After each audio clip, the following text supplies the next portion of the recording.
Here are the top 6 rides that will make you sick at Universal Orlando Resort. Hey, what's going on everybody? Rick here at Universal Studios and Universal's Islands of Adventure to give you a heads up on a few rides that after you get off of, you might feel a little ill. And at the end of the video, we'll give you a couple ideas of how to maybe prevent motion sickness or at least recover from it. And this list will be in escalating order. So when we get to number 1, watch out. But we are going to start with item number 6, which is located in Hogsmeade at Islands of Adventure. Hagrid's Magical Creatures Motorbike Adventure barely made the list. And it made the list because of one feature, one segment of this roller coaster. There's a segment where you go by the Weasley's car and then up a spire. Now you're gonna fall down that spire, and when you do, there's going to be a reverse launch. And it goes around a curve into the Devil's Snare. Now the combination of going backwards and being launched and with that hard banking turn gets me every time. I've got to recover a little bit in the Devil's Snare before I can actually continue on. So luckily there's a little bit of a break there in the Devil's Snare. Now, like with all the rides on this list, your results may vary. For me, I get a little queasy at that point. But let me tell you a story about a guy I know, Nikki's father in fact. He went on Hagrid's for the first time, and he's not really a roller coaster kind of guy, and his results were throwing up 7 times. He got off the ride, he threw up 3 times here in the park, and then 4 more times once he got home. So for me, just a little queasiness. For him, severe vomiting. Hopefully for you, it's neither of those two, but I hope it's queasy versus vomiting. Now let me tell you a little more about Hagrid's Magical Creatures Motorbike Adventure, and you can see if any of these features may bother you with motion sickness. It has 7 launches. Like I said, one of those is backwards. That is the one that gets me. It has a drop track.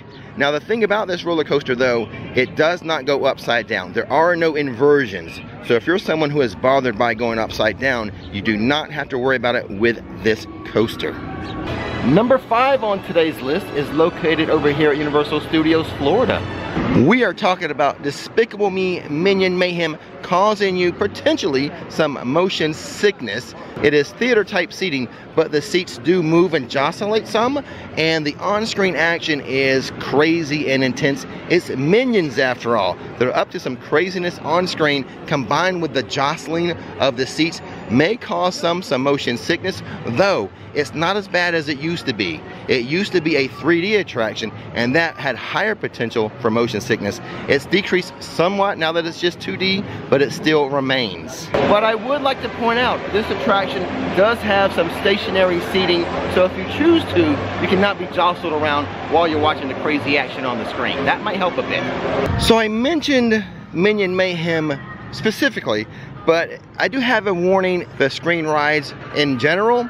For example, you got to be careful the way you're stacking up your rides. I did a video once where it was all screen rides, so that's all I did with screen rides. If you back those up too close together, they could add up to some motion sickness.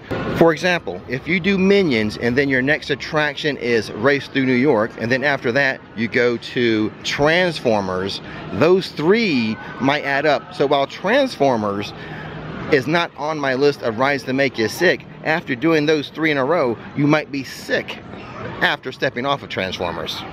So just be careful as to how you stack those screen rides. Item number 4 on today's list of rides that may give you some motion sickness is located in Islands of Adventure at Marvel Superhero Island. And no, it is not the Incredible Hulk roller coaster. Unless you are someone who is bothered by going upside down, then yes, this should be on your list of rides that make you sick because it has 7 inversions. But for me, it's the spinning that really gets to me. That's why Storm Force is number 4 on my list of rides that make you sick. As you can see, Storm Force is very similar to the Mad Tea Party over at Disney's Magic Kingdom, the teacup ride. Although I think at Universal, they ratchet up the speed just a bit. Always a little more extreme here at Universal. but this ride will vary as far as how sick it can get you or not get you. Its natural motion will do something to you, but each ride vehicle has a mechanism for you to spin it, and it all depends on your co-rider, mom and dad perhaps, as to how crazy this baby will spin. Maybe you've got an extreme mom or dad who's going to spin you crazily and get you a little more dizzy and perhaps upset that stomach. Or maybe you have a more nice and passive spouse or parent and they're going to take it easy on you. Either way, for me, the spinniness, it does bother me a bit. But like I said moments ago, if you're someone who is more bothered by loop-de-loops, you may want to put the Hulk in this spot instead of Storm Force. But for me, the spinniness, yeah, Storm Force is number 4 on the list. The newest roller coaster here at Universal Orlando Resort, the Jurassic World Velocicoaster, did not make the list of rides that will make you sick. It is the fastest ride in the park, and it does have some crazy roller coaster maneuvers, but it does not make me sick, but it does make me woozy. Getting off this ride, I'm a little dizzy. Subscribe! Item number 3 is at Universal Studios, and it is Hollywood Rip Ride Rocket.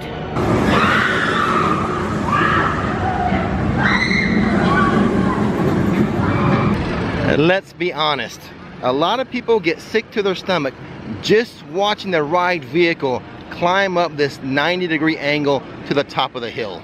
So a couple things about this attraction that bother me as far as creating some sickness would be, number 1, the shakiness of the ride is pretty shaky. It's a pretty rough ride now. I think it is due for some refurb to kind of help smooth it out, but the shakiness kind of upsets my stomach. And speaking of stomach, I have a larger, rounder stomach, and the lap bar is one that's such that it presses against my stomach to begin with, and then certain parts of the ride that pressure increases. The shakiness combined with the pressure on my stomach is what contributes to me having motion sickness with this attraction. Now if you're someone who's in shape with six-pack abs, you may not have an issue with that, but I do. It's true, it's true. But I tell you what, no matter what, here's what I want you to do. In the comment section below, you let me know your favorite song to listen to on Rip Ride Rocket. Maybe it helps with your motion sickness. Item number 2 on today's list of rides to make you sick, located here in Springfield. Specifically in the Krusty Land section of Universal Studios, Florida. And that ride would be the Simpsons ride. This is a 2D attraction, not even 3D, but the ride vehicles do oscillate and jostle you around. All of them do. There are not any stationary vehicles in this attraction, so you can't choose that option. They all move you around, and that combined with the crazy on-screen adventures of The Simpsons, and I mean there are some crazy scenes that happen on the screen, combining that screen action with the jostling of the ride vehicle. And there's also smells on this ride too. They also have smells that can be a contributing factor, but all that adds up to some motion sickness, including myself, though I have been getting better with this ride. It doesn't bother me as much as it used to. So if it's bothered you in the past, there's hope. Maybe you'll get used to it. Maybe it won't bother you as much the next time you're on it. And now, number 1 on the list, and it may be number 1 in your hearts, but it is not number 1 in your stomachs. Harry Potter and the Forbidden Journey, the ride that will most likely get you sick here at Universal Orlando Resort. So here's the thing with this ride. It has a very unique ride system, a robotic arm. And that robotic arm swings and sways a lot. You'll be swinging and swaying all through this attraction. And then when you combine the on-screen visuals, it's a double whammy. For me, when it comes to riding Harry Potter and the Forbidden Journey, I can make it almost halfway through. About the halfway point, I do have to close my eyes and concentrate on not throwing up. It's quite the task. And it's not just the on-screen visuals. Like I said, for me, the swinging and the swing alone bothers me, but then when you combine it with some of the on-screen visuals, it's a double whammy. I'm not even saved by closing my eyes for the on-screen and opening them up for the practical effects. It all bothers me. It's all an exercise in trying not to throw up for me. And it's not getting any better with time. The last time I went on this Harry Potter and the Forbidden Journey was a couple weeks ago, and it was the worst ever. So unlike the Simpsons ride, which over time I think I built up a tolerance to, Forbidden Journey as bad as ever. Now here's something to remember.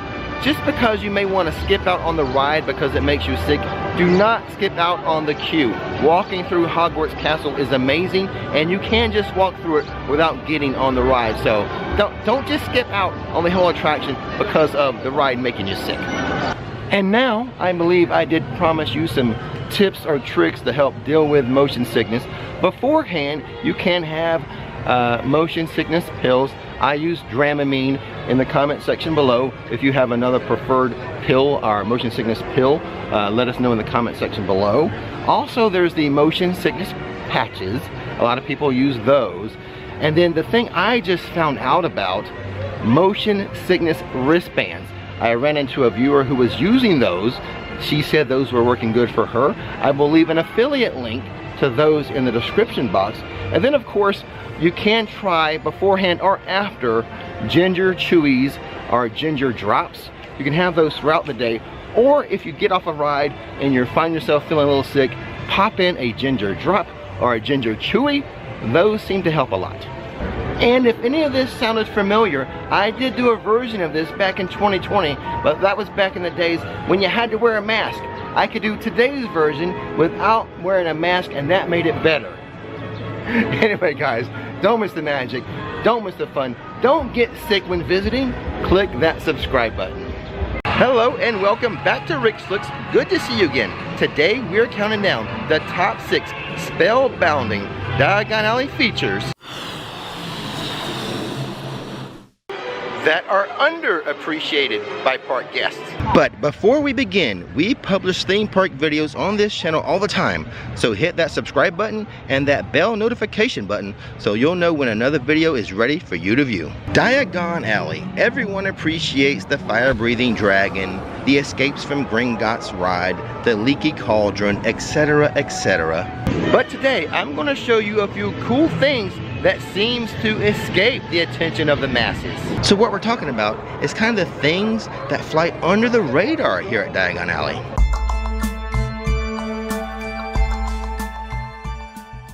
First things first, a lot of people, mainly muggles, still miss the entrance to Diagon Alley. That's because it's a secret entrance, guys. Right through here, right where these brick walls are, this is how you get into Diagon Alley. Now, regarding the night bus, so here's the thing. A lot of people enjoy the front of the night bus, interacting with the bus driver and the shrunken head and all that. But I invite you to check out the back of the bus. So we'll just take a little step into the back of the bus here. And you can see the night bus is all decked out, ready for people. Stranded wizards and witches. Got 3 beds back here. Got a little sofa to the left. Some luggage. I don't know if you can make this out, but each of the beds even has a little toothbrush holder on it. They are really prepared to help out those stranded witches and wizards. The other unappreciated thing about the London facade is the house elf creature. Now he makes an appearance in this window, and he has 3 moves. The first move is just he'll pull the curtain back to reveal himself. Then the next move is he'll nod once, and then lastly he'll do a double nod at you. So the first time Nikki saw Creature peek out the window, she kind of freaked out a little. I didn't tell her what was going to happen. I said, hey, check out this window, and she freaked out a little bit.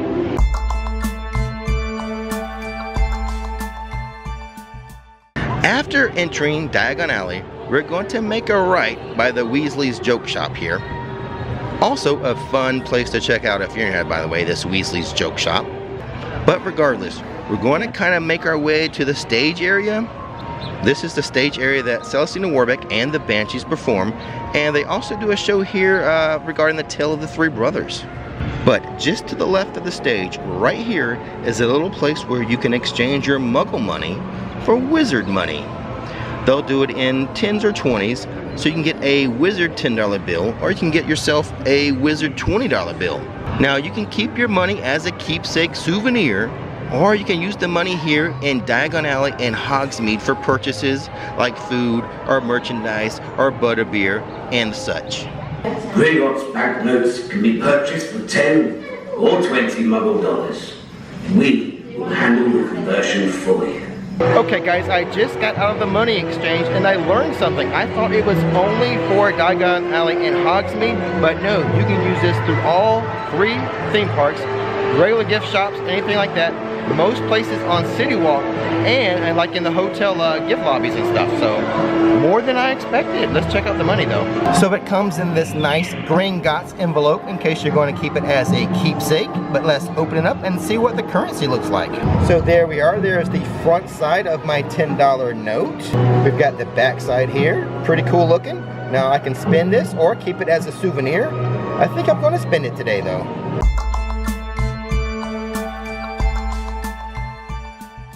Number 4 on today's countdown, let's have a potion put in our water. At the Elixir of Refreshment, this is a small beverage kiosk that you find sort of on the opposite side of the money exchange.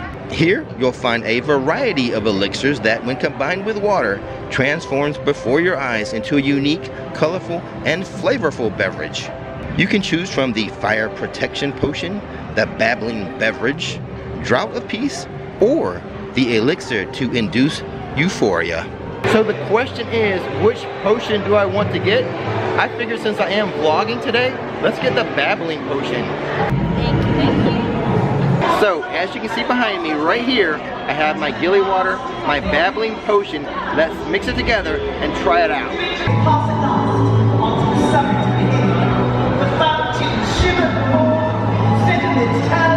We'll give it a shake, then mix it up. Cheers!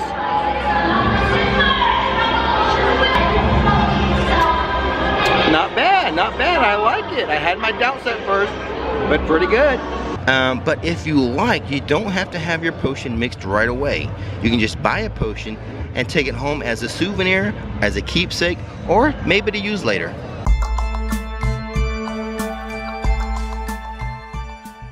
Next on our countdown, don't just watch Celestine Warbeck and the Banshees.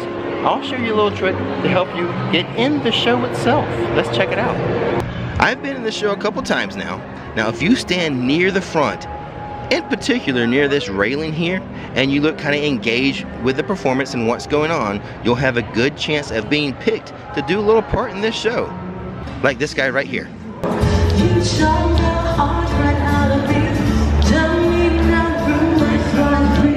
I think by now it's plain to see I'm nothing without you. Your abuse is my command, my fragile heart is in your hands, and now at last I understand the magic without you. You shine the heart right out of me, but I need a heart to love me, so give it back.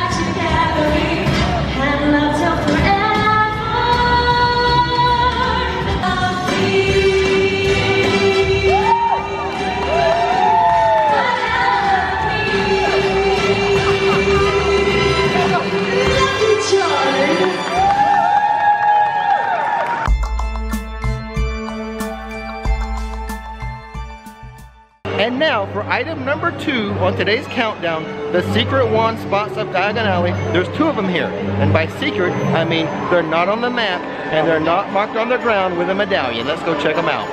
So over here by Scribulus, we have a marked wand spot right over here, but then next to it on the other side is a secret unmarked wand spot. On that side is the marked spot. We can kind of see the medallion down there, but over here to the right, there's no medallion on the ground. This is a secret unmarked spot that I have showed before. Right in here, right there is the sensor. Do a little triangle and a little message is going to pop up on the scroll here. So now that we've seen the secret wand spot over here at Scribulus, we're going to walk around the corner and I'm going to show you another secret wand spot. So this next one is kind of cool, but kind of gross. It actually has to do with dragon poop. And it really smells like brimstone, like I guess dragon poop would smell like. So right over here by Slug and Jiggers, this little purple section, this is where you're going to find the other secret wand spot.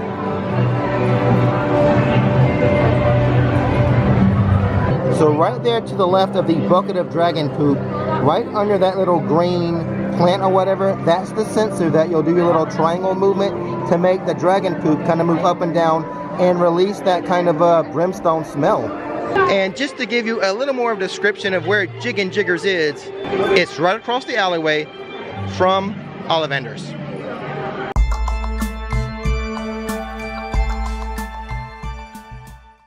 Before we get to item number 1 on today's countdown, I do have one honorable mention to discuss with you guys. Let's go check it out. So inside Diagon Alley, there is a lot of what I like to call background theming. I mean, it's not blatant, it's there just under the surface. But over here, if you stand by the door of the Daily Prophet and listen, you'll hear what's going on in the Daily Prophet. There's a lot of this type of kind of background under the surface theming here in Diagon Alley. I just happen to like this one, but keep your eyes and ears open and you'll see a lot more. Stop the presses! Where is everybody? Anybody around here respect a deadline? What do you have there? My new spell checking quill. I have to get one of those. They're great. Saves you so much time. Do we have any wizard interest stories? A troll took first prize at a beauty pageant in Finland. Scandal in Scandinavia. Clearly the fix was in. Run it!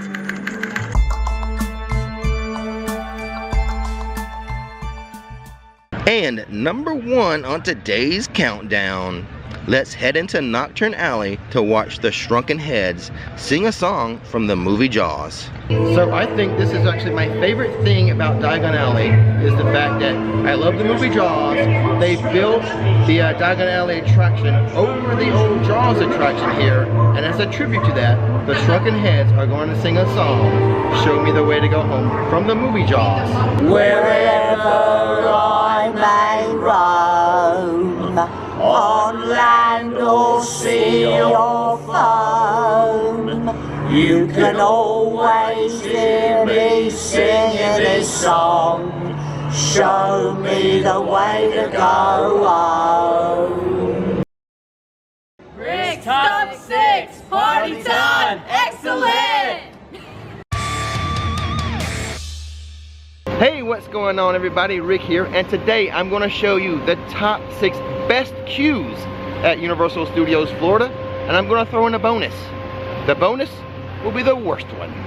This list today will be in no particular order. I'm just going to walk around the park showing you the best queues that are here, though I will probably save that worst one till the very end. Let's start here in the New York section of the park because Jimmy Fallon's Race Through New York has one of the best queues in the park. Plus, I have a little secret regarding this one. First, we have the lobby, which highlights the history of the Tonight Show with all its different hosts. You can find a display and then stand under this speaker, and it will give you all the history about that particular host and how the show was then. And this is the main queue area, more like a lounge. Plenty of seating. You can catch entertainment with #ThePanda sometimes. The Ragtime Gals. They're always playing highlights of the Tonight Show on the TV as well. They even have some video games for you to play here too. Hello. Hello. 1, 2, 3. Starting from the bottom, now we're here. Starting from the bottom, now the whole team's bringing here. We don't give a real from the jump. Starting from the bottom, now the whole team's here. Hi. So what's my little secret about the Race Through New York queue? I will often use it as a lounge. If the wait time is pretty short, like 20 minutes or less, always good air conditioning in there, seating, entertainment. So for me, it's a nice place just to lounge around. I absolutely love the Revenge of the Mummy roller coaster. It's my favorite attraction here at Studios. However, the queue did not make the cut for this list. The Goddess, she didn't seem to mind my opinion, but I think the big guy was bothered by it. And then we have Harry Potter and the Escape from Gringotts. This is probably the most immersive queue of any attraction at any theme park. We start off in the grand lobby of Gringotts. We've got goblin tellers doing their work. There's even, I'm going to call him the bank manager, giving us instructions. Here to open an account, well. Move along to the security office to have your Gringotts identification photo taken. Then, proceed to the large office at the end of the corridor, where an assistant will prepare you for your first visit to the vaults. After we receive our instructions from the bank manager, we walk through some offices, and we happen to end up in the office of Bill Weasley. He gives us a little insight on our tour. Actually, if you don't mind, I'll join you on your tour. We can all leave together. I'll meet you at your cars. But what are we talking about? Let's get moving. Now, listen to me. The passage to your left will take you to a pair of lifts. The lifts will take you down to the cart station.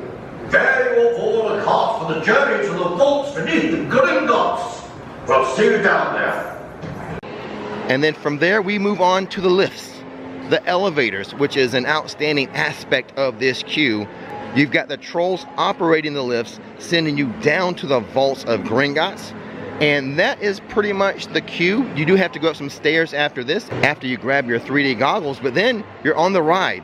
But the queue experience you have here in Gringotts, top notch. It's so amazing, you really feel like you are in the world of Harry Potter, or at least the movies of Harry Potter. MIB, Men in Black, Alien Attack, a fun ride with a super fun queue. Are we alone? Join us now as we take you on a fantastic We'll find out if you're the best of the best. But don't get your hopes up. This ain't no cakewalk. Says how. After a quote-unquote elevator ride, we have this hallway here.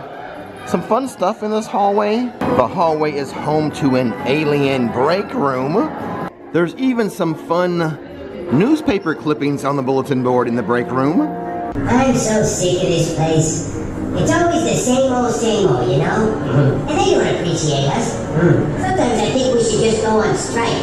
Every day. Hey, Word, do this. Hey, Word, do that. On your right-hand side, you'll find this door, oxygen-free zone. I want you to pull the handle here. Get a burst of air and some growling in there. Another fun door is the fingerprint removal door. Again, grab the handle there.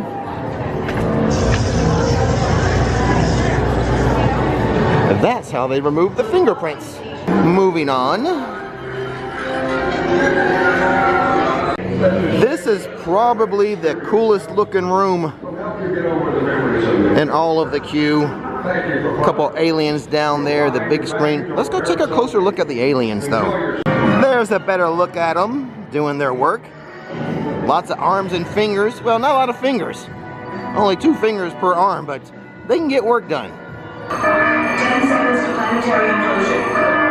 8, 7, 6, 5. Planetary implosion averted. Have a nice day.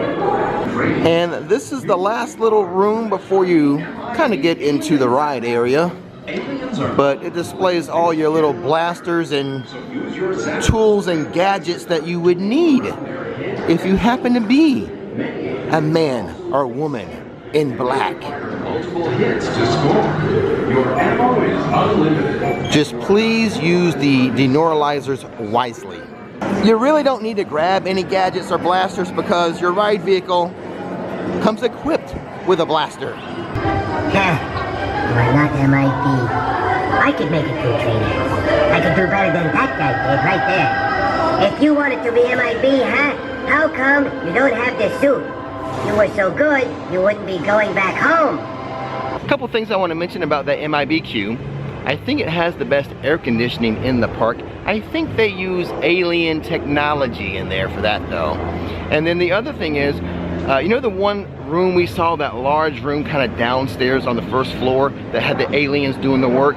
You can actually go down there if you request a free MIB tour. Just ask one of the people at the front of the queue, one of the workers, one of the team members.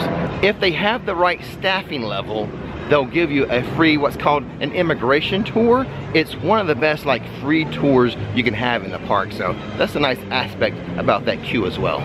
It's not often that Fast and Furious Supercharged gets on a best of list, but it does today. It's one of the best queues here at Universal Studios Florida. The first half of the queue, you're walking through a garage area with several cool looking cars with some party music pumping. Some of them even have speakers in the trunks and stuff, but a party atmosphere as soon as you step into the first garage. The second area of the garage continues with the party vibe. We've got some music pumping out of the trucks here, even video screens on the trucks. And then we move into a couple pre-shows. Both the pre-shows are fun and kind of neat. The sets are really cool. And I'm in this room. I feel like we're all together again. That's so sweet. Welcome to our family. Yeah, welcome everyone. And then after we leave the break room, we're gonna enter my favorite pre-show of this ride. This war room is pretty cool looking. Just take a look around, looking all blue and high-techy.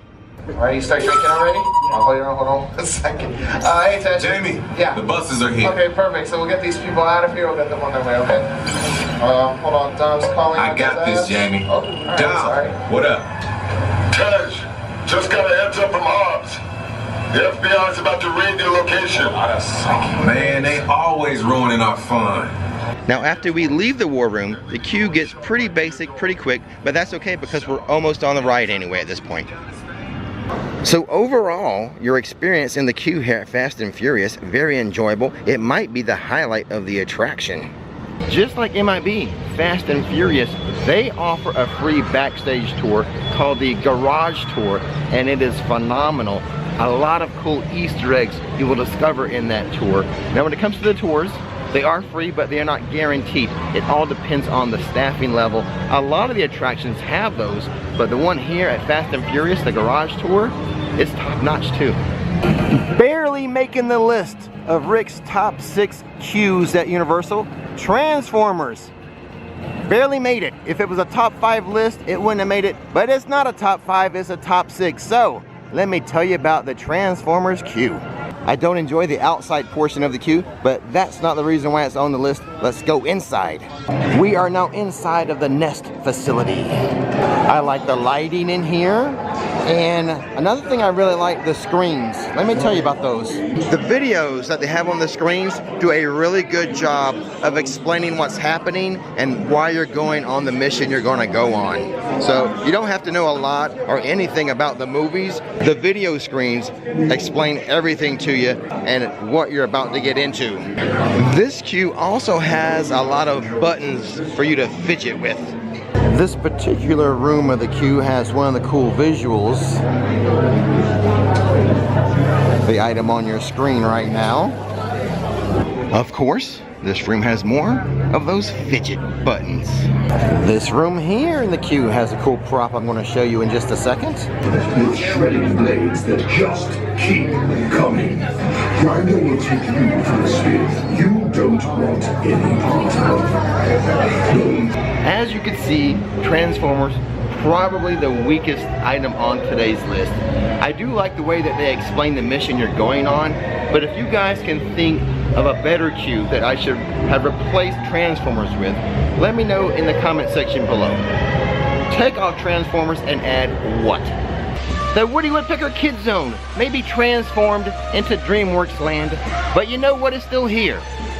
The classic E.T. attraction with its classic E.T. queue.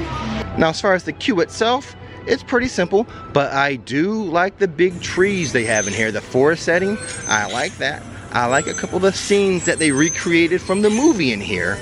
I know that's not a lot, but it is E.T. and I have a soft spot in my heart for the little guy and really anything from the 80s. So, oh, and there's one more thing I should mention. This E.T. queue smells really good, kind of like a forest. Yeah, basically it comes down to the trees and the smells. There's more than just one smell. Not just in the queue, but the entire attraction has different smells. Now, if I did my math correctly, those were the top 6 queues, in my opinion, at Universal Studios Florida. But I believe I promised to show you what I think is the worst queue. Let's make our way over there now. Some of you may be thinking that I'm gonna say Minion Blast is the worst queue, because I did a video where I said I wasn't fond about this queue because 90% of it is outside. Well, the 10% that is inside is actually super cute. Rip Ride Rocket has a queue that is 100% outdoors, no air conditioning, just some fans, it's concrete, and a couple of video screens. Just because parts of it is covered doesn't mean it's not an outdoor queue. It's totally an outdoor queue. And this queue I would describe more like an amusement park ride queue versus a theme park ride queue. There's a difference, there's a huge difference, but this one falls squarely on the side of amusement park. It has little to no theming. So it's outdoors, no air conditioning, no theming, an easy call to make this the worst queue at Universal. But if you disagree, you have a different opinion, share it in the comment box. Also, let me know if you think I'm wrong about the Transformers queue. But today was super fun because I showed you 6 queues, which means I got to go on 6 rides. So that was super fun. Don't miss the magic, don't miss the fun. Exit through the description box. I've got some cool links for you.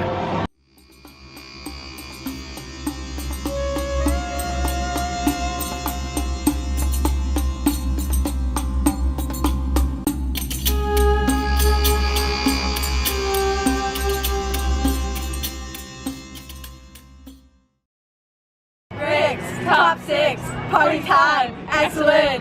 Actually, we're putting 12 items on today's list.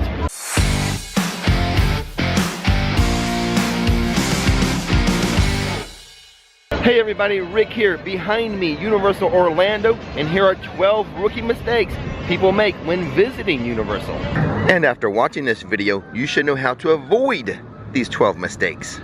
The first mistake rookies make when visiting Universal is not getting into the park at opening or earlier than that. If you get into the park at opening or earlier, you're gonna beat some of the crowds, you will have lower wait times for rides and attractions, and you'll have a better chance of beating the heat and the rain.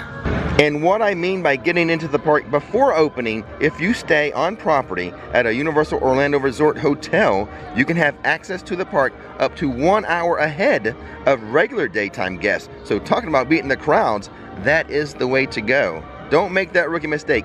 Get in here as soon as you can. And when you do get into the park, do not, I repeat, do not walk around with one of those paper maps. You're just gonna look like a tourist. What you'll wanna do is download the Universal app from the App Store.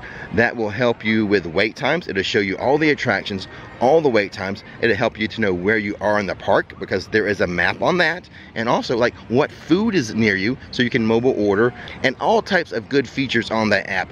Just don't walk around with a paper map. Another common mistake by rookie visitors to Universal is trying to figure out the park when they get here instead of ahead of time. I myself have made this mistake at other theme parks, going for the first time, not doing any research, not watching any YouTube videos. I went there, didn't know what to do, didn't know what I wanted to do because I didn't know the park ahead of time. And the best way to know the Universal parks ahead of time for you guys would be to watch my videos. I'm going to leave links to a few videos that I think will be the most helpful for you guys when visiting the Universal Orlando theme parks. So don't make that mistake. Know before you go. Here's a rookie mistake: not utilizing the single rider lines they have here at Universal. And that is especially true for visitors who are more accustomed to visiting Disney theme parks, as Disney theme parks do not utilize very many single rider lines at all. However, here at Universal, a lot of the attractions have single rider lines that can cut down on your wait time. And I already know what many of you are thinking with this tip. You're thinking, but I want to enjoy the ride with my family. So here's what I say to that. Here's my advice. Yes, enjoy the ride for the first time as a family, but if you're going to do re-rides, then you can switch over to the single rider line. Unless, of course, you are coming here as a single, all by yourself, then hit up those single rider lines right off the bat. With the single rider lines, your parties will be split, but your wait time should be less. Now, my rule of thumb is kind of half the wait. If the wait time is listed for standby at 60 minutes, I would expect a 30-minute wait for single riders. Unless you're talking about the Velocicoaster, in that case, I say the single rider line rarely works, but for the rest of the attractions here, utilize that single rider line. And here is a huge rookie mistake, not knowing the entrance into Diagon Alley. This, my friends, is the entrance to Diagon Alley. I have seen many a rookie walking by here with their paper maps, trying to figure out how to get into Diagon Alley. So let me help you out right now. There is King's Cross Station. And this way, the London Facade, the night bus. So in between the night bus and King's Cross Station, look for these brick walls and walk through them into Diagon Alley, and you won't look like a rookie. But wait, I have another rookie mistake inside of Diagon Alley. And that would be not knowing the entrance to Nocturne Alley. After you walk through the brick wall to get into Diagon Alley, you'll see Weasley's on your right. On your left will be the Leaky Cauldron, and just past the Leaky Cauldron, there's this little opening right here. This is your entrance into Nocturne Alley. See, right there is the Leaky Cauldron. Right next to it, Nocturne Alley. And right above that, it's getting ready to go off. We have the dragon. We'll pause for a moment. Got to give the dragon its due. Come on, girl. Give us a good one. Here it comes.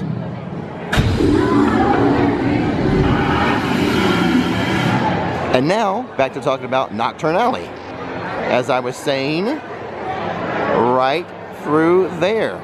The Dark Wizards know about this, but Muggles, not so much. Now, I'm going to admit something, but you cannot make fun of me. The first year that I visited Diagon Alley, I did not know Nocturne Alley was right there. And now, one more shot. Not to keep you from looking like a rookie, but to keep you from looking like a first-year Rick. Leaky Cauldron. Best quality potions. And then the entrance to Nocturne Alley. So here is something, no lie, that just happened. But it segues so nicely into the next rookie mistake. I was helping a family. They were holding a map right there in front of Diagon Alley. So I explained to them, go through the brick wall. But then they asked, well, how do we get on the train? And I explained to them, yes, you can take Hogwarts Express if you have a park-to-park ticket. A rookie mistake is not knowing you have to have a park-to-park ticket to ride Hogwarts Express. This is where you scan that park-to-park ticket or that annual pass to get you over to Hogsmeade on the Hogwarts Express. Talk about mistakes. I'm just kidding.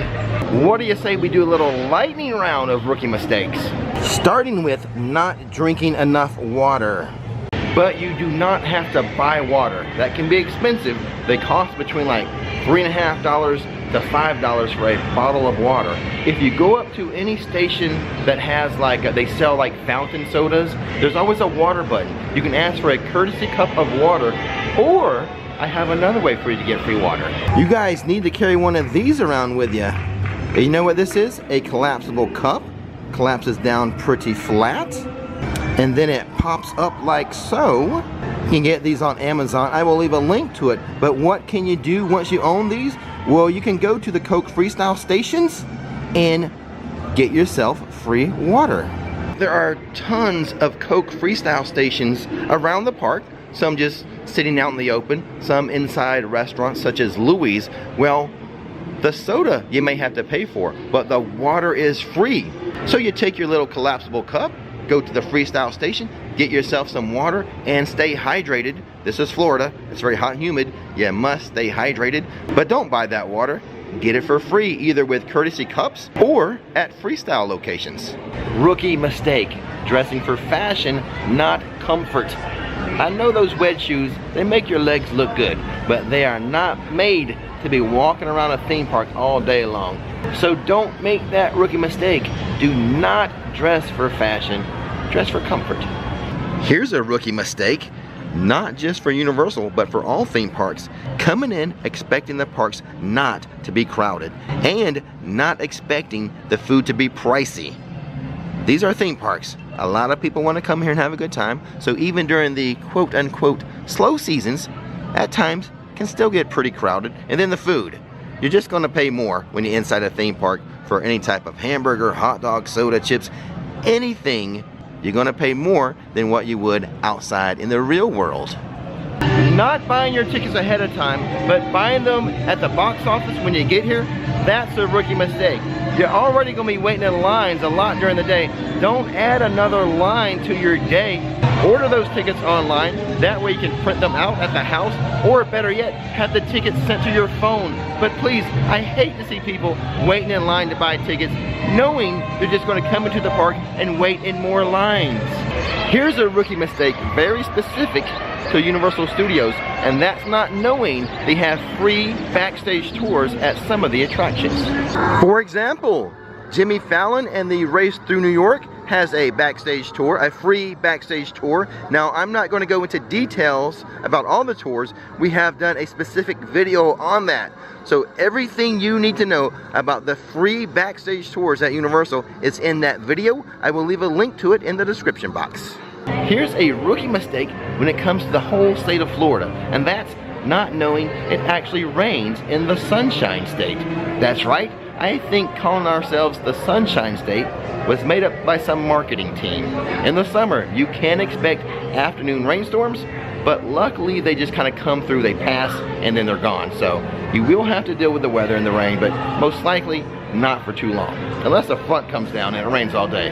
Typically, it's just 30 minutes to an hour of afternoon rain in the summer times. But it does rain in the Sunshine State. And here is our last rookie mistake when visiting Universal.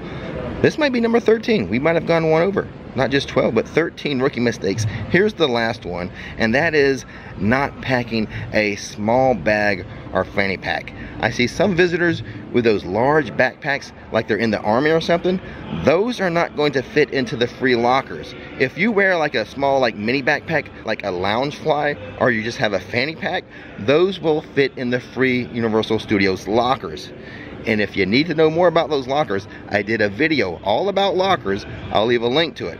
But a rookie mistake would be packing a large bag instead of a small bag or fanny pack. And those, my friends, are 12 or more rookie mistakes people make when visiting Universal Studios Florida. Now that you've heard them, don't you make them. And as always, don't miss the magic, don't miss the fun. See you next time.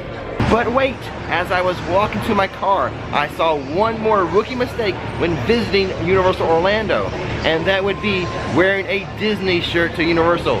Don't do that. That is a mistake. But you know what you can do? Wear a Marvel superhero t-shirt. That works at Universal and Disney. Hey, what's up guys? Who's ready for some magic? Me! Ready for a magical day? Yes. Today, the top 6 wand spots in Diagon Alley. Sing it! Rix Top Six, party time, excellent! Rix Top Six, party time, excellent! Rix Top Six, party time, excellent!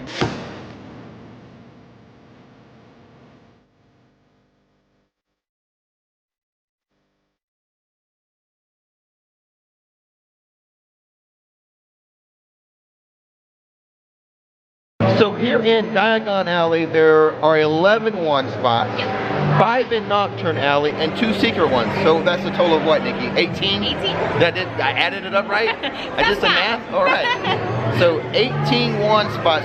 We're going to show you the top 6, starting with number 6.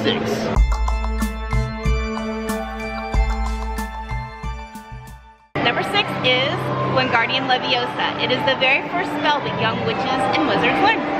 Yeah, and it's a very important scene in the movies as well. Yeah, and in the books. So it's appropriate that we have it on our list. Wingardium Leviosa. I think it's because this time. I did it.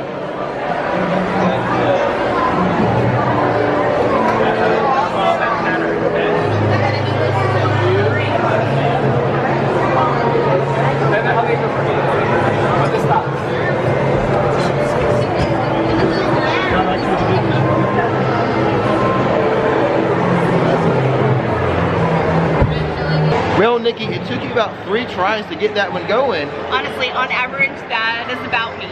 Maybe the allegiance of that wand is not so strong. Maybe. I'll blame that. But you do have a tip or two, right, for you doing this? Right. So what you want to do is you want to look for the sensor. It's kind of like it almost looks like a camera. So it's an infrared sensor. And then make sure your movements are small and not big and flourishing movements, but kind of from the wrist. Gotcha. So what wand are you using today, Nikki, for all this magic? Narcissa Malfoy's wand, which is ironically she's a Slytherin and I'm a Gryffindor, but I really like the wand. I thought it was really unique and pretty, so yeah. So that's why I chose it. So you must have disarmed her in some battle. Oh yes, that's duel, perhaps. That's exactly what I did. I disarmed her in a duel. And you won. And I won the allegiance of the wand. Congratulations. So when you buy your interactive wand, which is about $55, it comes with a map, but also at each magical wand location is a medallion on the ground that shows the wand movement and the spell.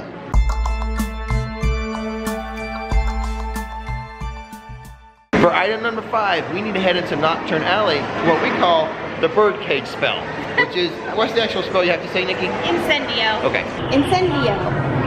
Oh, go on, it's going.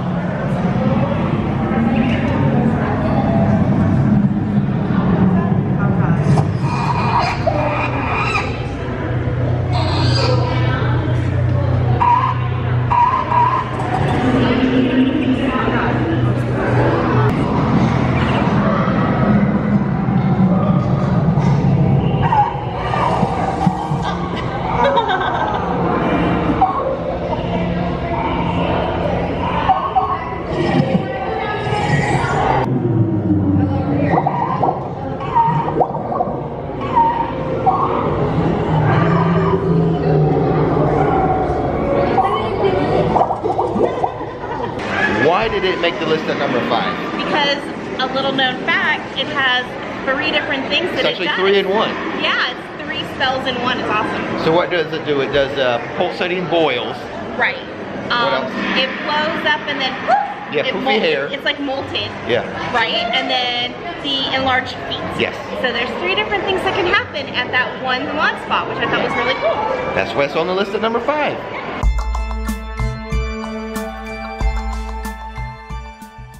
Item number 4 on today's countdown, the raining umbrella, which I think I'm going to do. Yeah. Metallojinx. Metallojinx. Oh, there it goes.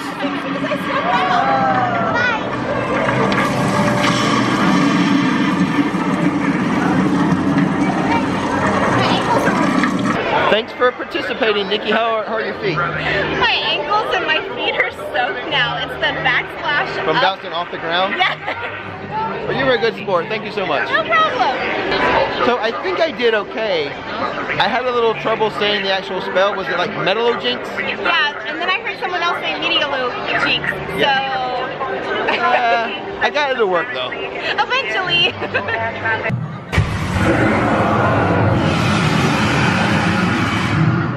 So now that we're halfway through our top 6, let me tell you where you can buy wands at here in Diagon Alley. Where's the first place we can get our wand, Nikki? Ollivanders. Yeah, it's a very tight, small shop though. Yes, and you can do it after you see the wand choosing ceremony, which is always like exciting for, you know, kids of all ages. Yes.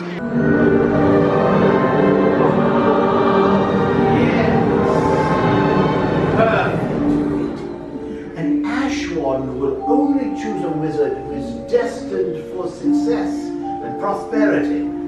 It's an ideal wand for enhancing all of your magical strengths. And with a dragon heartstring core, your loyalty will be much admired among your friends. If I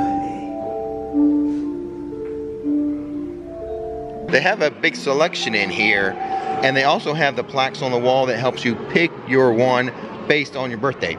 Or a significant date in your life. It could be like a wedding anniversary or something like that as well. Yeah. Yeah.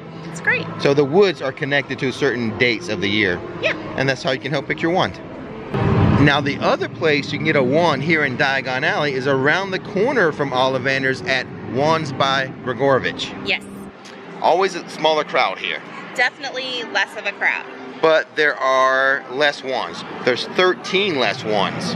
Oh. So the deal with Ollivanders, it has 13 more wands because it has the 13 original Ollivander wands. Also at Ollivanders, they will have the limited edition wand, which they are out of for 2019. So coming soon will be the 2020 limited edition wand. Right, because once they have their allotment sold, that's it. They don't order it again, and then they move on to the next one. And it all depends on when it sells out. Yep. Correct? Yep. As to when the next years will come. That's right. Before we move on to the top half of the list, I have something special for you guys. A secret wand spot. A bonus wand spot. Let's go check it out. So here at Scribulus, right next to the Wingardium Leviosa spell, just to the right of it, the other side of the door, is the secret wand spot for an invisible ink scroll. This one is always hard for me. I can never get it. You want me to try it then? Yes, you do it. Okay. The movement with a secret wand spot will be the triangle movement. There it goes. What's the message? Keep your secrets with invisible ink. That secret wand spot's always tough for Nikki, so she had me try it today. I had a hard time with it. And I think, like on the chart, that's marked as the easy one. I think so too. Yeah. But I have a feeling it's because of the timing, the reflection of the light bouncing off the Yeah, it messes with the infrared. Yeah, it does. Yeah. Sometimes some magical wand spots can be a little jinxed because of the lighting. Yeah. So just be aware that that can happen. And that one has a few different messages. It does. It does. I finally got one to work. Yeah. It's not the same thing all the time. No, it's not. Yeah.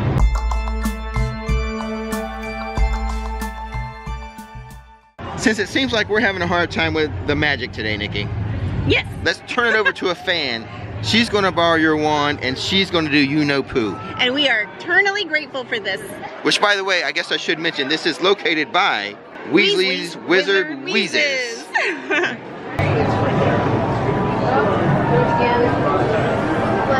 Step up a little closer to that thing, yeah.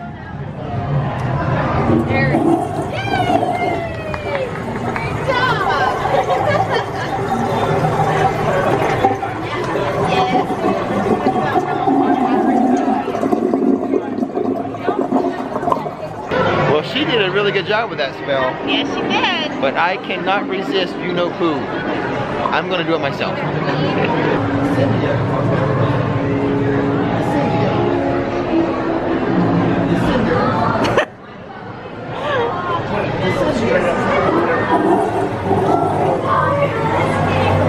We had trouble with that earlier.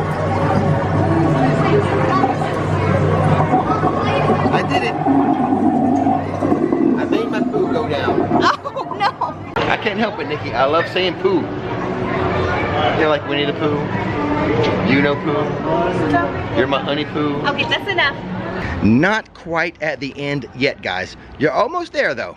I want to remind you, click that subscribe button and that bell notification button so you'll know when another video is ready for you to view.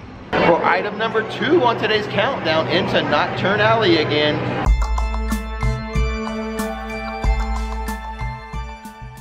So we call this one Troll Bones. I believe this is the skeleton of a troll.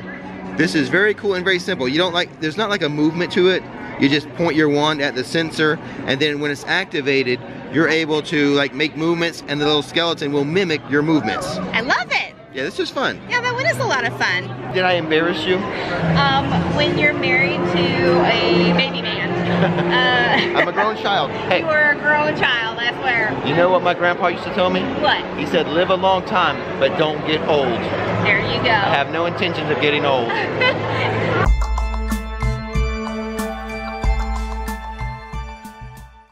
Okay guys, we've made it. We've made it to item number 1 on today's countdown. And bonus, it is a secret wand spot. It is not on the map. It's at Slug and Jiggers. The apothecary. So it's over here right down the middle of Diagon Alley, right before you get to the ice cream shop. Yep, and we call it the Dragon Dung. Dragon Dung. Let's go check it out. So right here, when you see the purple window frames, right below Slug and Jiggers, this is where the secret wand spot is.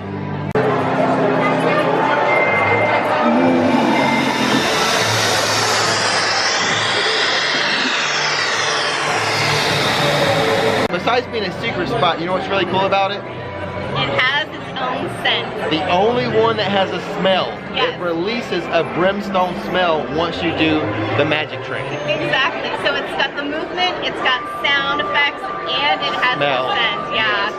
Number 1, Dragon Dung.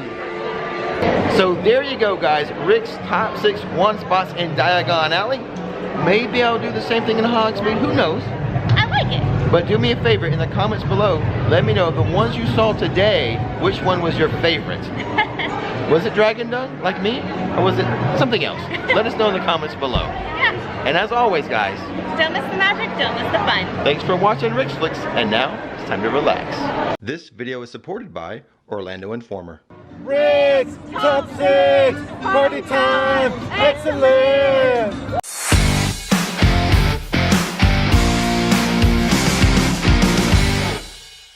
Hello and welcome to Rix Flix, and this is the top 6 mistakes people make when visiting Universal Studios Orlando.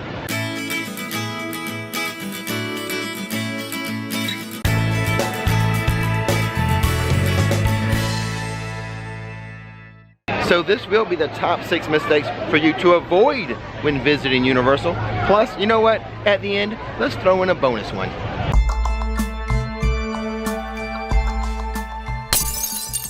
The first mistake people make when visiting Universal Orlando is visiting at the wrong time.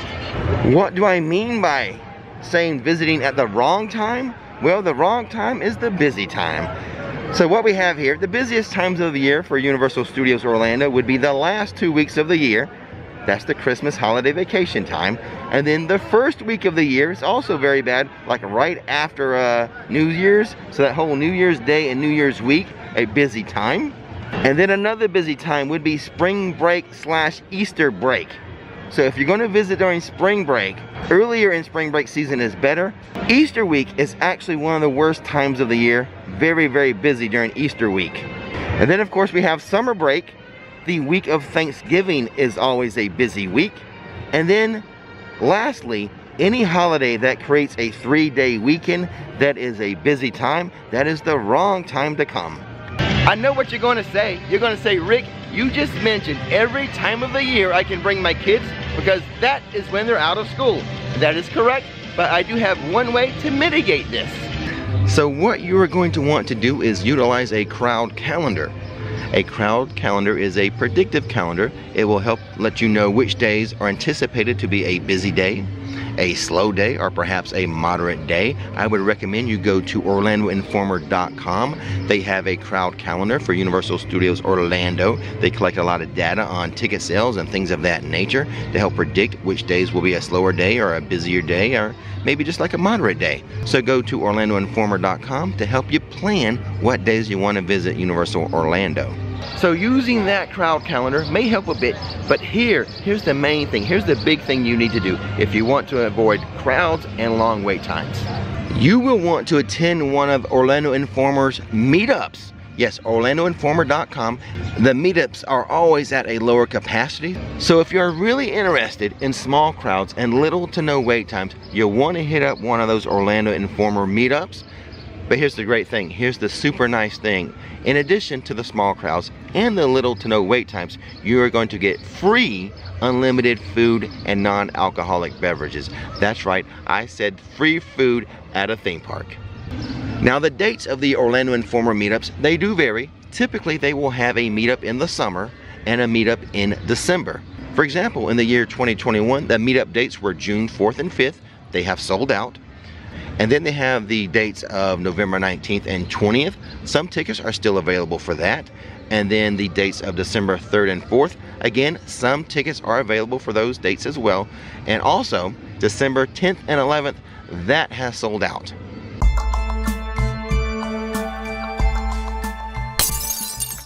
Mistake number 2, buying your tickets at the gate instead of ahead of time online.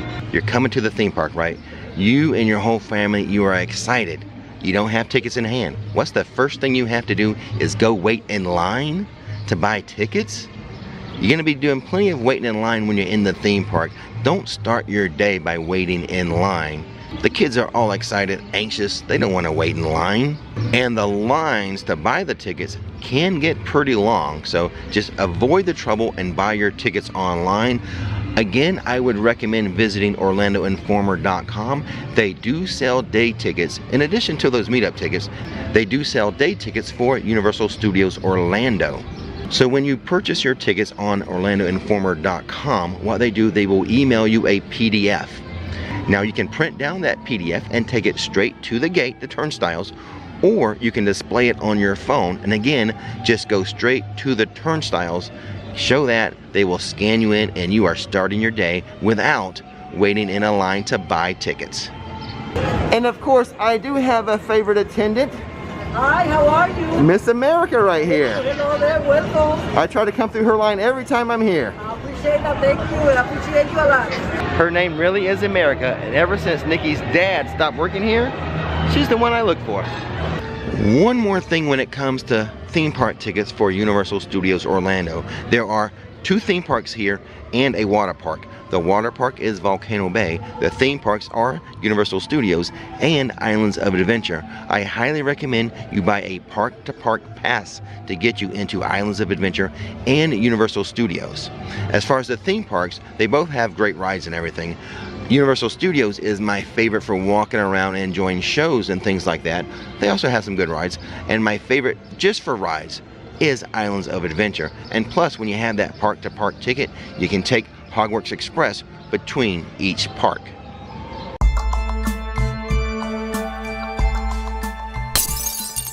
Mistake number 3, not staying on Universal Studios property at one of their hotels. One of the big advantages to staying at any Universal Studios hotel, any of them, will allow you access for early park admission. That means you get to step into the park 1 hour before the general public does. And typically this 1 hour is for the Wizarding World of Harry Potter. That would be Hogsmeade over in Islands of Adventure and Diagon Alley at Universal Studios. And those are the busiest parts of the park, so it's best to visit those areas first thing in the morning during that early park admission. Universal Orlando Resorts, it divides its properties, its hotels, into 4 different categories. You have Premier, which is Portofino Bay, Hard Rock Hotel, and Royal Pacific Resort. And then you have Preferred, which is 1 hotel, Sapphire Falls. And then you have your Prime Value, which consists of Cabana Bay and Aventura hotels. And then you have your value hotels, which would be Endless Summer Resorts, Dockside, and Surfside. Now the big thing with the Premier hotels, which again is Portofino Bay, Hard Rock Hotel, and Royal Pacific, is you get free express passes when you stay at those hotels. That is a big advantage if you want to reduce your time waiting in lines. So most definitely, if you're considering staying on property and getting express passes, don't do that separately. Don't stay at one of the Preferred or the Value hotels or the Prime Value, because then you would have to buy your express passes separately. So if you know you want express passes, go ahead and stay at one of those Premier hotels. I cannot overstate the value of those express passes. And if you are staying at a Universal Studios hotel, no matter how far away, there is free transportation. You can take buses, some of them, you can take boats, and you can always walk. But don't try to swim. They've got the boats for that. The boats will run you to and from Portofino Bay, Hard Rock Hotel, Royal Pacific Resort, and Sapphire Falls. So most definitely, not staying at a Universal hotel is a mistake you will want to avoid.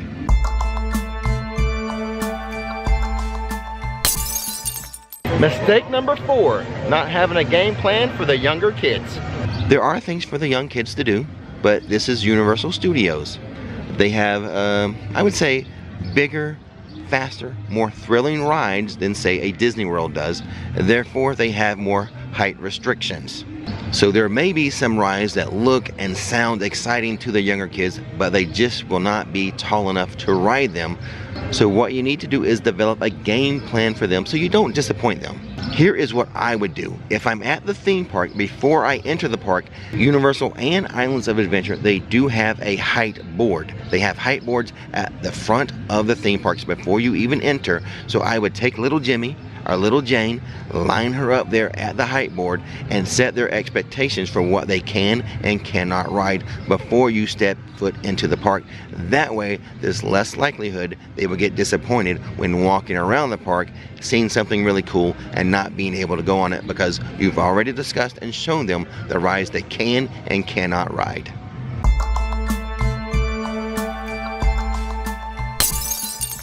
Mistake number 5, not staying hydrated. It gets very, very hot and humid here in Florida pretty much year round, especially the summer. So you do not want to make the mistake of not hydrating. Of course, you can buy water pretty much anywhere in the park, but also here's a Rix trick. You can get free water at pretty much any location that serves soft drinks. Most of them do have that water button. Some of them have that soda water button in case you really like the bubbles. Which is me. I really like the bubbles. I used to be addicted to soda, but to help me get away from that, I do drink a lot of soda water, but I can get that free here in the park at some locations. But a lot of these locations can give you free, like, flat water. Trust me, you do not want to make the mistake, especially if you're visiting during pandemic times when you have to wear a face mask, of not hydrating yourself properly.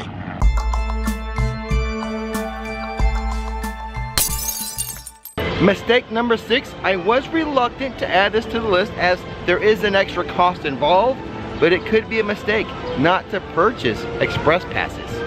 We still have a bonus item to go, but I wanted to make buying express passes number 6 on the list, last on the list, because I really do hate recommending something that is an extra cost.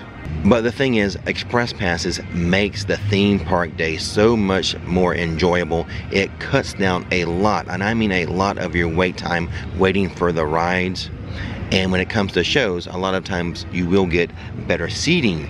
But one thing you should be aware of, they do have a limited number of express passes. They can sell out of that. And then of course, the thing that I mentioned earlier in the video, if you stay at one of the premier hotels, you do get express passes with your hotel room. So you do want to consider ahead of time if you're going to buy express passes or not. That way it would help guide you as to which hotel you want to choose. Do you want to choose one of those hotels that have the express passes?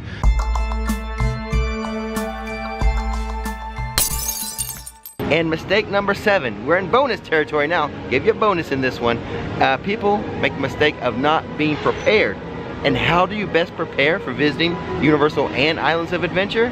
Watching Rix Flix. I have a lot of videos about Universal on my channel, but I'll leave a link to a few that I think you should most watch. I have a best of series, so the best of Universal Studios, the best of Islands of Adventure, and the best of the Wizarding World of Harry Potter. Those are all much watched videos.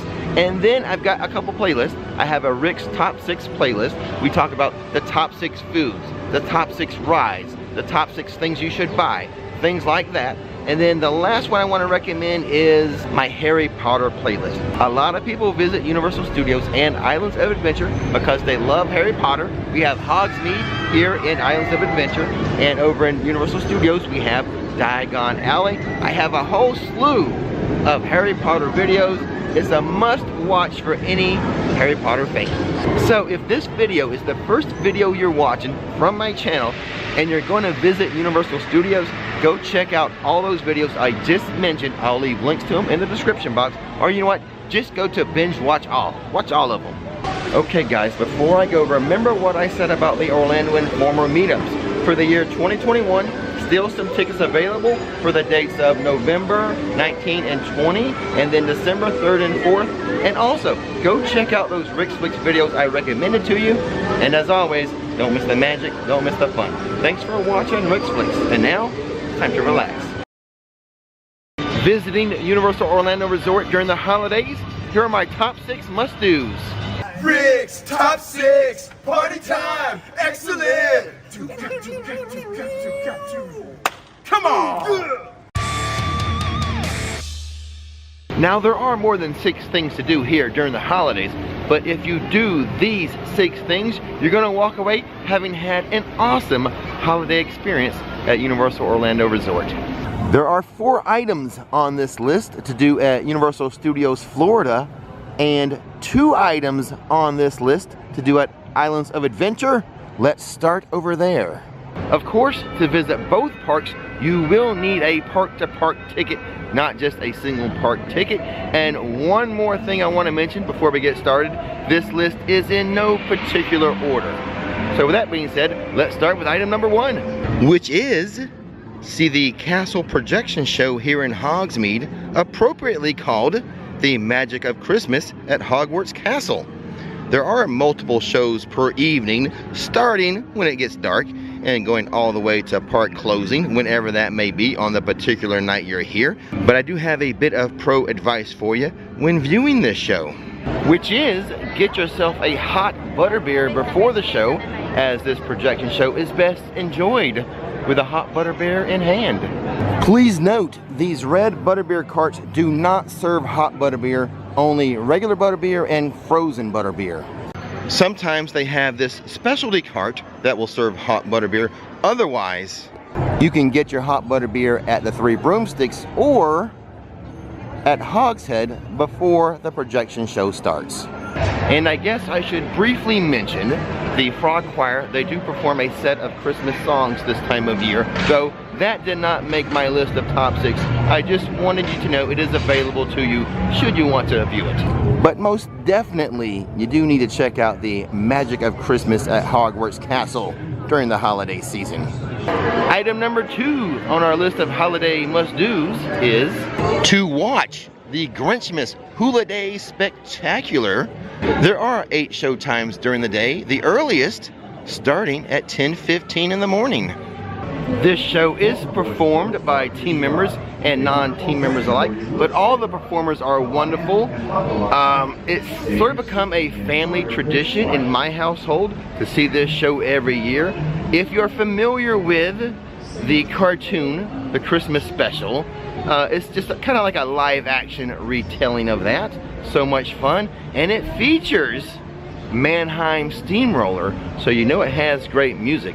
And speaking of Mannheim Steamroller, it makes the list because over here at Universal Studios Florida at Music Plaza, Mannheim Steamroller actually performs their amazing holiday music. This year they will be performing on December 2nd and 3rd, 9th and 10th at 7 p.m. And the best thing of all, their performance is included in your theme park admission to Universal Studios Florida.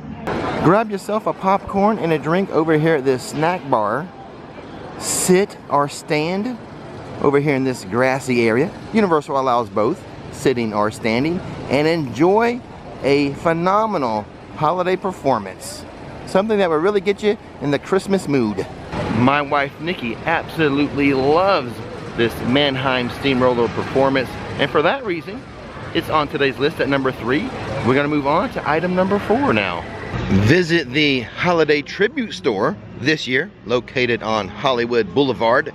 The Universal Creative Team does such a great job. This is not just a place to buy merchandise and snacks, though I do recommend the treats and the snacks. This is a good place just to walk around and enjoy the Christmas creativity of the Universal Creative Team. Each room so unique, so beautiful. Check out this Holiday Tribute Store just to enjoy a mosey through it, and like I said, get yourself a snack while you're at it.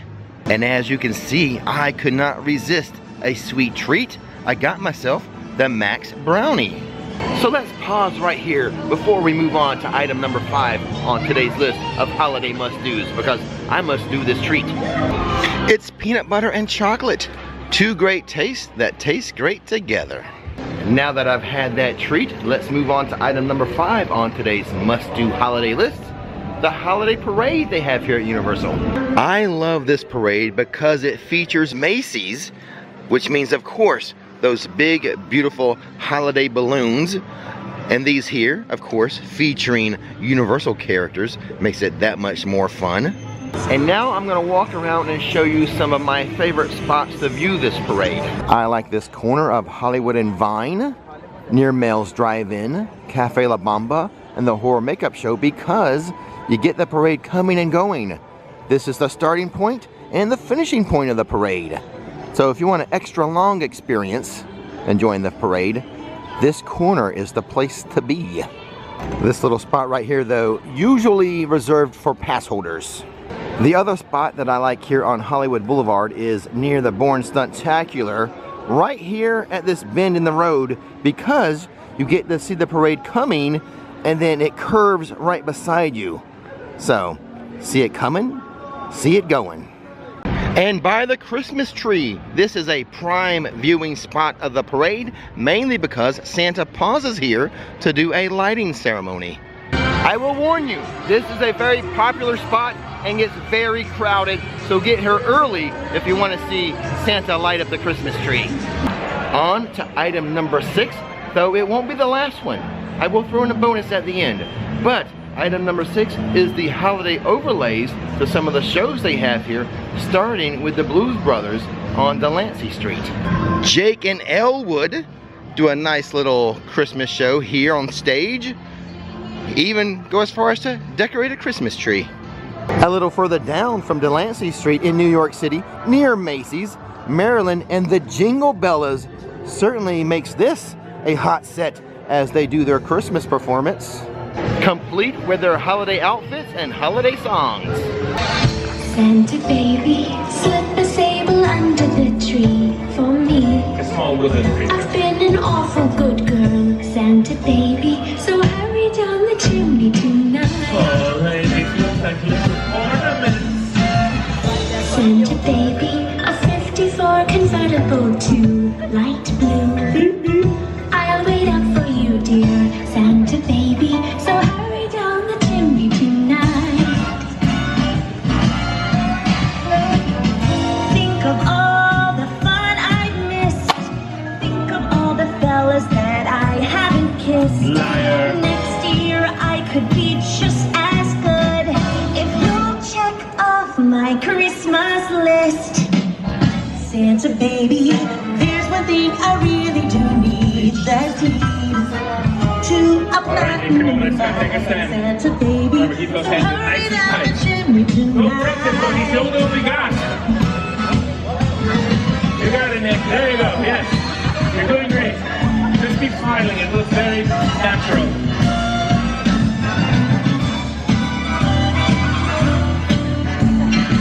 All right. Let's hear it for Nick, our Santa baby. Sit on down there. Come and trim my Christmas tree. Decorations bought at Tiffany's. I really do believe in you. Let's see if you believe in me. Take it away, Marilyn. Santa baby, forgot to mention one little thing. A ring. I don't mean on the phone, Santa baby. So hurry down the chimney tonight, Santa baby, and hurry down the chimney tonight, baby, and hurry down the chimney tonight, baby, and hurry down the chimney tonight. So yeah, when you're here during the holidays, be sure to check out those fun holiday overlays with those shows. And maybe, hey, maybe you'll get pulled up on stage with Marilyn and the Jingle Bellas. And then of course, here in the Wizarding World, Celestina Warbeck and the Banshees do a set of holiday songs, including what has become one of my favorite holiday songs, Accio Christmas. Accio Christmas, come bring up the joy. Accio Christmas, every girl and boy sing. Accio Christmas, all through the year, till the Jingle Bell season is finally here.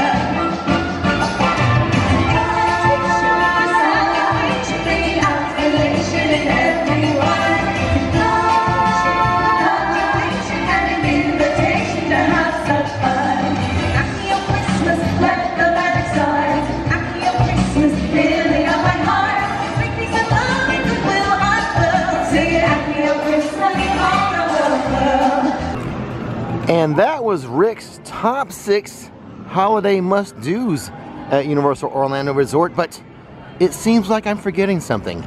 Didn't I promise you a bonus? I think I did. The bonus item is to do the Grinch meet and greet in Seuss Landing. It's the big fancy Christmas Grinch. He's so like attentive and snarky, so it's a good interaction. The only reason why I did not include it officially on the top 6 is because the wait time can get over 3 hours. So for that reason, I didn't include it as a must-do, but if you have the time to invest, The Grinch is a fun meet and greet. And with that being said, don't miss the magic, don't miss the fun. Click that subscribe button. Bringing your young kids to Universal, here's some tips and tricks to help you out. Hey, what's going on everybody? Rick here at Universal Orlando Resort, a great place for families with rides, shows, and attractions to keep everyone, even the kiddos, entertained.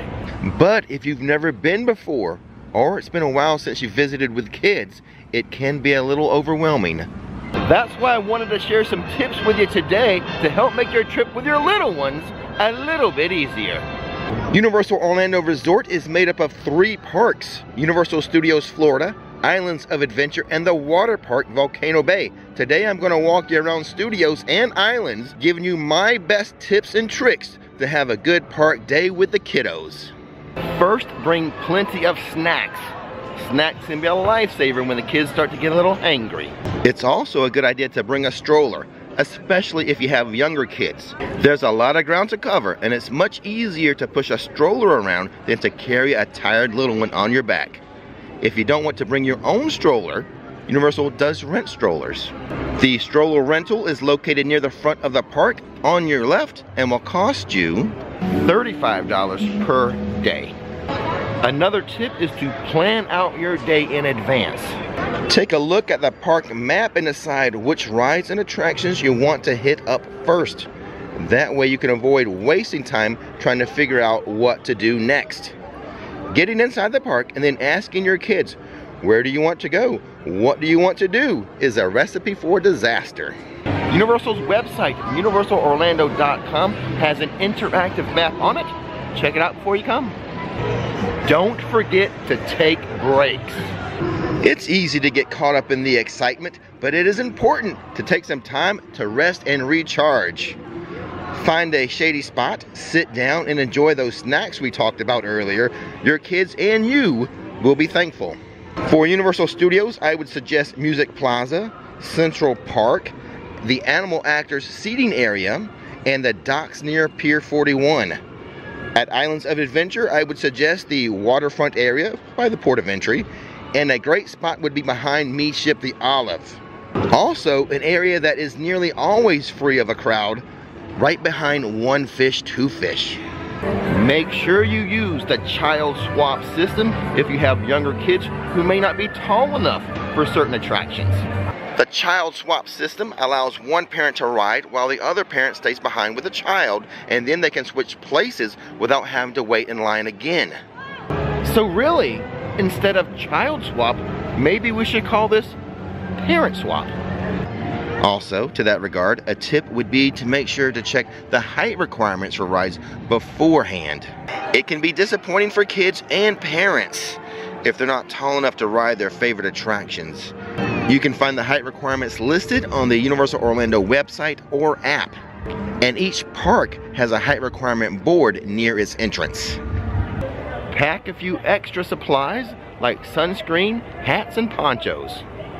Florida can be hot and sunny, so it's important to stay protected, and if it happens to rain, having a poncho on hand can save you from getting drenched. Consider purchasing a Coke Freestyle refillable cup with unlimited refills. This can be a cost-effective way to stay hydrated throughout the day. It also comes in handy for storing snacks and small items. And you don't have to buy each person in your party a cup if you're willing to wait and to share. Freestyle cups can be refilled every 10 minutes, so maybe take turns using it. I've done a video all about the Freestyle stations and cups. I'll leave a link to that video. Or maybe what you want to do is use our #1 tip of bringing collapsible cups to get free water at the Freestyle stations as much as you want. There's a link in the description box for those cups. It's our viewers' #1 favorite tip. Take breaks and explore the non-ride attractions. Universal Orlando has a lot more to offer beyond just the rides. Take some time to visit the shops, see a show, or meet some favorite characters. Many of your kids' favorite characters from movies and TV shows can be found at Universal Orlando. Keep an eye out for character meet and greet opportunities happening on Hollywood Boulevard, inside of SpongeBob SquarePants store, and near Krusty Land. At Islands of Adventure, Seuss Landing is a great spot for character meet and greets, as well as Marvel Superhero Island. And as far as Seuss Landing goes, it is the #1 spot at Universal Orlando Resort for the children. It's got the best kid rides, the best kid meet and greets, the best kid activities. It's the hot spot for the kiddos. The Midway Games areas can also be a fun non-ride activity for the younger kids. At Studios, Krusty Land is full of these games. At Islands of Adventure, there's the Midway Games in between Marvel Superhero Island and Toon Lagoon, and in Jurassic Park, a small Midway Games section. Holy smokes, I almost forgot the kid play area here in Islands of Adventure, called Camp Jurassic. It's located in Jurassic Park, of course. I'm wondering, should I even mention this next non-ride activity? Oh heck, I think I will. You could just let your kids play in the splash zone of the Jurassic Park River Adventure. If you don't mind them getting wet, it will keep them entertained and cooled off.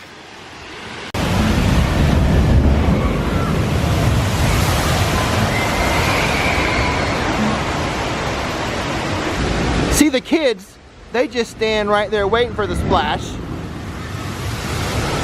Mom and Dad, you're over here at this table, chilling out, having a drink, watching them, staying safe and dry.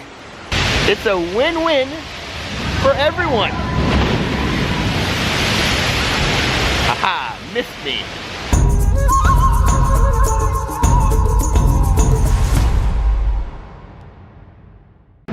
A classic tip, capture the special moments. Everyone carries a smartphone nowadays, so I don't have to remind you to take pictures of your fun times, but I would like to mention, maybe you would want to purchase the Universal Photo Pass to get some pictures of those on-ride moments. You'll want to have plenty of photos to look back on and remember your trip. Another tip to consider would be to purchase express passes. Now, these will allow you to skip the regular lines on certain rides and attractions, which can be a huge time saver. Nobody, especially kids, enjoys waiting in lines. Just keep in mind the express passes, like the photo pass, comes at an additional cost. I would also like to advise you to plan your trip around the busy seasons. If possible, try to visit during the off-peak months to avoid the crowds. This can make the experience more enjoyable for everyone. And now, my #1 tip, don't forget to have fun. Above all, remember to just relax and have fun with your children at Universal Orlando. As an empty nester, I can tell you they do not stay little for long, so don't sweat the small stuff. So those were my tips to bring in the kiddos to Universal Orlando. If you want to see some other Universal Orlando tips and tricks, click this video right here. Don't miss the magic, don't miss the fun, click it.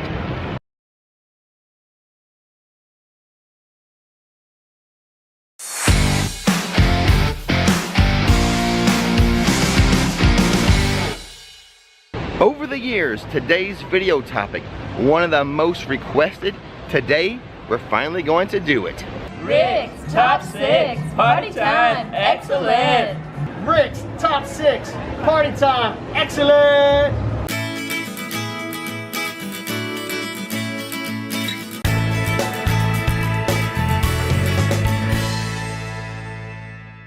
Today will be Rix Top 6 tips, tricks, and advice if you're visiting and you're big and tall, or plus size.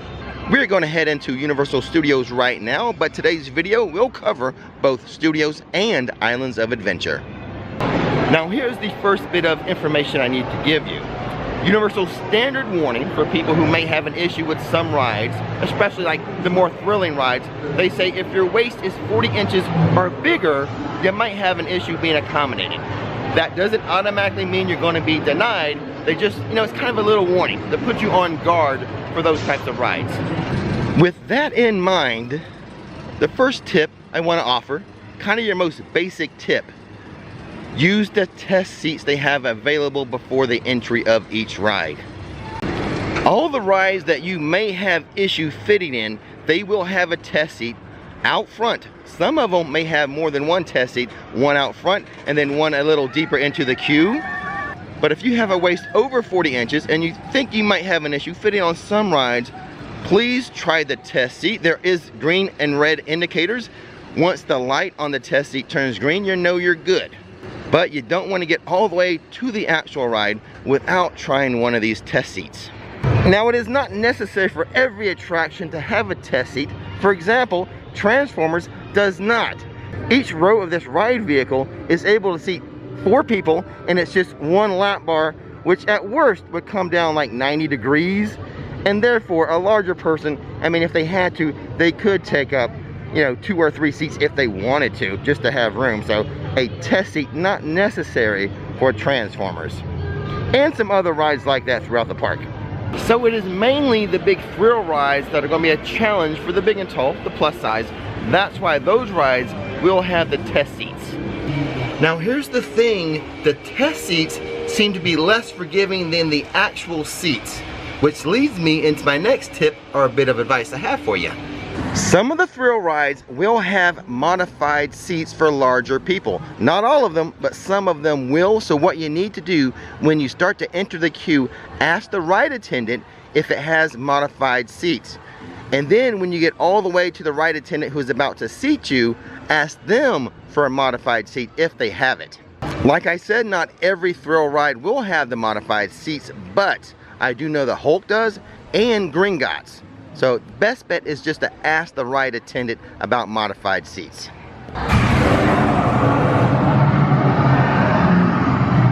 I know Gringotts, the back row, modified seats, and for the Incredible Hulk roller coaster, there's a few different rows of seats that are available as modified for bigger people. So just make sure you ask the ride attendants about that. Here's another tip or piece of advice if you're visiting Universal and you're big and tall, plus size. Let's take a walk and let me explain a Facebook group you may be interested in. Very recently, as I was walking around the park, I ran into one of you viewers. This viewer, in order to prepare for their Universal trip, lost over 100 pounds. This person really wanted to go on Hagrid's, knew they had to lose some weight, and they did it. Congratulations to that viewer, so proud of you. But during my conversation with this individual, they wanted me to mention a Facebook group. It's called Universally Fit Health Community. This Facebook group, in case you may be on your own road to weight loss, it's a great place to share your stories and your journey. It's a very inspirational and motivational group. I'll leave a link to it. Go check it out. And by the way, guys, to be honest, there are more than 6 items on today's list. When you add up all the tips, all the tricks, all the advice, and maybe some little factoids, we're gonna be well over 6 in this list, guys. And here's another little tip or piece of advice. Say you are too big to go on a ride. Let's, for example, Gringotts. That doesn't stop you from enjoying the queue. You can at least walk through the queue and enjoy those. Especially, I would not want you to miss out on the queue for Escape from Gringotts or Harry Potter and the Forbidden Journey. Those Harry Potter queues are amazing. Don't miss out just because you can't fit on the actual ride. Here's another tip, or actually this is more of a warning. I ride every ride at Universal Studios and Islands of Adventure. And when it comes to any of the rides here, Rip Ride Rocket I find to be the most uncomfortable when it comes to fitting in the ride with the lap bar. The lap bar restraint they use on Rip Ride Rocket, it's very wide and it really does not rest on your lap. It more of comes across your belly, so it really gives a lot of pressure on your stomach. And for that reason, I find it to be the most uncomfortable ride at Universal Studios or Islands of Adventure. Another thing about Rip Ride Rocket for the big and tall, especially the tall, this is one of the rides that has a height restriction as far as you can't be too tall. 6'7" or taller, you will not be able to ride Rip Ride Rocket. Here's another little tip. I don't know what number we're on. We're being kind of casual today, but a tip would be to empty your pockets. A lot of these rides have lap bars that hit right on your thighs or on your lap. So even if the ride doesn't require you to use a locker, don't have a lot of stuff in your pockets.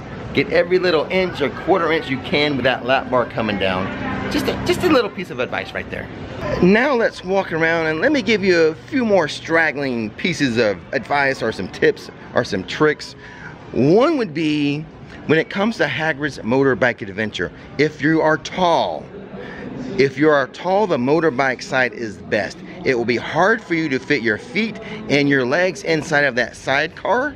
I'm only like 6'2½", and I have a hard time getting my feet on the floor and like cramming my legs in that sidecar. So if you're tall, go for that motorbike side.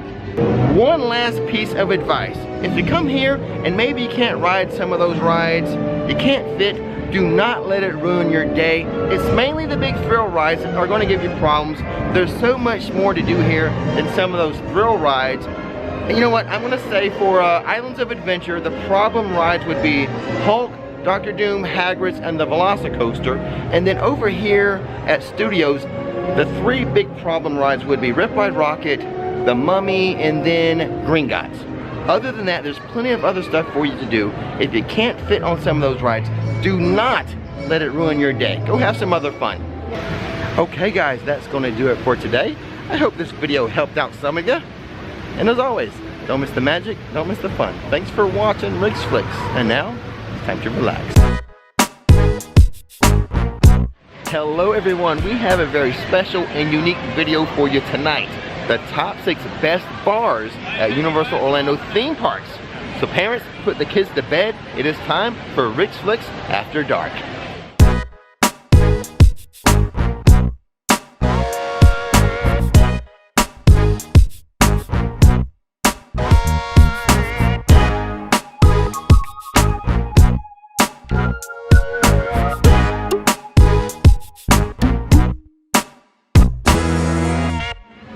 Okay, a couple of disclaimers. First off, it's not dark now, but it will be. It's getting dark. Soon enough. We had to get here early enough to see one of my favorite bartenders. He gets off at 5. You don't want to miss it. And then the second thing is, Universal classifies Volcano Bay as a theme park. I do not. I say it's a water park. And then the other thing to note is we are not including City Walk. This is just the theme parks of Universal Orlando and Islands of Adventure. Now we can get started. Can't get enough of that wonderful Duff? Grab an icy cold glass of Homer's favorite suds and relax. Duff Brewery at Universal Studios Florida. The open air bar, Duff Brewery Beer Garden. Cool off for a while as you watch your favorite Simpsons clips on a flat screen TV. See topiaries of the beloved characters, the 7 Duffs. Here is a pro tip. You see this long line, this long queue of people waiting to order their Duff beer? Well, if there are seats available at the bar, take a seat and you'll get served quicker. Which is what we did. We happened to be here at the time of Dufftoberfest, so I got a Dufftober beer. And once you pick up your beer at the bar, come down like us to the water and watch the sunset. It's a nice view down here. So as far as what you're going to order here, it's basically Duff beer. But like I said, I am here during Dufftoberfest, so I got a Dufftober beer. Most of the time, it's just going to be a Duff or like a Duff Lights, right? Cheers.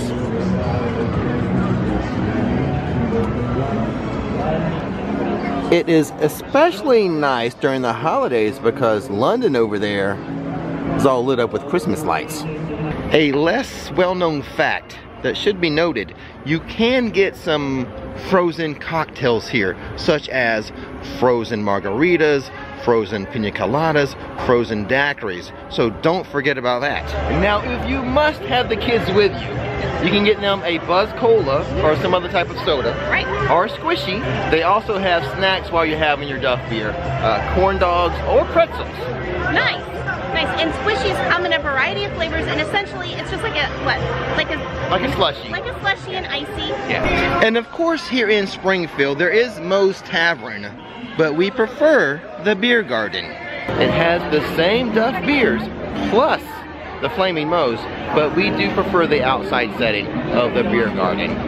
I mean, don't just take that beer for a walk. Go down by the water, sit for a bit, enjoy. Oh yeah. Chez Alcatraz, Universal Studios, Florida. Located on the docks of Universal's Fisherman's Wharf. Here's a watering hole you're sure to love. Cool down and relax with a cold beer, mixed drinks, and non-alcoholic refreshments. If you're up for a photo op, snap a pic inside the jaws of the massive great white shark hanging next door. Here is a look at the menu. They have specialty cocktails, draft beer, bottled beer, white wine, and red wine. The lowest price item on the menu is $8.50, and the highest price is around, looks like $13. We have two favorites here. One is not on the menu. The one not on the menu, Nikki really loves, is called the Single Rider, but we're not going to get that this time. We have to order the classic Ocean Attack. Why? Because it comes with a show. We're getting the classic Ocean Attack for $11.99.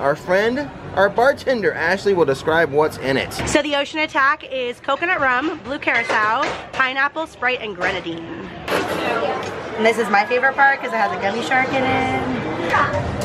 So are you ready? We are ready. Are you sure? Action. Let's do this. Da da da da da da. Oh no! Watch out! There's a shark! Swim to the shore! Chop, chop, chop, chop, chop, chop, chop, chop, chop, chop, chop. You swam too slow.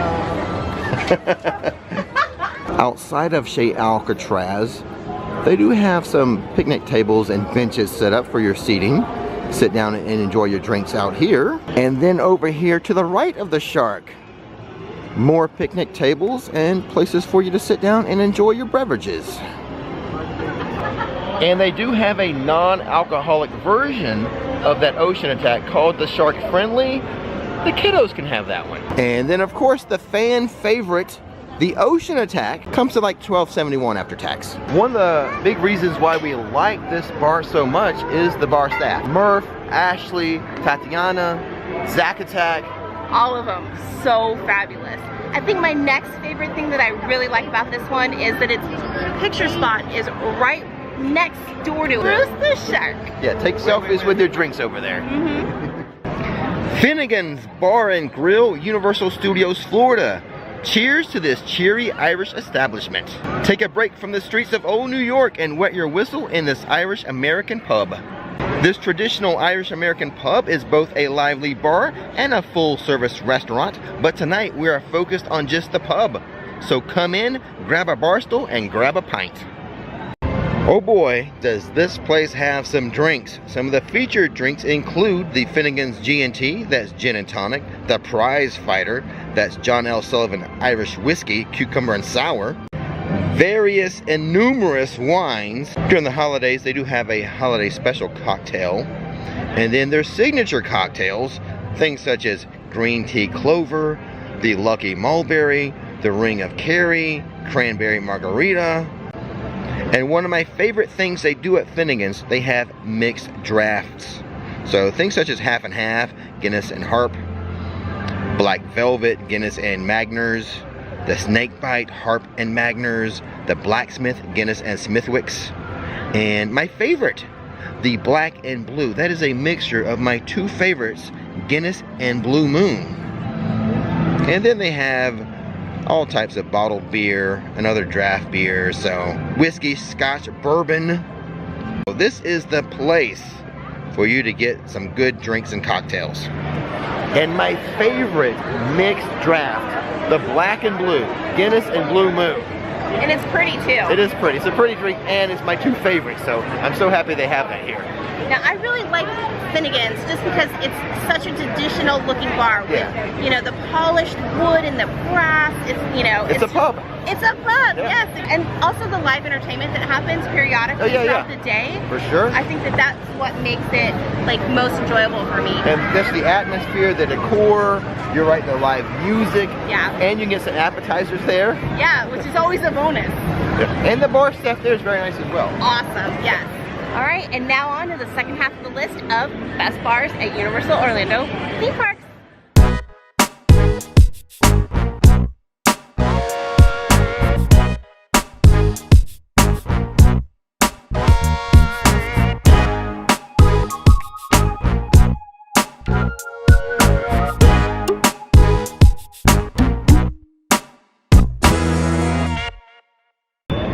The Backwater Bar, Universal's Islands of Adventure.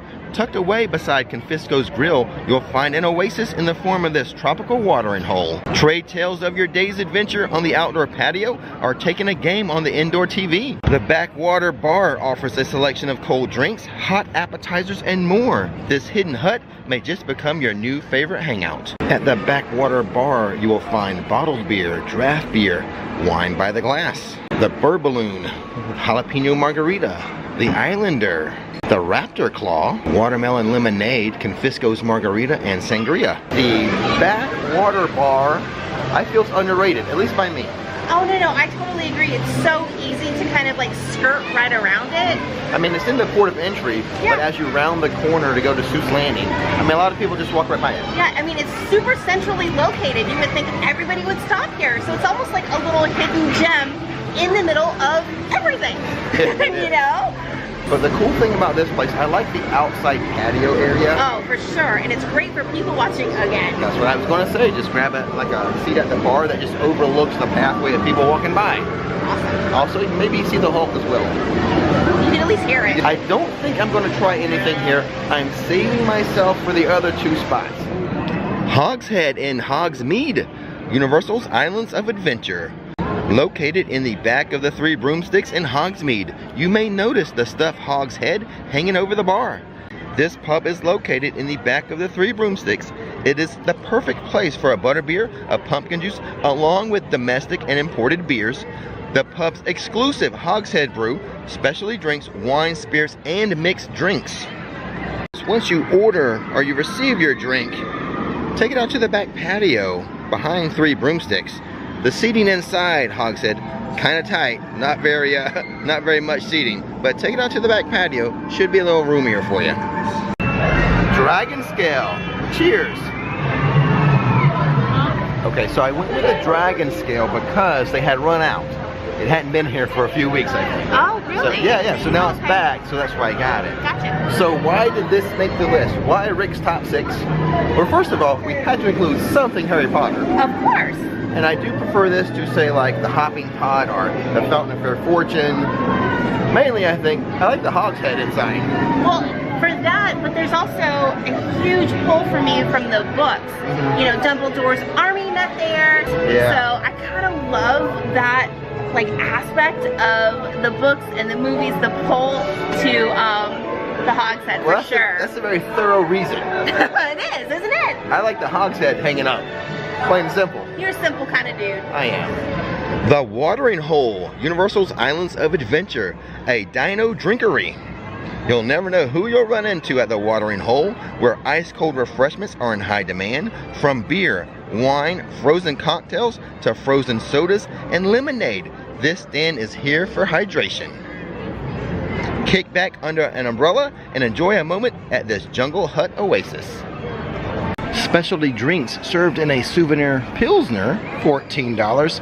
The TI Peach, Predator Rocks, Dino Roar, Prehistoric Punch, the Fossilizer, I'll talk more about that later, Birds of Paradise, Leaping Lizards, and the Mai Tai. And then they do have specialty frozen drinks here, Rum Runner, Pina Colada, Wild Berry, Margarita, Guava, Mango Passion, and Strawberry frozen specialty drinks.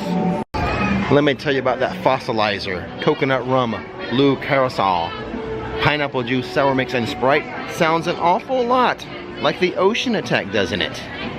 They also have draft beer, canned beer, and wine by the glass.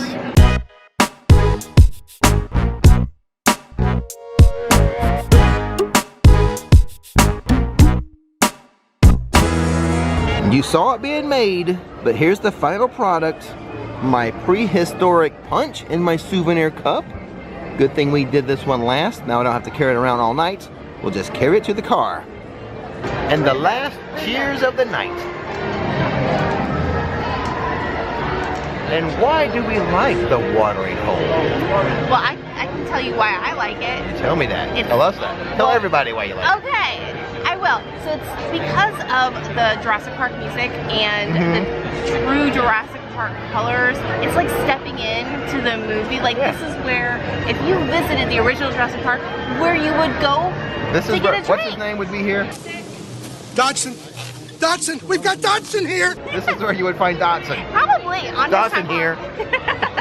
Exactly. And then also I like kind of it's kind of tucked away in It's a hidden little. It is, but gym.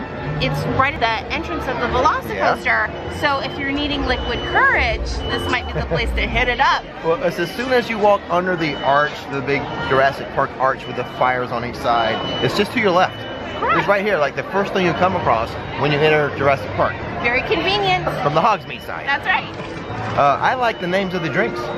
Me too. Very creative. Yeah, clever. Now, one of the drinks here they did make, one of the drinks made my Rix Top Six adult beverages. Yes, and it was the prettiest beverage of that whole vlog. I'll leave a link to that video in the description box. Yeah. Now that you know the top 6 best bars, you gotta know the top 6 drinks. So there you go, my friends. Rix and Nick's top 6 best bars at Universal Orlando theme parks. The next time you're here, try them out. Let me know which one is your favorite. Hard for me to pick a favorite. Me too. I can probably get it down to 3. Rix best top half 6. But we won't do that tonight. Not tonight. So I guess we'll just say goodnight. And don't miss the magic, don't miss the fun. Thanks for watching Rix Flix. And now, it truly is time to relax. Mwah.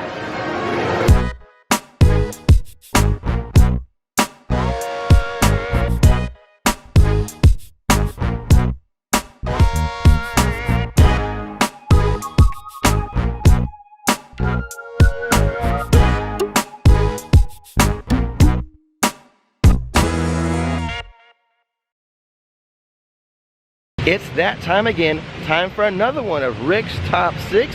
Someone sing it, or if you have a little dance, do your dance. Rix Top 6, party time, excellent.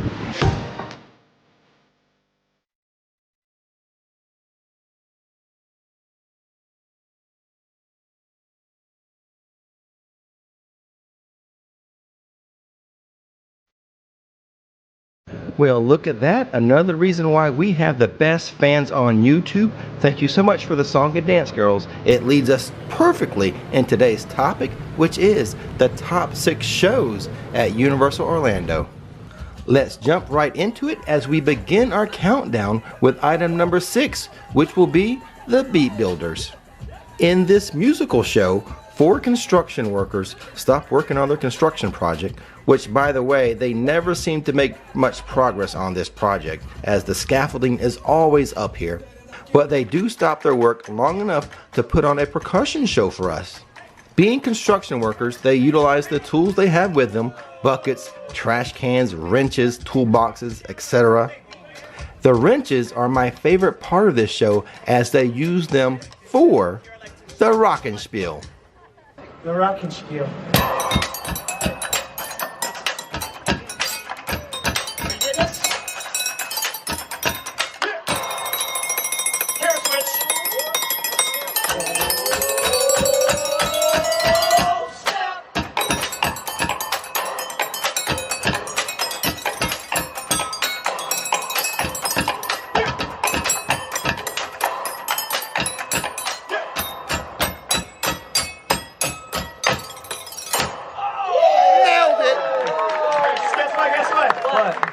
I nailed it.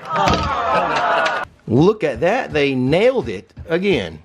Show times will vary, but the first show is usually between 10:30 and 11 a.m.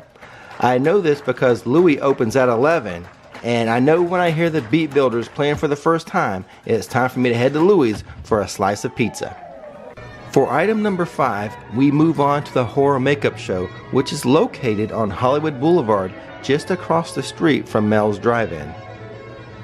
Now, the title of this show says it's a horror makeup show, but really, I consider this to be more of a comedy show that also happens to include some cool history regarding techniques used in classic and modern horror movies. The history part is really cool, as it features movie clips, props, and interactive demonstrations. Just watching the classic movie monster clips is a blast.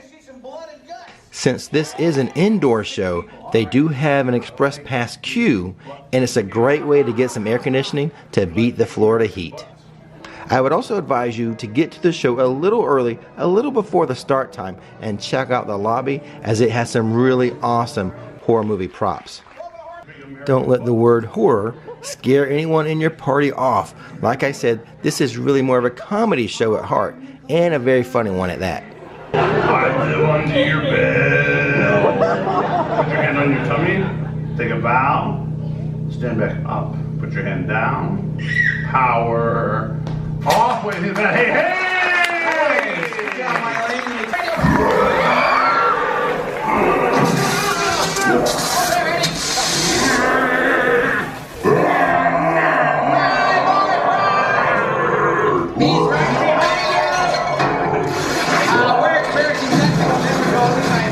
Nicholas! Well, I guess that's our show for today.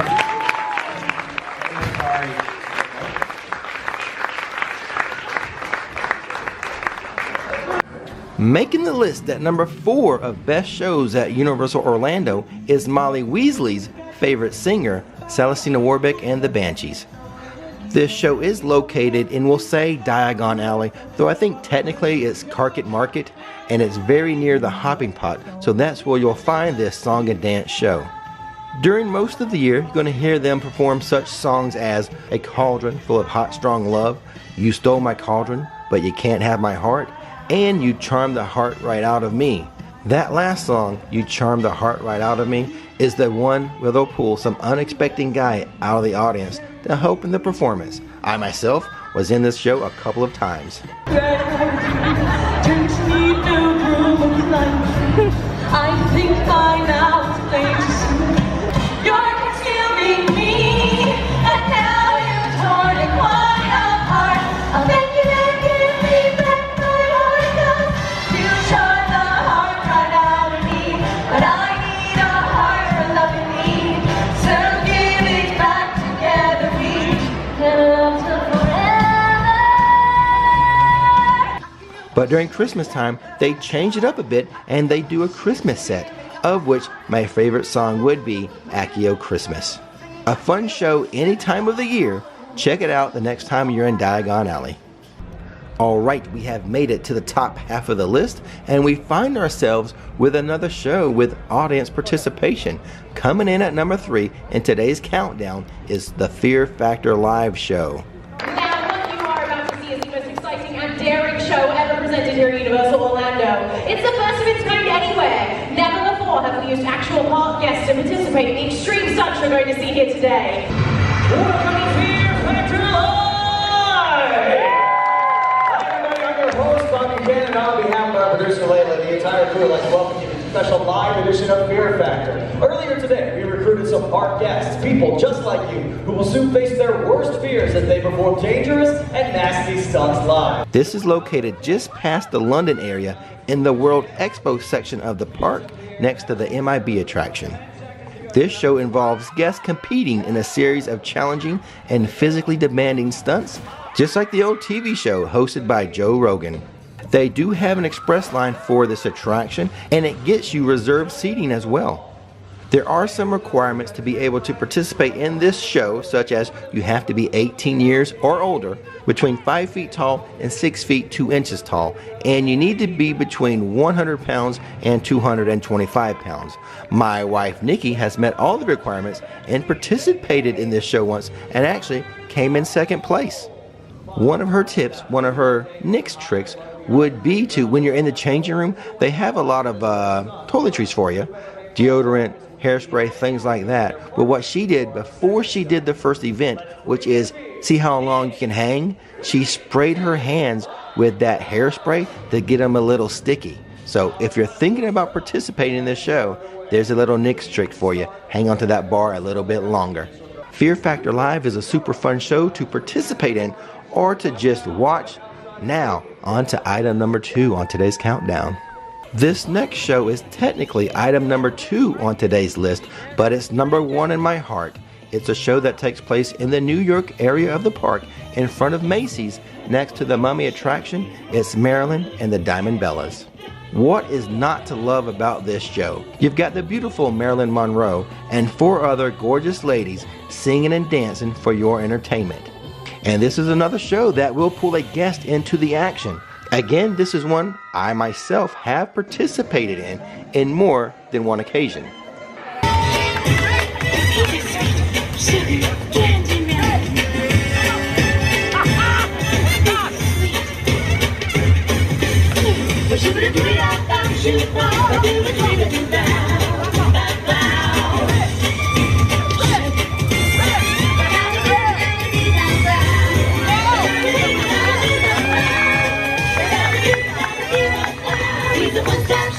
He's my heartbeat stop. He's a one-stop shop. Makes the ladies drop. He's a one-stop shop. Takes me to the top. He's a sweet talking sugar dirty candy in there.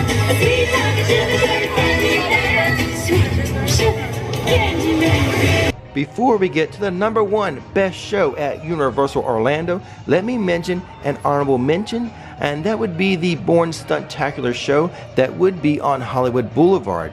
At the time of filming this video, the show has not yet opened, but it has had Universal team member previews, and I've heard very, very good things about this show, so I did want to make sure it had a place on this list. And that place would be an honorable mention. I'm sure it's going to be an outstanding show for you to check out when you visit Universal. And now the moment you've all been waiting for, the #1 show I recommend you to see at Universal Orlando would be the Blues Brothers.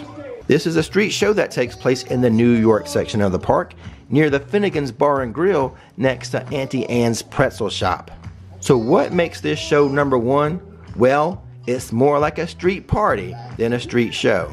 Great car, great suits, great songs, great dancing, great audience participation. Shake your tail feather and become a soul man.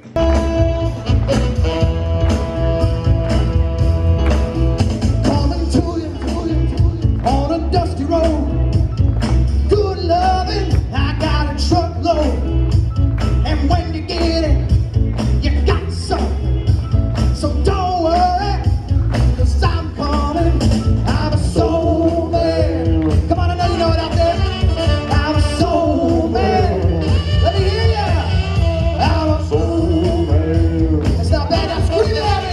I'm a soul man. Hey.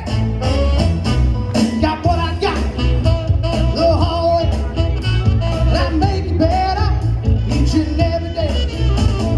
So honey, don't you break, 'cause you ain't seen nothing yet.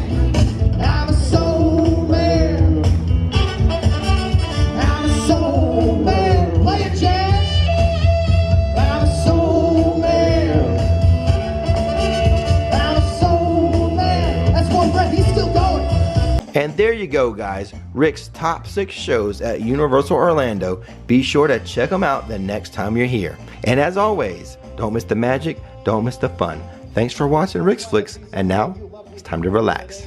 And just remember, people, that no matter who you are or what you do to live, thrive, and survive, some things make us all the same. You, me, them, my brother Jake, Jazz on the horn, everybody. People, now get those hands up and put them together. Everybody, you,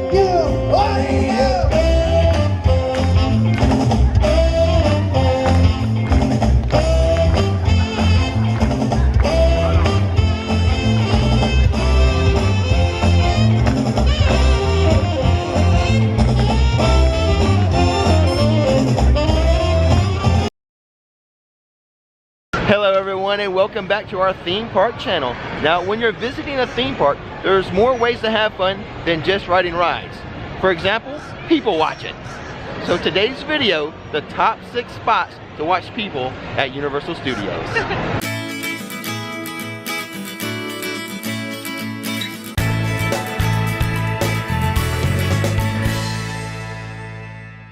But before we begin, we publish theme park videos on this channel all the time. So hit that subscribe button and that bell notification button so you'll know when another video is ready for you to view.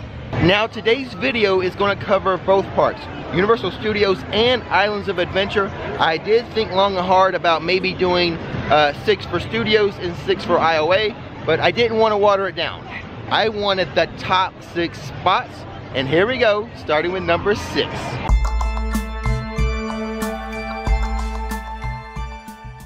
And so the countdown starts with item number 6, Ripsaw Falls. This is a fun spot to watch and listen, especially to the screams. That's kind of true. Now this would rank higher, except there's no place to sit.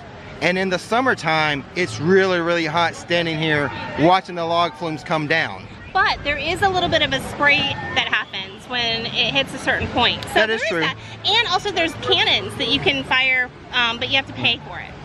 And another reason why this doesn't rank as high is because the log flumes come down really, really fast, making it hard to see the people in them.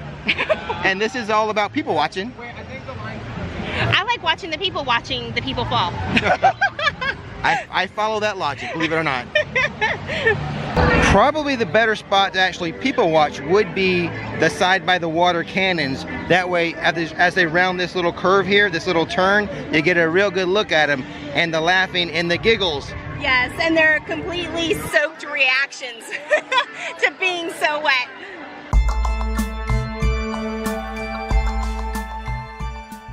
And number 5 on today's countdown is going to be Hogsmeade, a great spot for people watching. What makes this a good spot for people watching?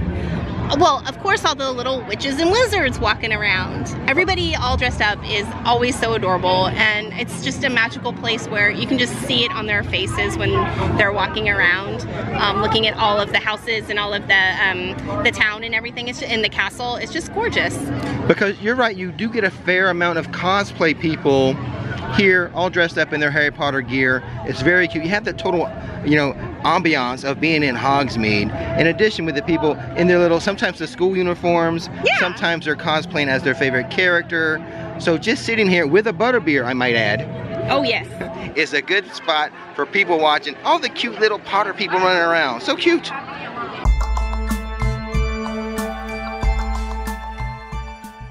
Coming in at number 4 on today's countdown, Hollywood Boulevard! So there are a few reasons this made the list at number 4. First off, it's very roomy. It sure is. It's a big road down this, it's a big street down here, a lot of room, there's a lot of seating. They have a lot of benches down this area. Yeah. That's right, you want to be comfortable when you're people watching. Benches on both sides of the street here. Very comfortable. Also, like you can have a seat by Mel's Diner as well. Yes, definitely. And there's some shade depending on the time of day too. In addition to watching the people, it's fun to watch the characters with the people. Exactly. This is a great strip to be on for the character meet and greets, and also for some of the I guess the performances that come out, like SpongeBob and Dora the Explorer. That's true. But it's real fun to see the characters interacting with the people, because some of them are hilarious, especially when Beetlejuice comes out. Yes, yes, definitely. And then there's also Marilyn and Betty Boop. But this is the spot for all the characters, so a good spot to hang out watching the people interacting with the characters. You also have tables and chairs by Schwab's Pharmacy, a good spot to sit down, watch the crowds go by.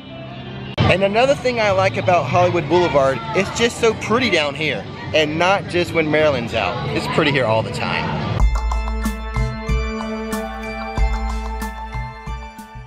Coming in at number 3 on today's countdown of the best spots to people watch, Diagon Alley.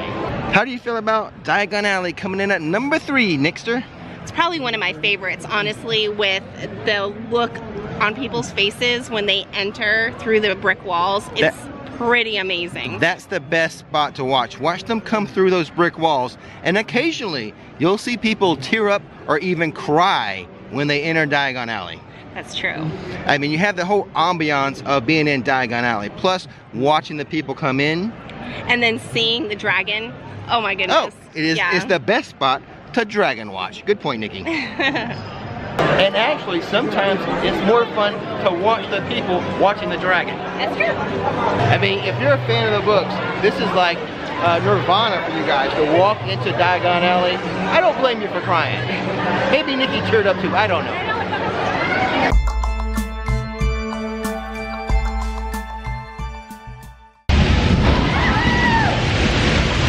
Number 2 on today's countdown, the Jurassic Park River Adventure.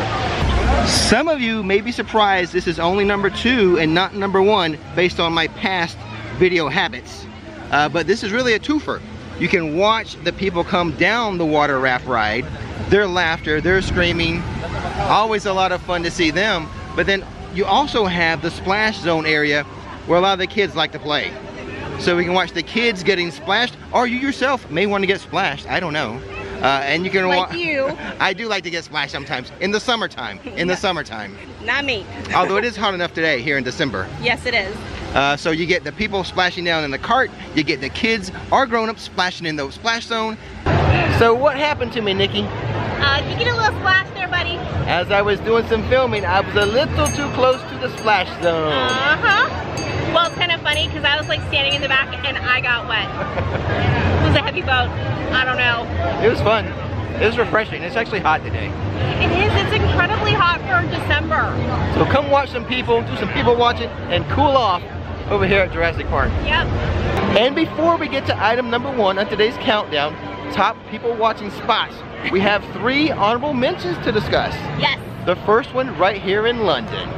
Now, if we sit over here by the fountain near the night bus, we can watch people try to figure out where Diagon Alley is. It's always quite comical.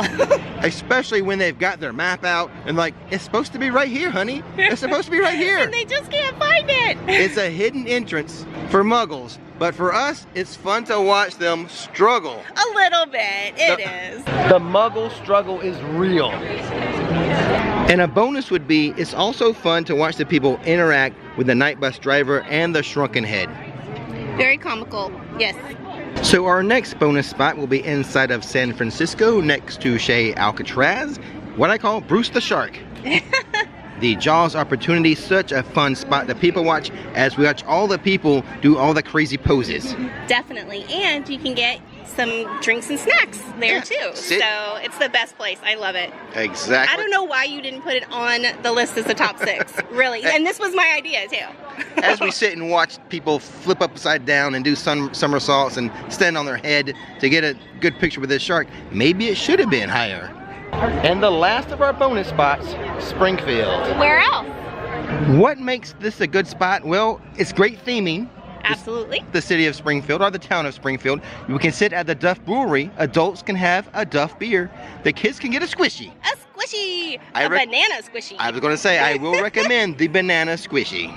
Not quite at the end yet, guys. You're almost there, though.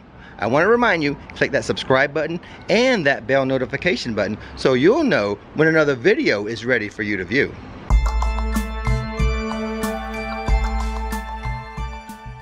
And the number 1 spot to people watch. Now this is kind of a hidden gem, but over behind Me Ship the Olive, as part of the Popeyes and Bluto's Barges water ride, there's this little like waterfall right here. Yeah. People get soaked on that ride. There's 2 really good spots to view this from. The first area is from this bridge. You can watch the raft as it comes down, and unsuspecting people sometimes, some of them know, but they are going to get soaked, and then just the laughs and the giggles that occur are priceless. And the reason why I made a face just then is because on the ride, this is the part where I always get wet. And then what you can do is walk a little further down to the other side of this waterfall and watch the people get splashed from that angle as well. So fun when it's not you. For number 1, there's like 3 or 4 really good spots. Up there on the bridge is a good spot, and then if you stand right here, a good spot to view. Or you can go up to the water cannons right here. You can view it and you can shoot water at them. So here's a view from the bridge. This is a good angle to watch these people getting soaked. And this is the angle from just a little further down. Also a good spot. They're all good. And this is what it looks like when you're actually in Me Ship the Olive at the cannons. And by the way, these cannons are free. No charge to shoot water at people with these. So what do you think, Nick? I know you're surprised this made it at number 1, but now that you're here and watching, what do you think? I think it's an interactive experience. It's a lot of fun over back here. I like it a lot. Yeah. I could watch this all day. It is hilarious. Yes. I don't know if the screams are picking up from this little microphone, but it's not just the splashdown. It's the screams, the laughter and the giggles afterwards. Yes, so if you need an attitude adjustment, this is a good place to stop. Yep, for sure. So that's the list. Rix Top 6 people watching spots at Universal and Islands of Adventure. What did you think? Is there something you would add, take away, change the order? I know Nikki already thinks Jaws should be like in the top 6 and not just an honorable mention. Yes, especially because it's my idea. So you let us know in the comments below what you think of the list. And as always, guys, don't miss the magic, don't miss the fun. Thanks for watching Rix Flix, and now, time to relax. Hello everybody, we're back at Hagrid's Motorbike Adventure for another one of Rix Top 6. Now, if I can just find someone to sing with me. Rix Top 6, party time, excellent. Rix Top 6, party time, excellent. Rix Top 6, party time, excellent. Subscribe.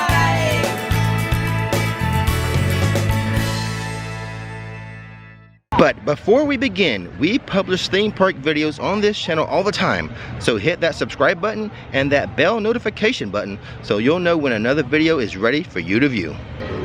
Yep, so today's gonna be another one of my patented Rix Top 6. This time, the top 6 things we love about Hagrid's Motorbike Adventure. The top 6 things about this ride. Let's get to the countdown.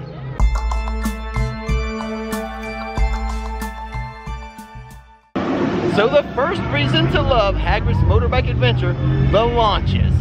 This coaster has the most launches in the state of Florida, maybe the US.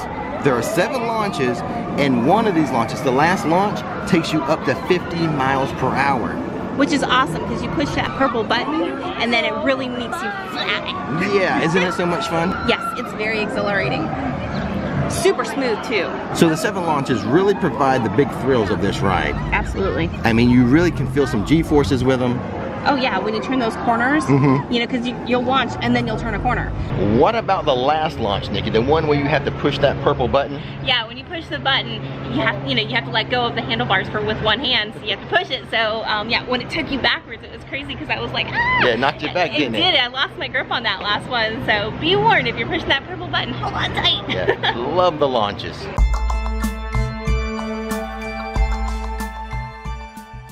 And the second reason to love Hagrid's Motorbike Adventure, riding in reverse. Oh yeah, that backward section is awesome.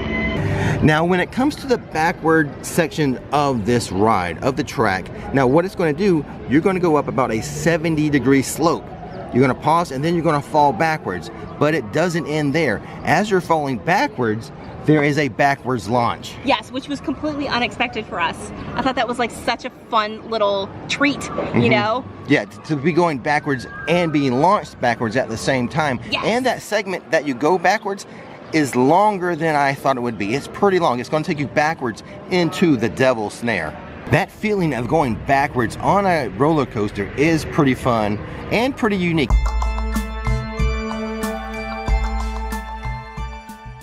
And the third reason to love Hagrid's Motorbike Adventure, the length of the ride. It is pretty long. Yep, the length of the ride, both in feet and in minutes. A good reason to love the coaster. We think the track is about 5,053 feet long, and the ride itself almost 3 minutes in time. Yeah. Time well spent. Exactly. It feels like an adventure. Right, it tells a story. So it does. The time is just not spent running around, speeding on a coaster. There are segments that are going to slow you down for a little scene or two that's going to tell a story. So that 3 minutes is well spent with thrills and immersive storytelling.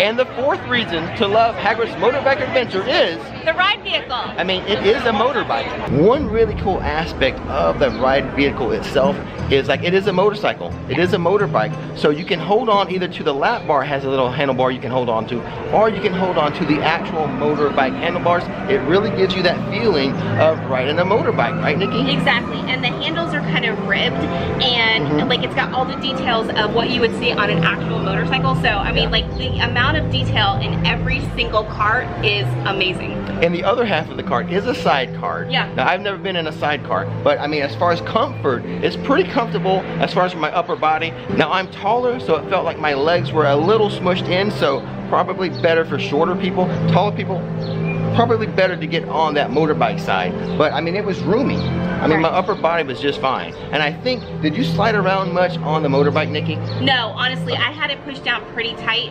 And the way the motorbike lap restraint is, it's kind of shaped like an M. So it goes on either sides of your thighs and then one in between. On top of your thighs and then around your thighs a little bit. Exactly. On the motorbike side. Now the sidecar side, it's just the lap. There's no, it doesn't go around your thigh. But yeah, a lot of cool details as far as Hagrid's motorbike is concerned, especially that purple button, Nikki. Yes, that was unexpected. I did not know that that was going to be there, so I was really excited. And you have to listen for it. I think it's after the double snare.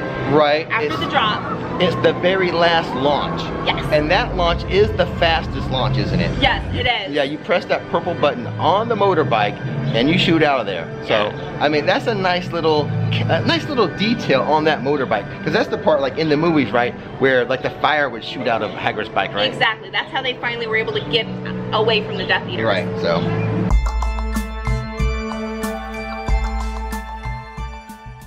And the fifth reason to love Hagrid's motorbike adventure, the track layout. It is curvy, like Nikki.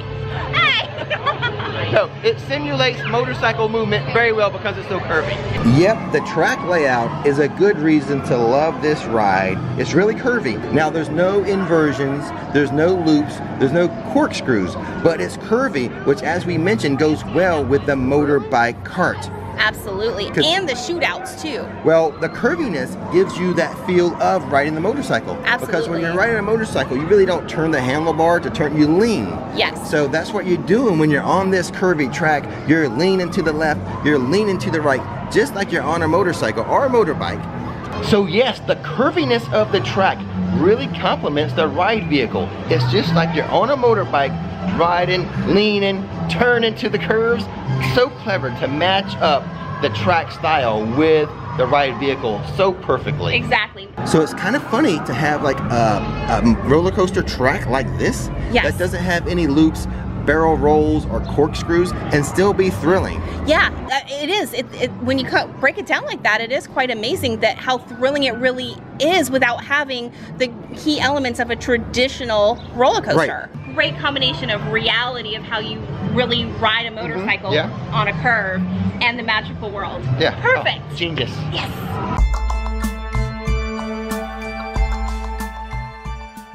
And the sixth reason to love Hagrid's motorbike adventure? The vertical drop. I love that vertical drop. This might be my favorite reason to love this motorbike ride, the vertical drop. You know I've been looking forward to this. One, because I love the Tower of Terror because that's straight vertical drops. Yes.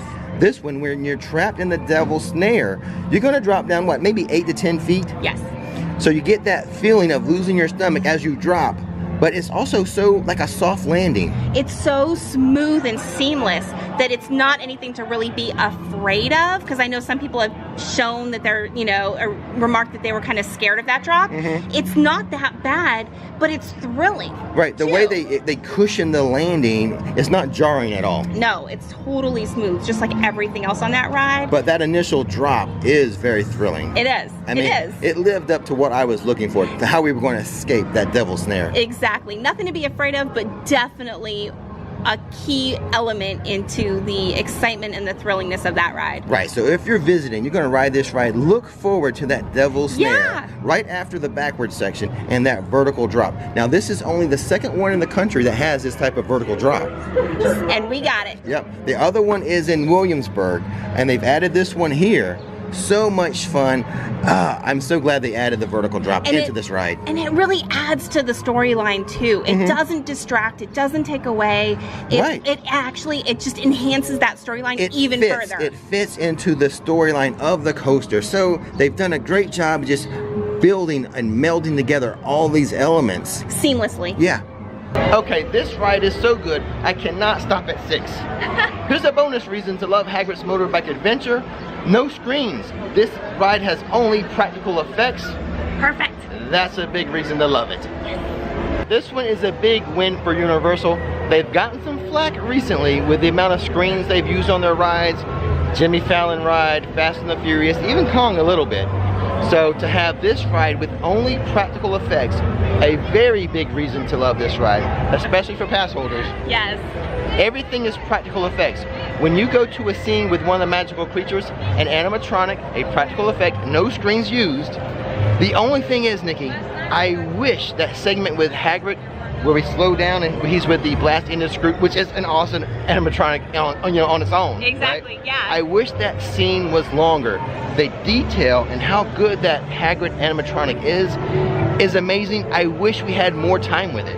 I know, right? The only time that there's actually a screen is during the pre-show, and they did a practical effect with the screen. Yeah, so they brought in that element as well, where they shoot a burst of water, which was great too. And the funny thing is, people always love when there's a ride or something that spurts out some water on them. I don't know. That always gets a good reaction from the crowd. And this time they got me because I was not expecting it. None of us were. We were all shocked. It was great. So the use of practical effects on Hagrid's magical creature, motorbike adventure, top notch, a big, big win for Universal, a big reason to love this ride, Hagrid's motorbike adventure. Well, there we go. Rix top 6 reasons to love Hagrid's motorbike adventure. Actually, there were 7, right? We had a bonus in there. That's right. If I was Kevin, it'd be Kevin's top 7. But alas, I'm Rick. Has to be 6. Now we're gonna say this, we'll put this out there on record. That is the best Harry Potter attraction ever created, wouldn't you say? Oh, #1, yep. Absolutely. Knocked it out of the park. And with that being said, dumb is the magic, dumb is the fun. Thanks for watching Rix Flix, and now it's time to relax. If you're one of those people who believes calories do not count when you're on vacation, boy, do we have a video for you today. It's the top 6 desserts at Universal Orlando Resort.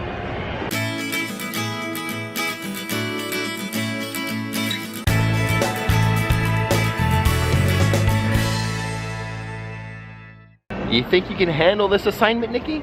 No, not at all. That is a lot of sugar in one day. Good thing our diet doesn't start until tomorrow. To start with, we are going to do 3 desserts here at Studios, and then we will do 1 in City Walk, and then 3 at Islands of Adventure. That's right, if you've done your math correctly, it's not a Rix top 6, it's actually 7 awesome desserts today. Our first dessert today, one I recently discovered here at the Today Cafe. The blackberry lemon cake, topped with a white chocolate medallion and a blackberry. The icing on top is a whipped cream icing, and then the cake itself, a lemon cake, and the pink areas that we see, that is actually the blackberry filling. First dessert of the day done. Deserving of a spot on Rix top 6, right, Nick? Definitely. That's one of my favorites. It reminds me a lot of like a chantilly cake, with it being so light and fluffy and refreshing. It really is. Absolutely in season and perfect. Yeah. Just burst in your mouth when you bite into it. So it's highly recommended. I am a little worried that maybe it won't be there forever. Like maybe they're more seasonal at the Today Cafe. Okay. But if it's there, get it. It's good. Along the way to the next stop for desserts, Nikki had the brilliant idea of getting one of these refillable cups. Well, I figure we're going to be drinking a lot of water and liquid between our snacks and desserts today. Cleanse the palate. Exactly. So the refillable cup is $18, $15 if you have an annual pass discount depending on your level, and you can refill throughout the day. I think about once every hour. I think so too. I think there's like a time frame that you can do your refills. And then, yeah, I figured it's a less expensive way than buying bottled water. And it even makes fiscal sense to buy a cup, a refillable cup, and still get water with it. Yes, now, it's only good for the day unless we bring it back on a different day, we can reactivate it. And to reactivate it is only like $11.70. Yes. In New York City for the next dessert, which is where? At Finnegan's. Wait until you see what we get from Finnegan's. If I was ranking these, and these aren't ranked, these are not in any particular order, but this dessert in here might have come in #1.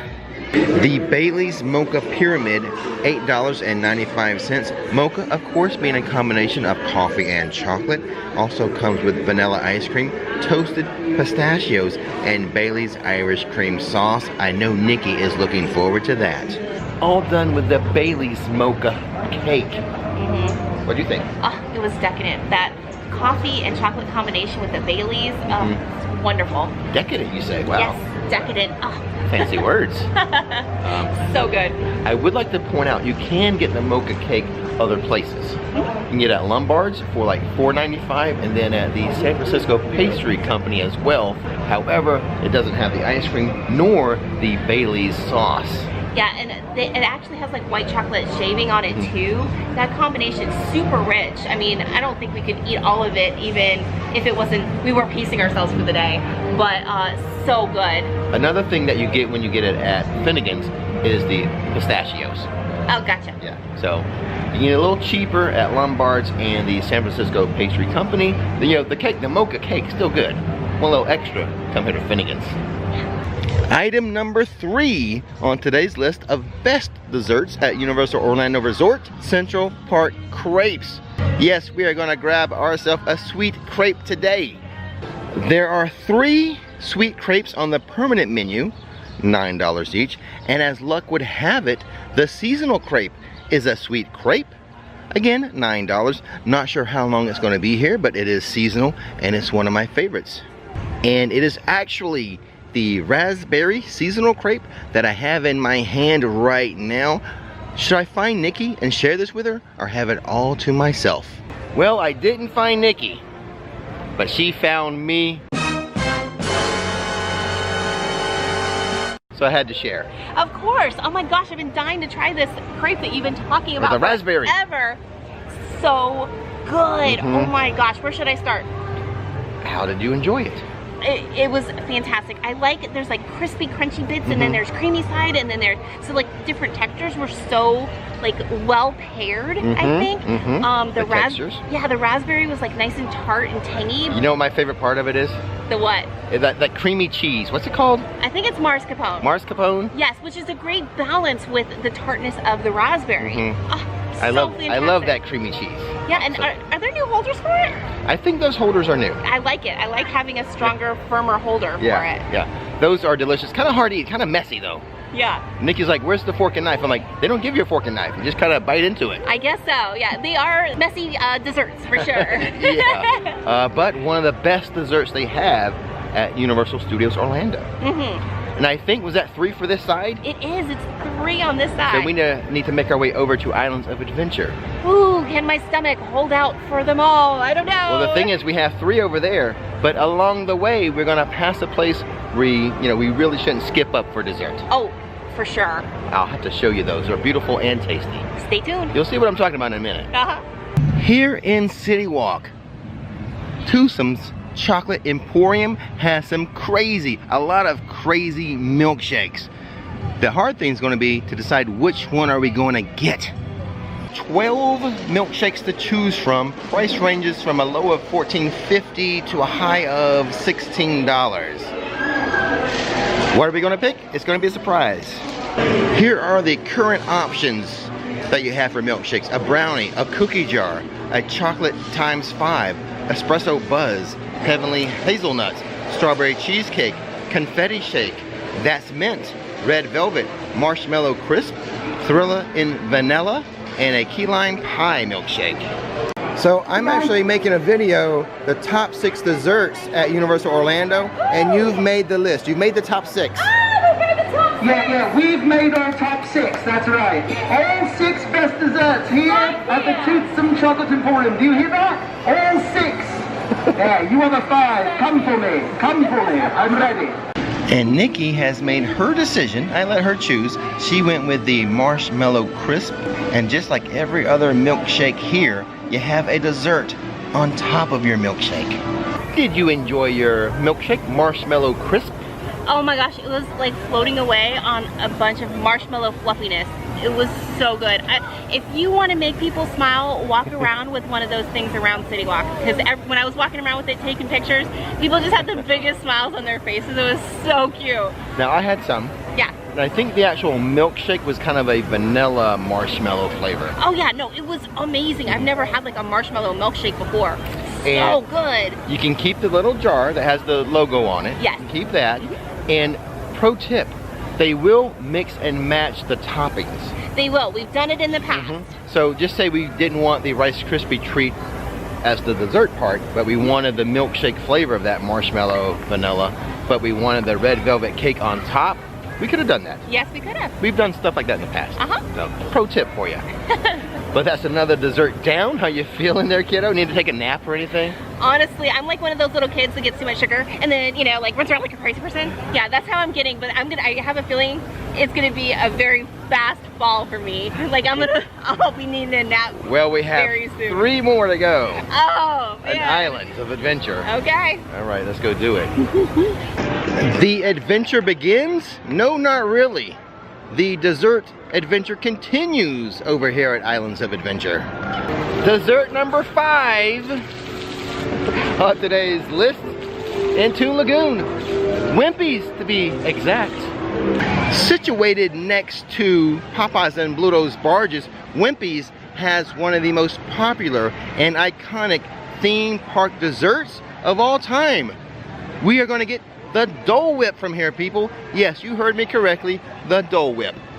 This pineapple frozen treat is available in a cup for $4, or you can get it in a cone for $4.50. It is a classic theme park treat.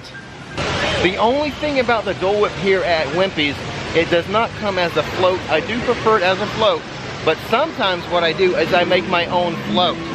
I get orange juice, and I make an orange juice pineapple Dole Whip float. Nice! I like it that way. Item number 6 on today's top 6 desserts at Universal. Don't worry, it's not the last one. We have a bonus one coming up, but item number 6 is the key lime cheesecake at Thunder Falls. I had this dessert the other day, and it is what inspired me to make this video. That's how much I enjoyed it. All done with dessert number 6. Woo! Key lime pie cheesecake at Thunder Falls. You go. It is fantastic. It's got the top layer of whipped cream, then it's got the key lime, and then it's got like a bottom layer of your like cheesecake, and then the crust is kind of like, I would equate it to, I don't know, an Oreo. Maybe an Oreo crust? Yeah, so good. Light and fluffy, just yummy goodness. And I prefer a key lime pie flavored cheesecake to actual key lime pie. And the flavoring of the key lime is kind of subtle. It is. It's a very mild, like, type of pie or cheesecake. Yeah. So it's really good. Yeah. Light and refreshing. It is. Another light, refreshing dessert. I like it. And who else likes to eat their cheesecake backwards, from the back to the front? He does. I do. Like all cheesecake. Even that one. Especially that one, I think. Especially that one. Item number 7 on Rix Top 6 desserts. That's right, I said 7. Sometimes I do move into bonus territory, and we're in that today. We are at the 3 broomsticks. We have to have a Harry Potter item, and we have to have a butterbeer item, but what will it be? So many Harry Potter desserts and treats to choose from, so many butterbeer treats and desserts to choose from. We're going with something that I think is kind of underrated. Butterbeer potted cream. Yes! And here's the potted cream in a nice little jar, which I have to mention, this jar is not a keepsake. It is not a souvenir. You can't take this with you. Right, we did ask. We did make sure, and they said no. Now let's dig into it and tell you what we think of it. All done with our butterbeer potted cream. May I go first, Nikki? Of course. If I had to describe it in one word, it would be creamy. Strangely enough. But what, give us some more detail. What do you think? Oh, it is a butterscotch type of flavor, butterbeer flavored, creamy, yummy, delicious goodness. Oh, it's so great. Shout out to Jessica for this idea, because as soon as I tried it, I was like, oh my gosh, this is my new favorite thing. The price of that butterbeer potted cream, about $5.50. Right. That's why we know that jar is not a souvenir. That's right. If it was a souvenir, it'd be priced around $15. And it probably had butterbeer on it. Yeah, have a little logo. Yeah, exactly. Yeah. So. Don't take it home. Okay, that's going to do it for the top desserts or sweet treats at Universal Orlando theme parks. We didn't even touch on the hotel desserts. Actually, resorts, because really, we did City Walk. We did one in City Walk. We did one in City Walk. We did 2 theme parks in City Walk. There you go. The best desserts and sweet treats. Still got a lot of good stuff at hotels. Yes. Might be a different video though. But you know what I need now? What? I need something salty. Yes. Something salty. Maybe we'll pick that up on the way home. I like that idea. But as far as today is concerned, don't miss the magic, don't miss the fun. Thanks for watching Rix Flix. And now, time to relax. Rix Top Six, party time, excellent. Rix Top Six, party time, excellent. Rix Top Six, party time, excellent.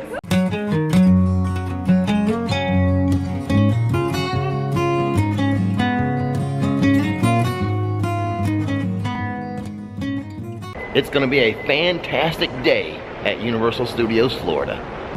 I'm a big fan of the parking garage they have here at Universal. It's the only theme park in the area that has a parking garage. I appreciate that my car doesn't sit in the sun all day here. I'm also a big fan of each garage area being themed and having its own theme music. When you're in Jaws, you hear Jaws music. When you're in the Kong section, you hear Kong jungle music.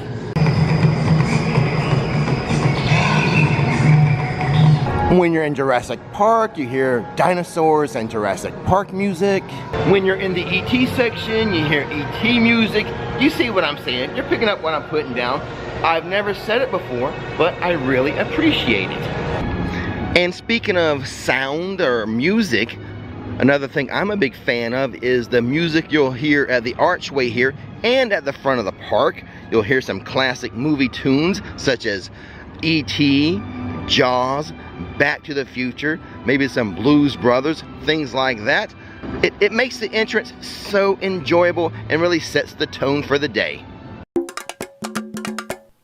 Hey, what's going on everybody? Rick here, and if you haven't figured it out already, today we're gonna walk around Universal Studios Florida talking about things I'm a big fan of, things I appreciate, like the Revenge of the Mummy roller coaster. Huge fan of this indoor roller coaster. I love the launch start that goes immediately into a drop.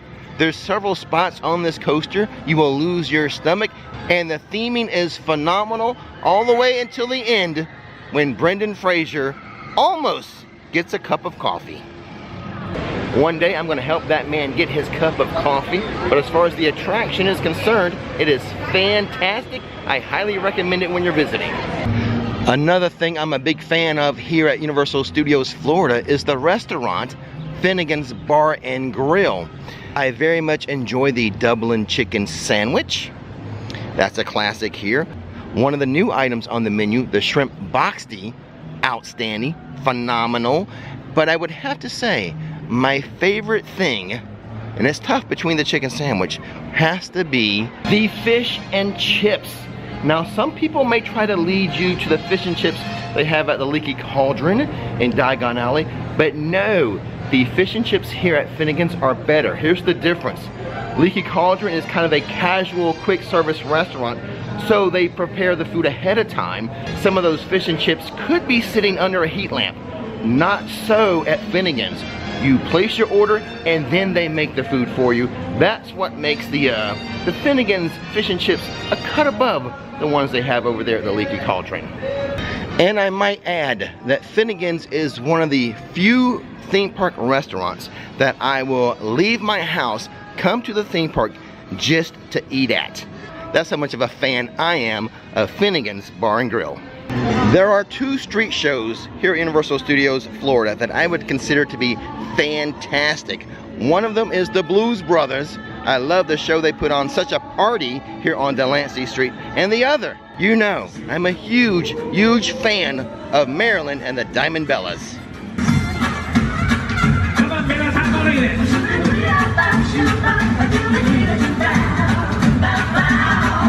In the San Francisco area of the park, the bar, Chez Alcatraz, is fantastic, and I'm a big fan of the Ocean Attack. We're ready, Ashley.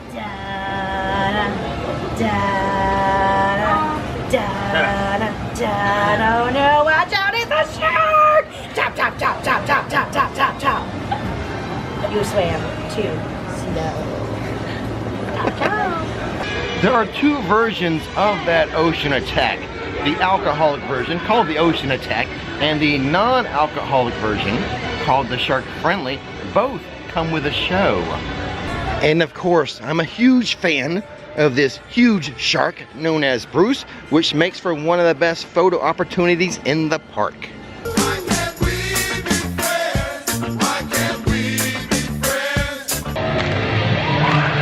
Moving on, the London area of Universal Studios Florida is fantastic. What's even more fantastic, walk through those brick walls and get into Diagon Alley. Woo! That is amazing. The dragon here, fantastic. You know, Hogsmeade Village over there at Islands of Adventure is fantastic, but Diagon Alley is on a whole nother level. This was a game changer for theme parks. I challenge anyone to name a better themed area of any theme park than Diagon Alley. Truly phenomenal. A huge fan of everything Diagon Alley. And that would include the roller coaster Escape from Gringotts. I call it a hybrid roller coaster, not because it's part wood and part steel, but because it's part roller coaster, part screen ride.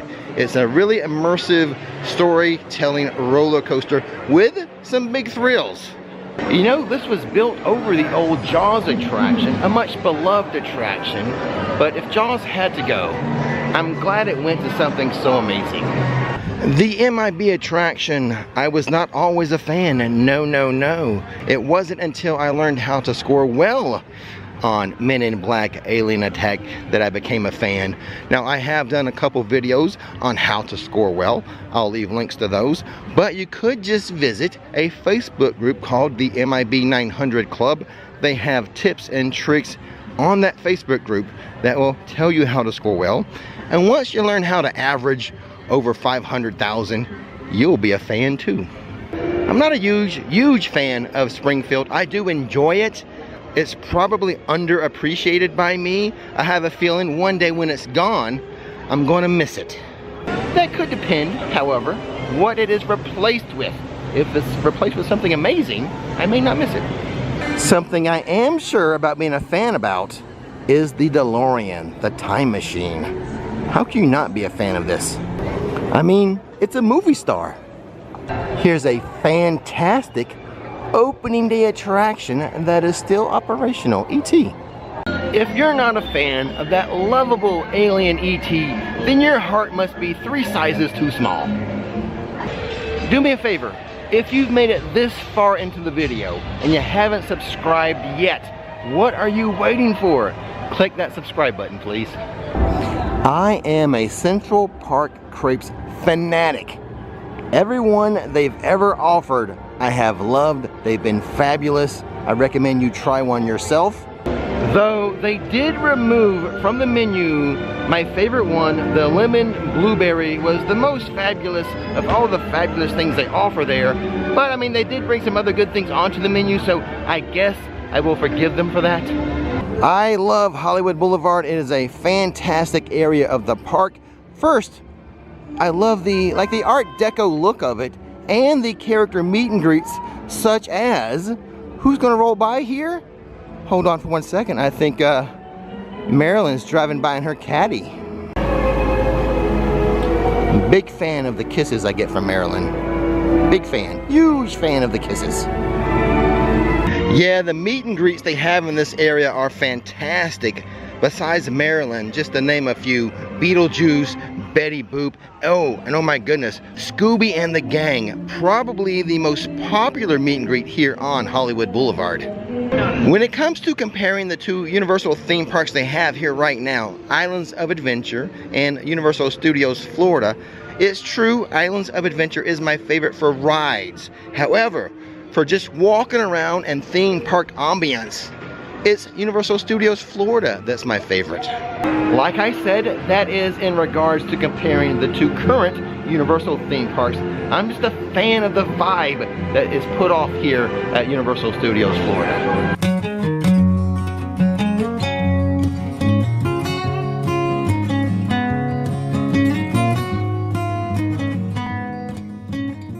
Now, it's important to note, just because I didn't mention something today, it doesn't mean that I dislike it. It just means I'm not fanatical about it. But if there is something that I missed that you are a fan of, let me know in the comment section below. And as always, don't miss the magic, don't miss the fun. In this video, I'm going to give you my top 6 snacks at Universal's Islands of Adventure. Rix Top Six, party time, excellence. Rix Top Six, party time, excellence. But before I narrow it down to just the top 6, I have to show you each snack location and what they offer. Now, for the purposes of this video, we are only considering snack locations that 1, do not have their own kitchen, and 2, serve more than churros, chips, and popcorn. For example, here in Marvel, Interplanetary Popcorn mainly has popcorn, churros, and chips. Also a pretzel, but it's not a fancy pretzel. So I guess you could say we're looking for elevated snacks, like the ones offered at the Daily Bugle Snacks and Drinks. They offer a foot-long hot dog, a chili cheese dog, a potato knish, and a fancy pretzel, the Bavarian pretzel. Will any of those make my list of Rix Top 6 snacks? Watch to the end of the video and find out. Here we can find chips, churros, and fruit. Disqualified. But at the edge of Marvel, the Lemon Slush offers an elevated pretzel, a pizza stuffed pretzel. So now you guys see what we're doing. We're not doing table service restaurants. We're not doing counter service restaurants. Rather, these little snack kiosks located throughout the park. And now that we're done with Marvel, let's see what, if anything, Toon Lagoon offers in the way of snacks. Ale to the Chief offers a foot-long corn dog and pizza. Not very elevated in my opinion. Toon Lagoon does offer a lot of food, but not many snack locations. Other than Ale to the Chief, there's just this little popcorn stand. And Frostbite Freezes, which also offers a foot-long corn dog. Now this is what I'm talking about. The canteen here in Skull Island, it offers more elevated snacks, such as the pizza skulls and the Kong dog, which is on a pretzel bun. Moving into the Jurassic Park area of the theme park, and just like this gal, we are on the hunt for snacks. Bone Chillin' offers turkey legs, a classic theme park snack. It's not elevated, but we will consider it for the top 6. But there is something working against the turkey leg. It's $15.99.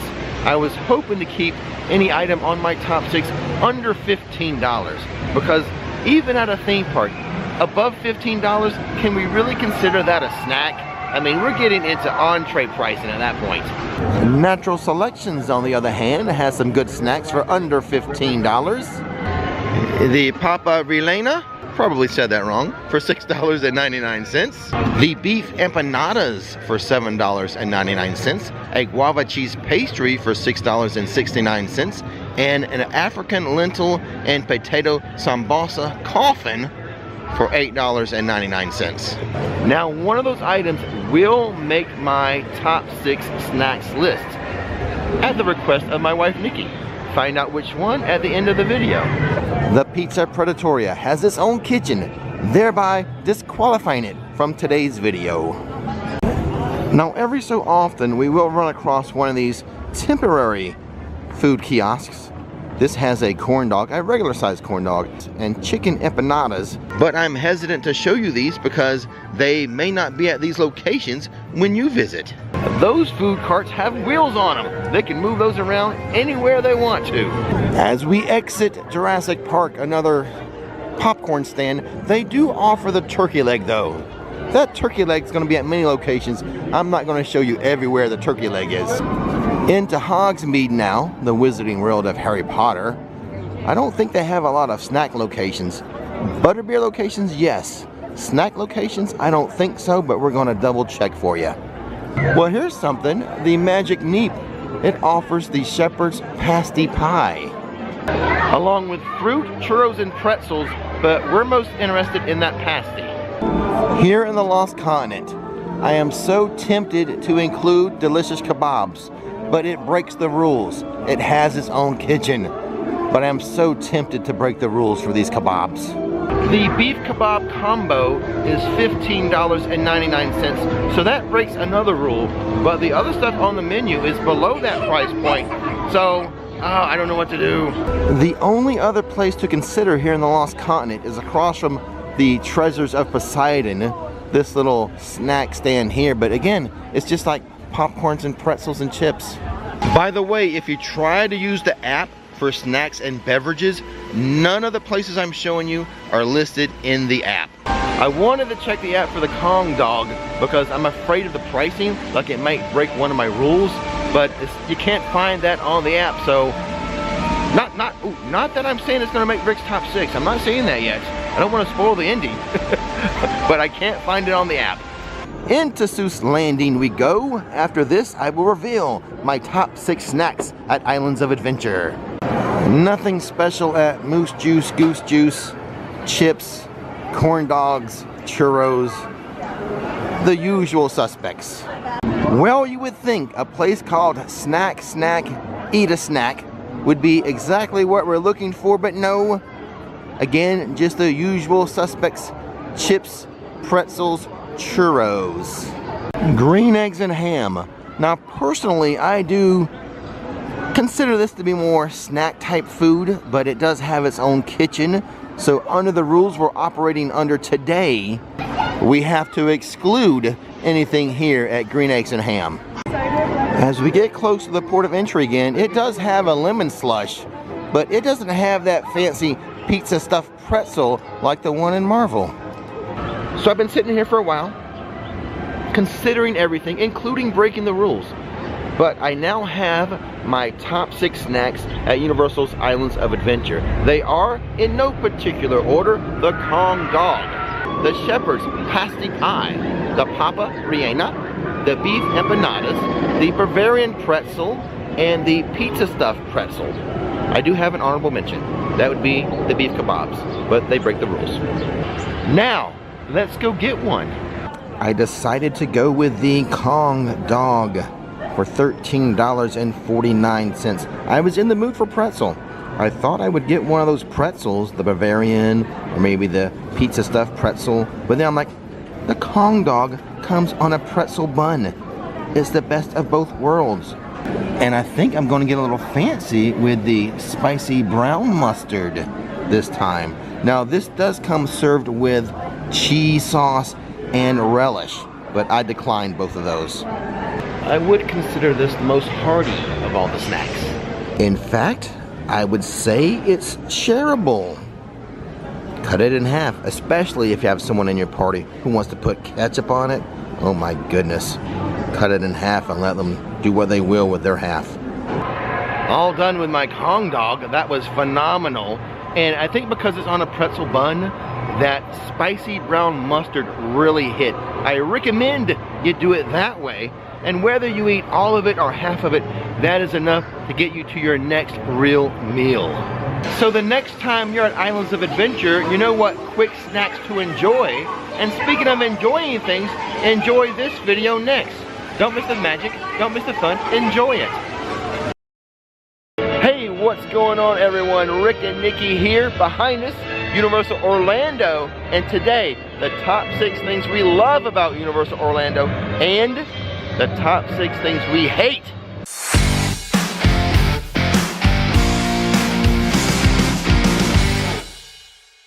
So to create this list, very easy and very hard. Maybe. It was easy to come up with things we love, hard to limit it to 6, maybe throw a bonus one in there. And then it was hard for me to come up with like things that I hate. Right, because hate is a strong word. Yeah. You don't really hate anything. Not really. I just used hate as the opposite of love. It's more like strongly dislike, or things that perturb me. There you go. Grind me, get on my nerves. There you go. But let's start with the love. The first thing we love about Universal Orlando theme parks, we're walking up right now, did not need a reservation. For these theme parks, No reservation required. If you feel like coming, you wake up, you feel like coming, come on in. You won't be turned away.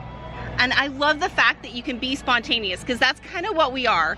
We're very spontaneous. We're not necessarily planners, and this park fits our needs. I love not having to plan reservations. You know, often when I visit a theme park, I'm visiting because I feel the need for speed. So what else do we love about Universal, Nikki? The thrill rides. Love the thrill rides. We have a bunch to choose from. Rip Ride Rocket, very thrilling. The Mummy, the indoor roller coaster.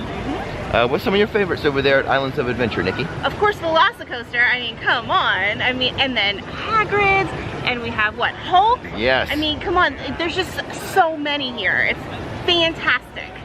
And they can go pretty fast. They sure can. Rip Ride Rocket here goes, what, 65 miles per hour? Yeah. The Hulk, 67. And the newest thrill ride, Velocicoaster, is over 70 miles per hour. Amazing. Love the thrill rides here. Yeah, no need for a facelift. Universal does have several different types of rides. Kids rides, screen rides, rides where you're riding the movie. But it is the thrill rides that we love the most. And of course, you knew this would be on the love list. We love the Wizarding World of Harry Potter.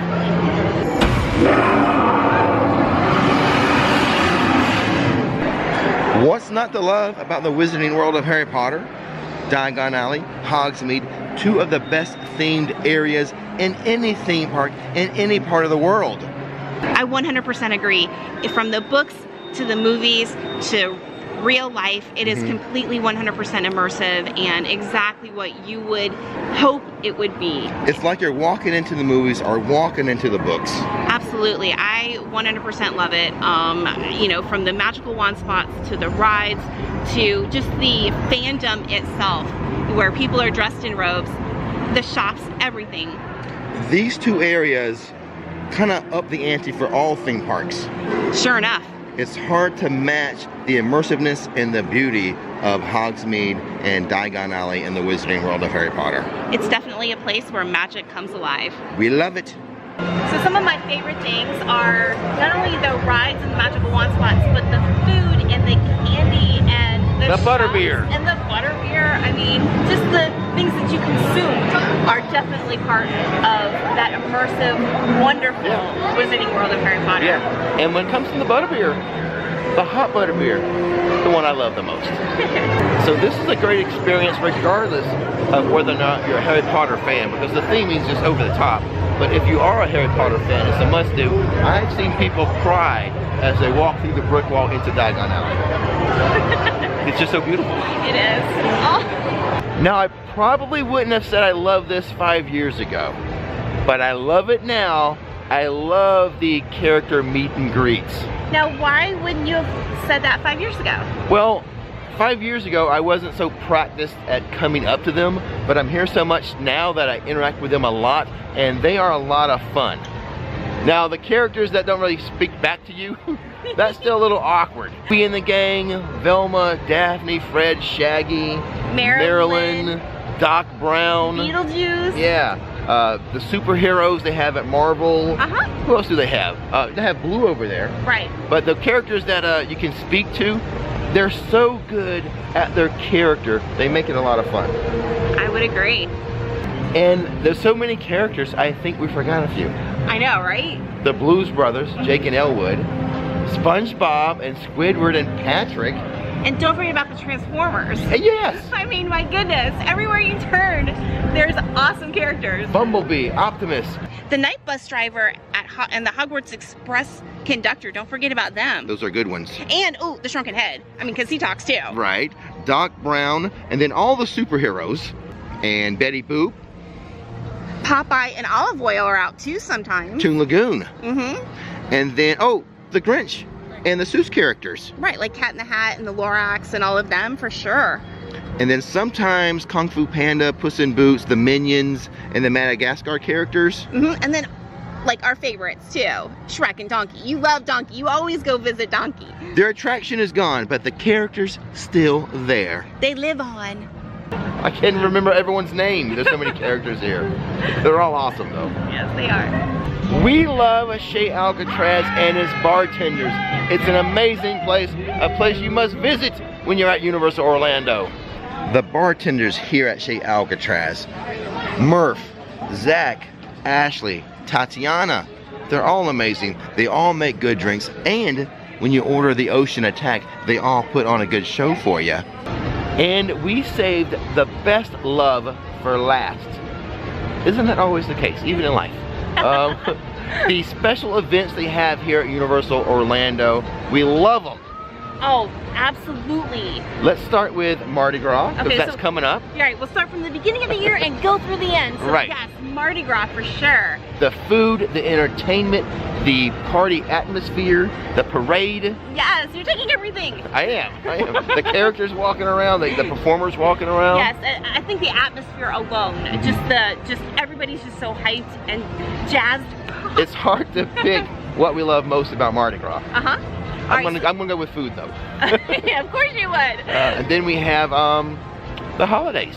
Well, no, I mean next up would be. No. Oh, you're saving that best for last? Saving the one we love the most for last. Okay, I got you. Okay. So I'm gonna go with the holidays next. The holidays are next. Okay, so those winter holidays for Grinchmas and Macy's Parade. Yep. And all of the overlays and even, you know, the Wizarding World to... Yeah, the decorations they put up there. Yeah. A big holiday celebration. Super fun. Yeah, and even in the shows, like Marilyn and Blues Brothers has, you know, those layers. Holiday sets. Overlays.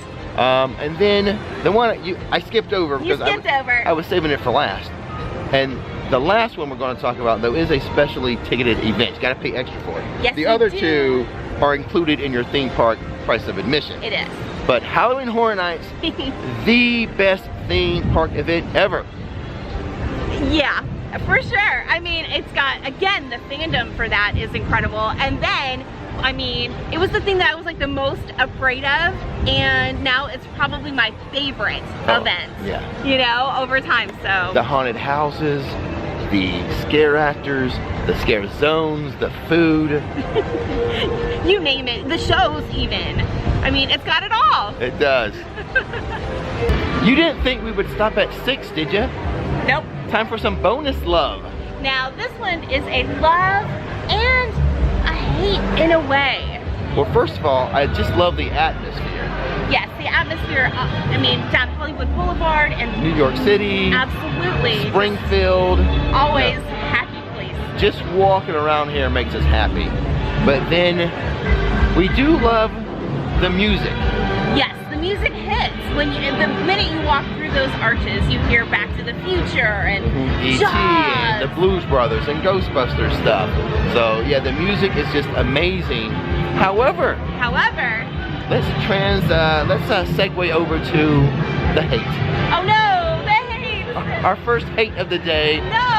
Sometimes the music is a bit too loud for my liking. That is one of your major complaints, I think, most of the time during a live stream anyway. And I think that's mainly because I'm a vlogger and I'm making a video and I'm trying to avoid copyright stuff. Like maybe for like regular people walking around, the loudness or the volume of the music is okay. Right. But for me, I sometimes hate it. All right, now that we've broken the seal on the hates, let's keep talking about them. And again, hate, kind of a strong word. I really wouldn't use that word too often. No. Stuff we dislike or kind of gets on our nerves, some pet peeves maybe, but hate, a little strong. It is strong. Yeah. I don't hate anything. Too much. But I do dislike people standing on the moving walkway. It's called a walkway, not a standway. There's some disclaimers to that though. Like people with physical limitations or old people, that's okay if they stand on the moving walkway. Yeah, just stand to the right so people can pass on the left. Yes. And also, that's more coming into the park. Right. Coming out of the park, we understand. You have sore feet and you've been walking miles and miles and miles, having tons of fun all day, and you're tired. Yeah. So it's okay at the end of the day. You guys get a pass standing on the moving walkway. Exactly. What kind of grinds me a little bit is us young, healthy people, first thing in the morning, eager to get into the park, step on the moving walkway and stand still. Because the walkway moves slower than a normal walking pace. You paint quite a picture there with your words. It is meant to help move the flow of people quickly and efficiently, not to get a rest.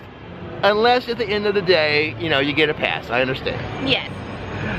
So let's move on to the next hate. And this is your hate of yours. Ooh. The Volcano Bay hate. Yes, exactly. This is where this vlog actually kind of like started from. The thing about Volcano Bay is that you can't have an annual pass just to that park. You hate that you can't get an annual pass to Volcano Bay on its own? Yes, I do. You have to buy a 3-park pass to be able to get an annual pass. I would love for my daughter who loves water parks too, come with me, but I don't necessarily want to buy an annual pass for her to go to the parks all the time. Yeah. So, oh, look who's coming. Oh my goodness. Uh-oh. It's the evil villains. More characters. We love even the bad guys. We do. We love the bad guys too. Come on. But there is another theme park in the area that has theme parks and water parks, and they sell annual passes just to the water parks. Universal does not, and we hate that. We hate it. That. No, we need that option. And we are currently sitting outside of a place I hate. Why do I hate it?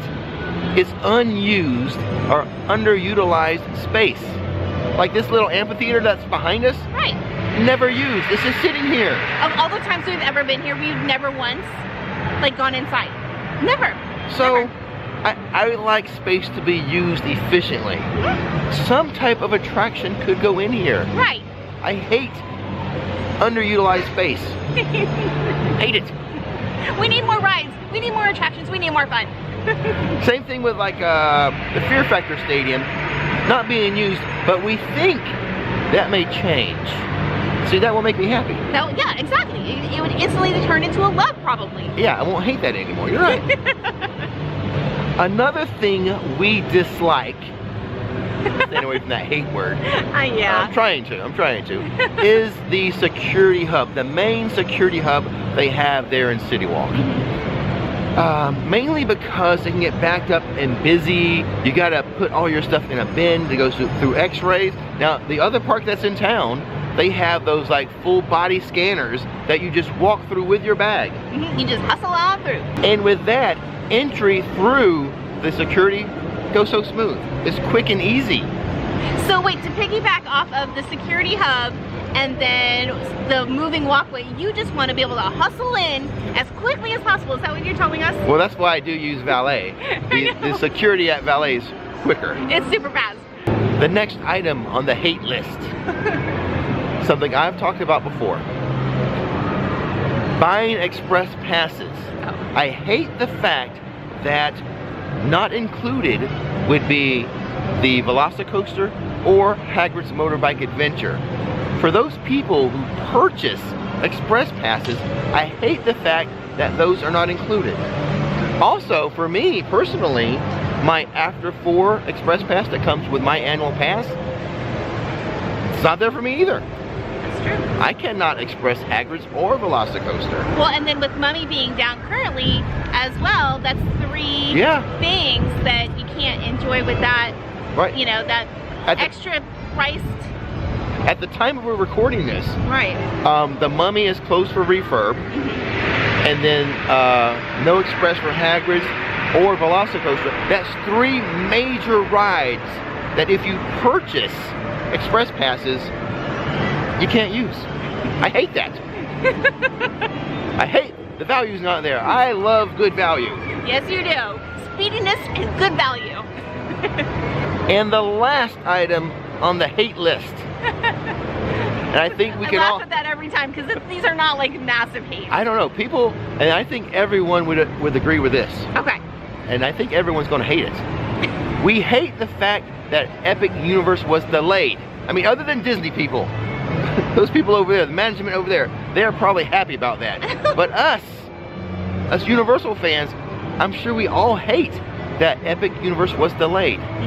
Now, they are constructing. Construction has resumed and picked up pace, but The opening date was pushed back because it was delayed because of the pandemic. I want Epic now. Yeah. So, there we go. We're done with the hate list. Let's stop the hate, everybody. And let's just love. We'll just love on Universal. Go back and watch the beginning of the video now. Get back to the love. Get back to the love. Because we really do love these parks. I mean, it was hard to come up with the hate list. It really was. It was. I mean, when we were just talking about how over at Studios, it feels like our backyard. It feels just like our hometown. Like our hometown. It's a welcoming hug, you know, when you walk in there with the music and the atmosphere and everything. So. But there were a few things I disliked strongly. And now you know what they are. But go back and watch the love stuff. Go end on a happy note. Exactly. And I think with all the love and hate being said and done, don't miss the magic, don't miss the fun. Don't miss the magic, don't miss the fun. Don't miss the magic, don't miss the fun. Woo! You've seen the title of this video. You know what we're doing today. Get ready to sing it with me. Rix Top 6. Party time. Excellent.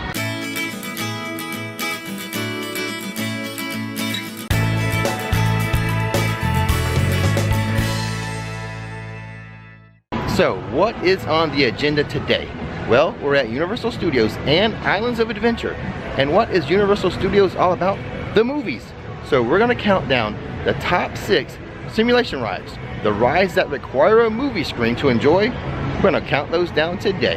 But before we begin, we publish theme park videos on this channel all the time. So hit that subscribe button and that bell notification button so you'll know when another video is ready for you to view.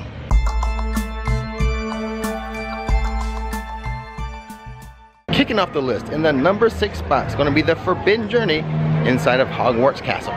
So item number 6 ended up being the Forbidden Journey, but it came down between a decision between the Simpsons ride and the Forbidden Journey. Now the thing is, both of them give me motion sickness. Now the edge goes to the Forbidden Journey because of the queue. I mean, it's in Hogwarts, for crying out loud. The queue alone is worth putting it in the top 6 for screen rides. Now, as far as the ride itself, it's going to take you flying on a broom, so there's a lot of swaying and swinging. That's where the motion sickness comes in.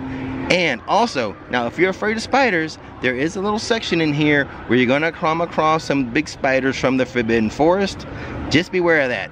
Close your eyes for that section. But for real, as far as a screen ride, this one, especially if you're a Harry Potter fan, it's a must-do. It's got to be on the list. Even at number 6, it deserves to be on the list. I mean, it's going to take you through Quidditch matches and like forests and and castles, all kinds of fun. And it's a really adaptive of the movie. Taking the movie out of the theater, putting it in the theme park for this ride. Very fun. Now the other thing I really like about this ride, at least getting out of the ride, the gift shop, you go into Filch's Emporium.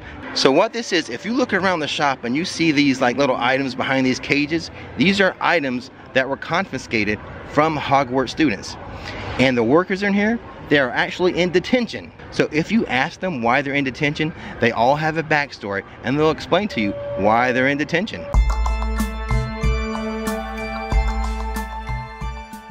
Coming in at number 5 on our countdown, right there, Minion Mayhem.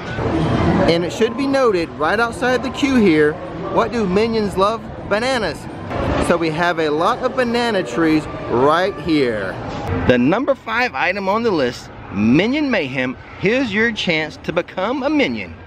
Now this is one of the most popular rides at Universal Studios. Get here early, or have an express pass, or be prepared to wait in a long line. Now the Minions is a theater style attraction, meaning you're going to sit pretty much as you would in a theater in that type of seating. And the Minions Mayhem is starring Gru, Margot, Edith, Agnes, and of course the little Minions. Ride duration is approximately 8 minutes, and the voices for the ride are the same ones that are in the actual movies.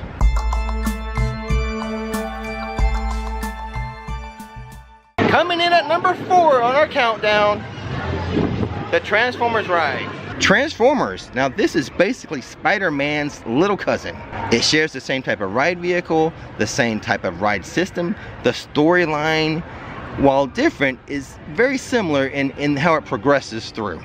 Unlike Spider-Man's comic book style animation, the imagery in this ride is more like photorealistic, very similar to what you're going to see in the Transformers movies. In this ride, you have to get help from a Transformer called Evac, and you have to save the Allspark from Megatron. Take the Allspark to safety. Optimus out. Relinquish what remains of the Allspark, or suffer the wrath of Megatron. The Autobots cannot protect you. Now this is a fun one because you're not sitting in that theater style seating. It's an actual moving ride that dips and turns and spins. You know, you're gonna actually feel some movement with this ride, more so than if you were like in a theater type attraction. And it really doesn't matter if you're a Transformers fan or not. The storyline is easy enough to follow.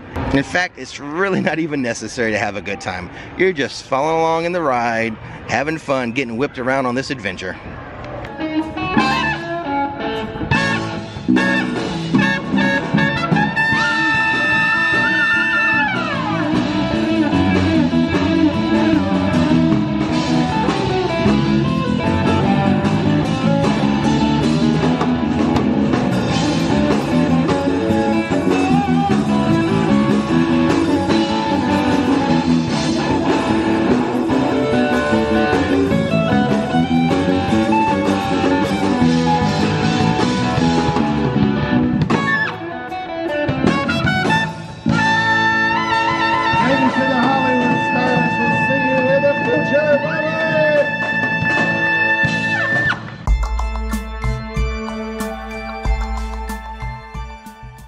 Coming in at number 3 on today's countdown, Kong Skull Island. Now regarding this Kong ride, if I had created this list earlier on in this ride's existence, it maybe would not have ranked so high, coming in at number 3. But I've come to really enjoy this ride. I really like it a lot now.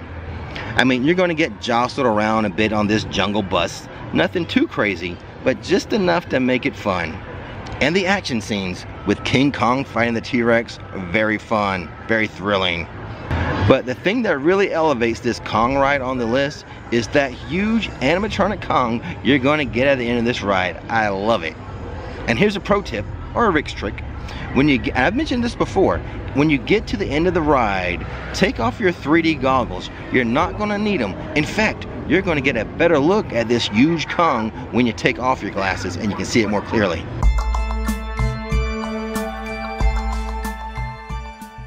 Coming in at number 2, almost making it to the top, Escape from Gringotts. Now this is an awesome blend of a simulation ride and a real roller coaster. It starts off with a big thrill as the track kind of rotates downward, I would say at about a 45-degree angle as you're watching this scene play out on the screen. But then the brakes are released and you plunge downward, and you're going to pull some G's and you're going to lose your stomach with that drop. A top speed is not listed for this ride, but I'm guessing somewhere between 20 and 30 miles per hour at that drop. And there's also a spinning section to the ride and like a launch sequence. And all the while, you're being entertained on the screen with some 3D action that's right in front of your face with your favorite Harry Potter characters. But watch out for Nagini, she just might sting you. This is a totally immersive experience. Personally, I prefer this type of simulator ride to those that you end up just sitting in a theater type seating. I like the ones that kind of have a little ride to it, a little motion. But regardless, this attraction is not to be missed, especially if you're a Harry Potter fan, but even for non-fans, they're going to enjoy this ride.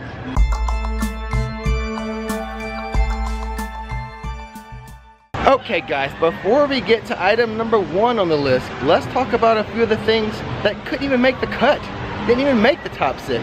So we have 2 older rides not making the cut, Shrek and The Simpsons. Both are in need of some major upgrades or just being replaced whatsoever. I would say Shrek more than The Simpsons, I mean, because The Simpsons is a cartoon and the ride projection in the screen does give you, a cartoon feel. So that one's not as bad as Shrek, but I really feel like Shrek has overstayed its due and it's time to move on, get something new in here, update this attraction. That's why it did not make the top 6 here on this list today. Now there are two newer rides, some very new rides that didn't make the cut of top screen rides, top simulator rides here at Universal, and that's going to be Race Through New York with Jimmy Fallon, mainly because it is one of those theater type rides where you just go in and you sit in a theater, you're not in a moving vehicle. The real redemption for this ride is the queue. Now the queue is really fun. The ride itself is a little underwhelming, and speaking of underwhelming, we have the slow and the curious. Oh, I'm sorry, I mean the fast and the furious. This is basically a little mini version of the Kong ride, other than it's set in a city. You know, it's on a disco bus, not a jungle bus. And the ride is really short. That's one of the major downfalls to the ride. I think the queue's amazing. It's just the fact that the ride itself, a little underwhelming. Mainly, it's really short. I think that's the main drawback to this ride.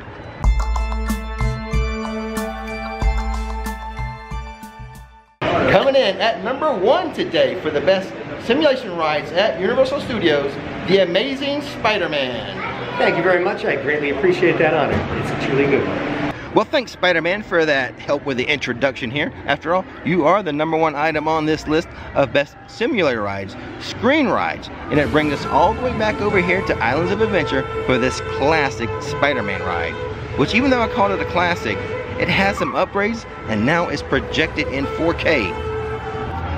In this ride, we're going to join Spider-Man as he attempts to save the Statue of Liberty from the Sinister Syndicate. Again, I love these screen rides that actually puts you in a vehicle and takes you on a ride. That's why they're ranking higher than the ones that say when you sit just in a theater. But I tell you what, all of these rides combine a 3D screen images with movement. But this is the one here, this one, Spider-Man, this is the only one that really doesn't give me any motion sickness whatsoever. It's a fun ride with a classic character and no motion sickness. No wonder this is #1 on my list. You guys seem to like when I do a Rix Top 6 video, so we have another Top 6 list today, the Top 6 fast foods at Universal Studios theme parks. Rix Top 6 Party Time Excellence.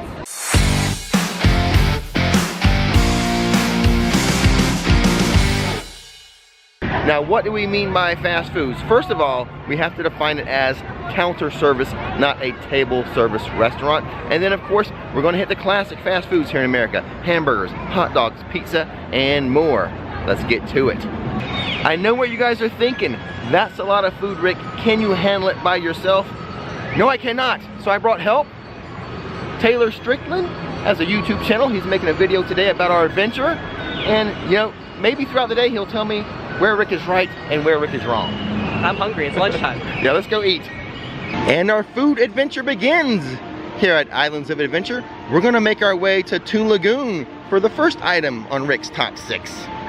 The best fast food hamburger at Universal Orlando theme parks, Wimpy's, and we're gonna try one today. Specifically, what you want to order is the Wellington cheeseburger for $15.99. It comes with cheddar cheese, tomato, lettuce, pickle, onions, and a mayo ketchup sauce. Okay. So here's a little cross section of the burger that you see what it looks like on the inside. And now I'm going to dig into this. All right, we're all done with the Wellington burger. Now, when it comes to fast food burgers at the theme parks, Universal Islands of Adventure, so many options. What we have, like Captain America's Diner, you have like the Krusty Burger, you've got, what else? We got Burger Digs, Mel's, Richter Burgers, so many to choose from. But here's why Wimpy's is the best.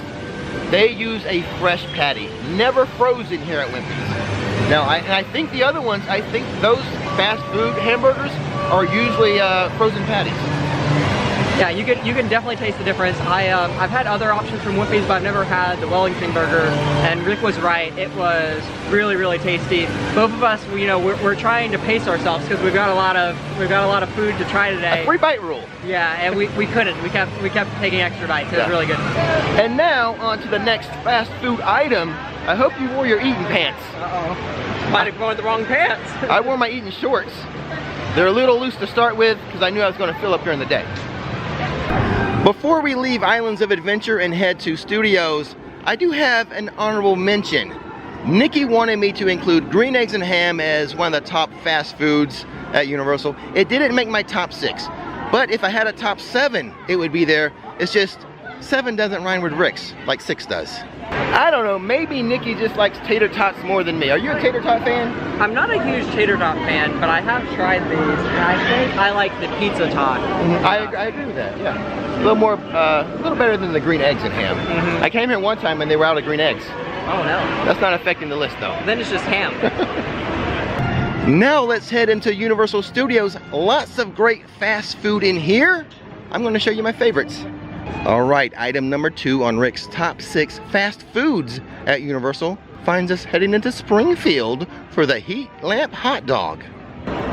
The Heat Lamp Hot Dog is actually inside of Krusty Burger, so we can enter right through here to find Krusty Burger and other restaurants inside there. The Heat Lamp Hot Dog, a bonus, is under $10 at $9.49. It is a 6-inch Nathan's Famous all beef hot dog. You can also get it with a combo, a regular shake or a Buzz Cola for $13.49. You guys know me, I'm going mustard only on a hot dog. Taylor, he's gonna go a plain hot dog, which I'm okay with that, just as long as he doesn't go ketchup. You guys know I feel that's very wrong. It's wrong to put ketchup on a hot dog. Very strong feelings about that.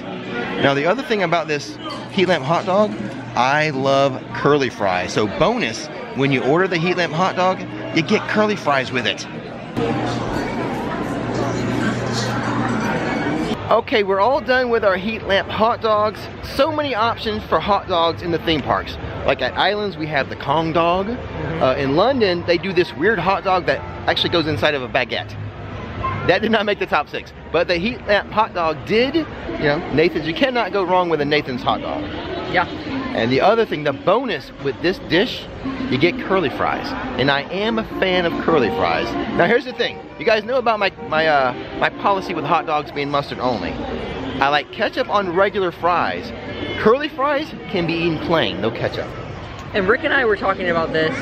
There's a lot of foot-long hot dogs in the park. Yeah. But I think that's too much. Too much. So it's nice that this one is smaller. And the curly fries, so there you go. That was item number 2. Let's move on to item number 3 on Rix Top 6. And luckily, we don't have to go far. We're gonna stay in Springfield because one of America's classic fast foods is tacos. And we have a counter service stand right here, Bumblebee Man's Tacos. Definitely a Rix Top 6 fast food.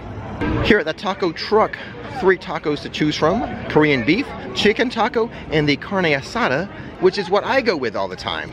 It's a grilled skirt steak with cheddar cheese and lettuce and homemade salsa, and we have the horn going off, but that's okay because they're trying to drown me out because I'm going to bring up the fact I think these used to be under $10 and now they're $10.99, but you do get 2 tacos with your order. I could have sworn this made a top 6 under $10 food at one time. Okay, all done with my carne asada tacos from Bumblebee Man's Taco Truck in Springfield. Now here's the thing, you can't find a lot of tacos in the parks. I think as far as Islands of Adventure and Studios, that's the only place to get a taco. Therefore, it had to be on Rix Top 6. But if you're at Volcano Bay, the Feasting Frog has a very similar taco. But it's fast food, you go walk right up to the taco truck, get your tacos real fast, as long as there's not a long line. I mean, it's very popular. The line can get long. But there you go. The latest item on Rix Top 6 fast foods at Universal. And now, time to move on to the next spot. So that was 2 fast food items on Fast Food Boulevard, of all places, who could imagine? But I think we're done with Springfield. Let's head on around the park to item number 4 on today's countdown. Change of plans, a detour. Before we get to the next food item, the fast food item, let's do a little a challenge on MIB. See who scores highest. You're on. All right, let's do it. A few moments later. Okay, we just got off of MIB, a little friendly competition. Before we give our scores, I want to add a disclaimer. I was on the red track. I hate the red track. I don't think I scored so well. Do you have any other excuses? Or just that one? No, just the red track excuse. Yeah, everything I aim for is on the other side, so we'll see. I feel kind of average about my score as well. I feel way below average. Really? Way below. Let's start with this. Did you get the bonus? I did get the bonus. I didn't get the bonus. Okay. Oh. I'm in trouble. I'm in trouble. No All right. Want to count down to 3 and reveal? Yeah. 1, 2, 3. 172. 172. 172. You crushed me. I was so nervous. You were like, oh, I did way below average. I was gonna be like, I thought you were gonna be like 600, and I was gonna be like, oh no. I've been averaging like 700K. Okay. And the red track, all the stuff I aim for is not on that red track. And I've had bad luck with the bonus in general lately. It's in my head now. Do you hold down the button or do you like rapidly jab it? I've been mixing it up because I've been so bad at it. I'm trying different things now. I do the rapid jab approach. I think mainly I do the one stab. Oh, the one stab. But it's in my head now because I've missed it so much recently that I'm overthinking it. Yeah. So anyway, Taylor won today. This time. Yeah, this time. I wasn't feeling confident going into it. I thought you were gonna beat me, to be honest with you. No, you crushed me. Wasn't even close. We'll do a rematch sometime. Good idea. Outside of the Wizarding World here in London, we're gonna pan over to this little green food kiosk. A walk-up counter where you can get yourself the jacket potato. I'm gonna go with today like the beans and the cheese. Normally I get the loaded. The loaded is very good as well, but this is one of Rix Top 6 fast food items, and bonus, under $10. All right, I have my jacket potato. I assume that's a British term. In America, this is just a baked potato. Same difference, same difference. Just finishing my jacket potato. Now this time I got the beans and cheese. Normally I go with the loaded jacket potato. I'm gonna tell you right now, the loaded is better than the beans and cheese.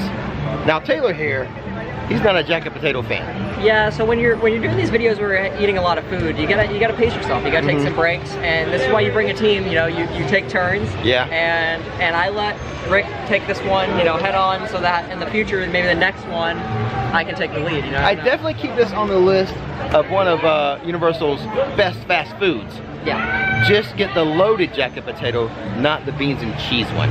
I also feel like not many people know about this stand. Like people just walk by it, head into Diagon Alley. So this is a case when the word fast is appropriate because usually not a long line. Yeah. Some of the fast food, not so fast. Okay. Item number 5 on today's list of fast foods, the best fast foods at Universal. We're gonna stop by Louis for the best fast food pizza. I'm glad I have Taylor with me today. It's been a lot of food so far. This is a big slice of pizza. Yeah, it's a jumbo slice. Just cut that baby in half for you, half for me. There you go. Let's go get some. $9.99 for a jumbo slice of cheese pizza. Now here's the trick I always recommend to people. It's a jumbo slice. Cut it in half. Half the calories and half the price for you. Your partner, your buddy, your wife, whatever can have the other half of the calories. Cheers! That is delicious. After 5 entrees, I do believe it's time for dessert. Let's go with the crepes. Sounds good to me. Now crepes do not have to be a dessert. They have savory and sweet. However, I think it's best we get a sweet right now.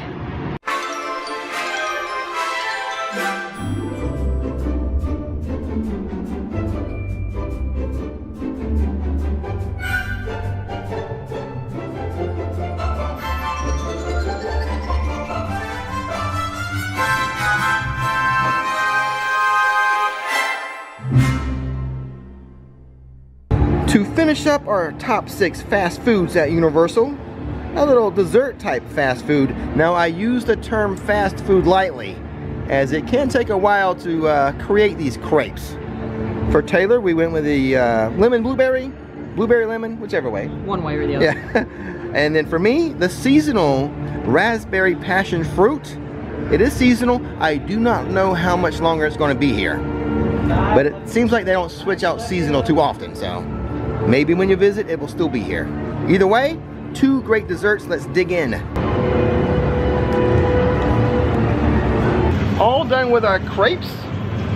Taylor had the lemon blueberry. I did. What do you think? I thought it was really good. It was better than I had only had it once before on opening day, and I thought it was better than opening day. It was super pretty. They didn't go light on anything. Like, it was very filling, and it's a perfect treat for a hot day, in my opinion. And I had the raspberry, the seasonal. Again, very pretty. They presented the crepes so well today. Like professional chefs, almost. Yeah. They are professional chefs. But so pretty and so delicious. That's my favorite crepe, even of the savory. and it's only seasonal.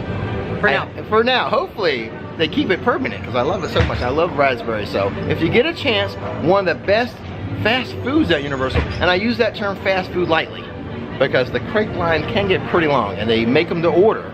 So maybe not so fast, but definitely delicious. Try a crepe next time you're here.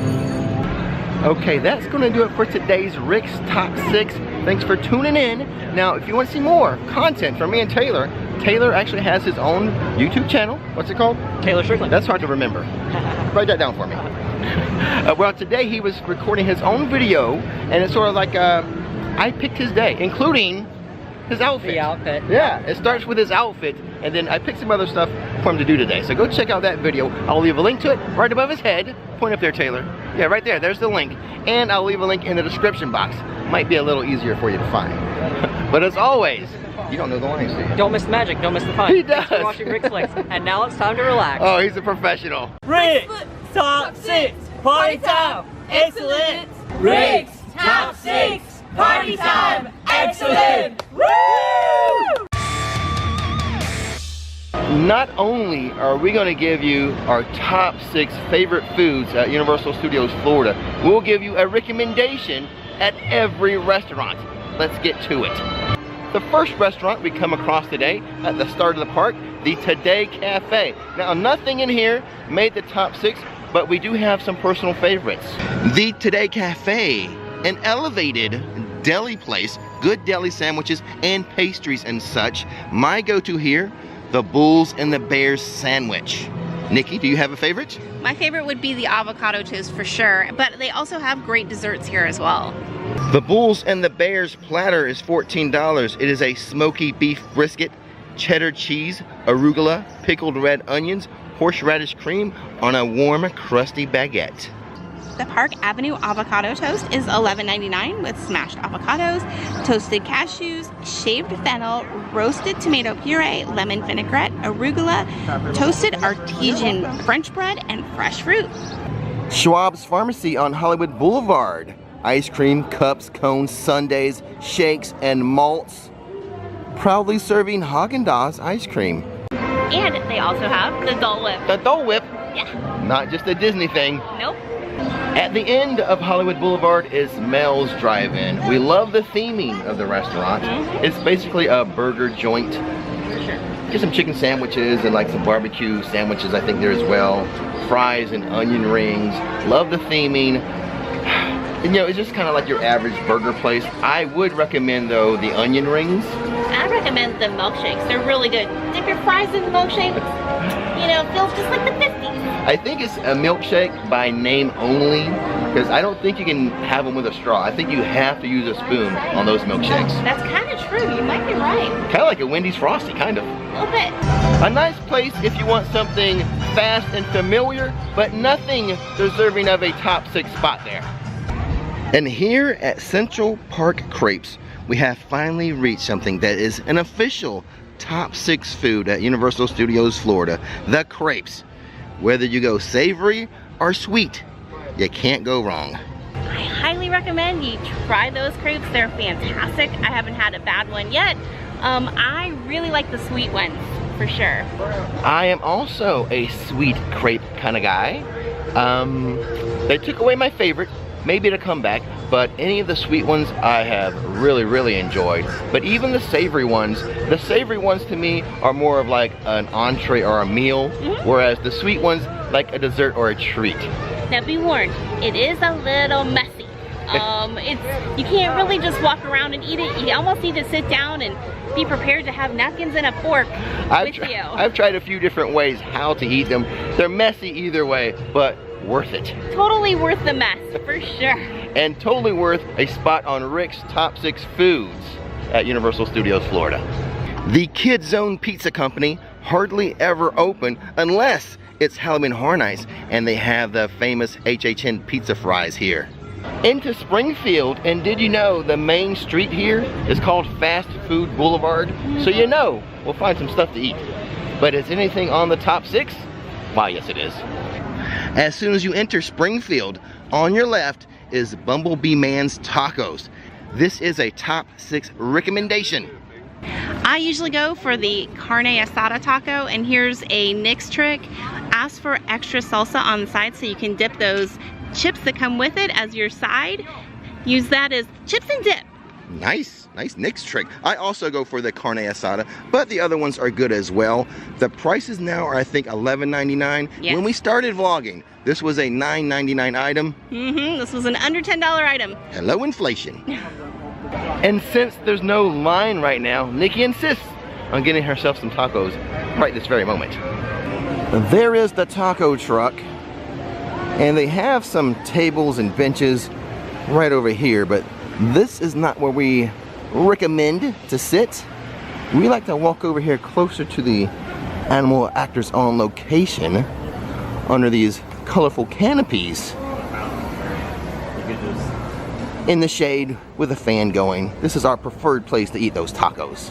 Now, as Nikki enjoys those tacos, I'm going to take you inside of Fast Food Boulevard and give you some more recommendations. So if you want anything else inside of Fast Food Boulevard, whether it be a Krusty Burger or Cletus's Chicken, you're going to enter over here. Just look for that robot right there and step inside and order food from several different places. You have Lisa's Tea House of Horror, Luigi's Pizza, the Frying Dutchman, Cletus's Chicken Shack, and of course, Krusty Burger. Cletus's Chicken Shack serves up the chicken and waffles, something Nikki would recommend. The Krusty Burger made my list of most unique foods to eat at Universal. However, it's not an official recommendation. It is a very, very messy burger. But if you are a fan of The Simpsons, a Krusty Burger is a must-have. Just not a top 6 items as far as favorite foods for Nikki and I. And when it comes to the Frying Dutchman, I kind of like the coconut shrimp. And I almost forgot, it nearly slipped my mind. Even though I don't really recommend that Krusty Burger unless you want something really unique, I do recommend the Heat Lamp Hot Dog with curly fries. That's kind of my go-to inside of Fast Food Boulevard if I'm not getting the tacos. One more place to show you to get food, and that would be Lard Lad Donuts. Get that big pink donut. There's no line right now, but the line for this can get pretty long at times. Nikki's done with one of the top 6 food items here at Universal Studios Florida. Now, while you were having your lunch, I was showing people around, and I said you would recommend the chicken and waffles. Was I correct? Absolutely correct. Yep. A little fried, you know, because of the waffles and everything. You know, it's a lot. It's a heavy meal, but oh, it's so tasty. It's savory really and sweet. I guess I should mention, in Krusty Land, they have this little kiosk here for hot dogs and turkey legs. I don't think either one of us are turkey leg people. Are you? No. No, neither one of us. I know it's like a theme park classic, just not with us. If you are enjoying this video, getting some value out of it, please give us a thumbs up, as that will help us out a lot, and I would personally appreciate it. All right, we have made it to the Wizarding World. Let's talk about some Harry Potter food. Here in London, at this little green hut, a pass holder favorite, and something we've recommended as a good snack, the jacket potatoes. Right. That's not one of your top 6 meals, no. But it is an excellent snack. Yeah, it doesn't make a top 6, but it is a recommendation. So the jacket potatoes, any kind, really good. Pick your favorite. And highly recommended. They do a hot dog here though. It's kind of weird. Yeah, I don't like the hot dog here. They stuff it inside of a baguette. Yeah, it's different. It's different. I don't know if that's how they really do it in London, but they do it here at the Jacket Potato Hut. When you're here and you want just a snack, not like a full meal, go ahead and order a jacket potato. We do, however, have an official top 6 food item inside of Diagon Alley. Specifically inside of the Leaky Cauldron. All right, Nikki, I'll let you do the honors. What is the top 6 food item inside of the Leaky Cauldron? The fish and chips. The fish and chips? Yes. Those are so good, UKers who are they should be the experts on fish and chips.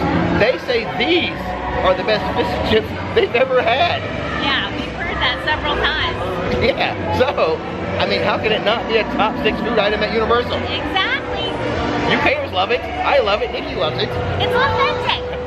So if you like ice cream, there's no better place than Florian Fortescue's Ice Cream Parlor here in Diagon Alley. Now, I've actually done a video where I tried every hard packed ice cream flavor they have there.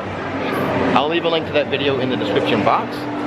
But they have everything from butterbeer to like lavender and Earl Grey and everything in between. Now, previous to trying every flavor, my favorite was what? Strawberry and peanut butter? Yes. Harry Potter's favorite?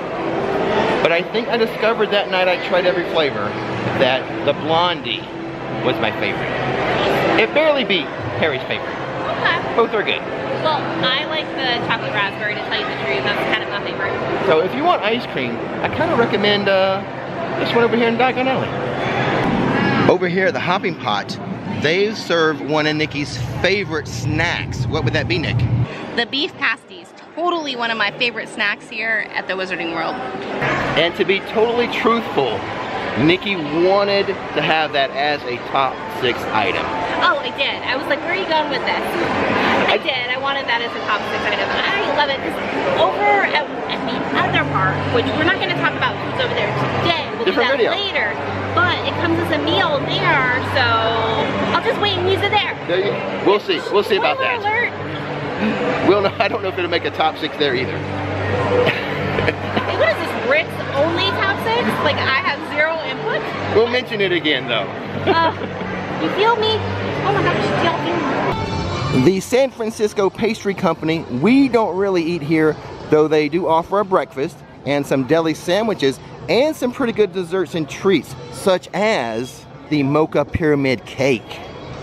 That cake though is a recommendation and a recommendation? Can we say that? Oh, for sure. No, that's like one of my favorites. It's super rich, but you know, like 4 or 5 bites, it's definitely a shareable dessert.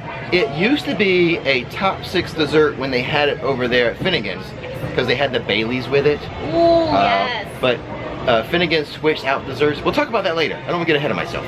Don't get ahead of yourself. Lombard's has a top 6 dish at Universal Studios Florida. It is the salmon, and there's a couple different ways they serve it in here that I like it. You can have it just as an entree or as a salad. I like it either way, and I'm a person who loves their salmon, and I do recommend the salmon here at Lombard's. You can't go wrong with it. You know, if you like seafood, we had one seafood dish already. Can we count fish and chips as a seafood dish? I think we will, but this will be another one. And actually the one I prefer a little more than the fish and chips. Okay. Now, Nikki used to have a favorite dish here, but they took it away. Yes, honestly, it was the lemon butter, like pasta with shrimp. Yep, they took it away, and honestly, I have not found anything else that I like there. It went from like my #1 restaurant to it's not even on my radar anymore. Oh wow, yeah. And they took away the bread. The bread, was that like a sourdough? Yes, it was a sourdough bread. You can't even like ask for it either. So for those 2 reasons, it is not on my list. And isn't San Francisco like known for sourdough bread? Yes. How could they take that away? I don't know. And honestly, they don't even have clam chowder. You think, okay, well they can have clam chowder or something, but no. But what they do have is a top 6 dish, the salmon.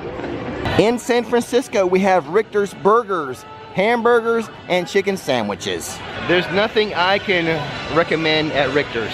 Well, the thing is that here and at Mel's, you can get the veggie burger, which is good. So if you're a vegetarian, 2 good options for places to eat. Yeah, like the Beyond Burger? Yes, okay. Beyond Burgers are both there. Yeah, so as far as hamburgers go, Richter's or Mel's, you know. Yeah, they're about the same. Yeah, I think I kind of prefer Mel's though. Atmosphere? Maybe. How about we tell you about another top 6 food item here at Universal, and that would be Louis Pizza. Oh man, a jumbo slice of pizza at Louis. Do I lie when I say that's a top 6 item? No, you do not lie. I do not lie. You know what, it's so jumbo, a lot of times what we do is we cut it in half. Yeah, it's a huge piece. Yeah. Now, here's the thing though, I will preface that if it's not fresh, sometimes it's not always the best. You want it hot and fresh, for sure. You really do. You really want to catch it fresh out of the oven. And really, it opens, you know, around 11. So get there around 10:55. Get yourself set. Grab that slice. Well, any pizza when it's old is not going to be as good as when it's fresh. Oh, for sure. But I just wanted to preface that. It's a good value though. It really is. And it's tasty. Oh my gosh. So it's like if they had a Louis like out in the real world, I would order it. Me too. But it's only here at Universal. A lot of people don't know, but here in New York City, there is a Haagen-Dazs ice cream spot. It's never very crowded though. Also in New York City, Auntie Anne's pretzels. Who doesn't love a good hot Auntie Anne's pretzel? I know I do. Also in New York City, Finnegan's Bar and Grill. You know there's a top 6 food item in here. Let's go see if I can grab a table and show it to you. Other than the Scotch eggs, I think I love everything here at Finnegan's, but there's one thing I love more than most.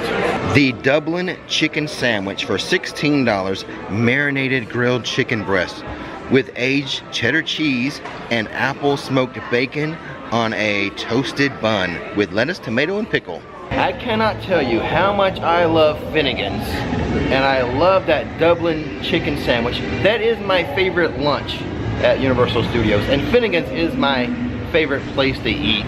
Everything there is outstanding, except for maybe, like I said, the Scotch eggs. You have a favorite dish there, right? Actually, I have 2. I love the chicken stingers.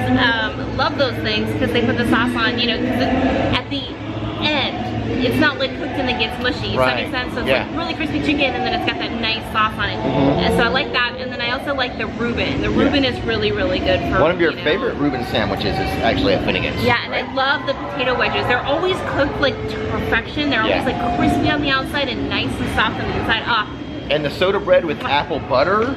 Now you do have to ask for that now. They don't just automatically bring it to the table, but that's fantastic. The desserts are awesome. They've just changed the menu. They've added a couple new desserts. I had the Bailey's chocolate and cream.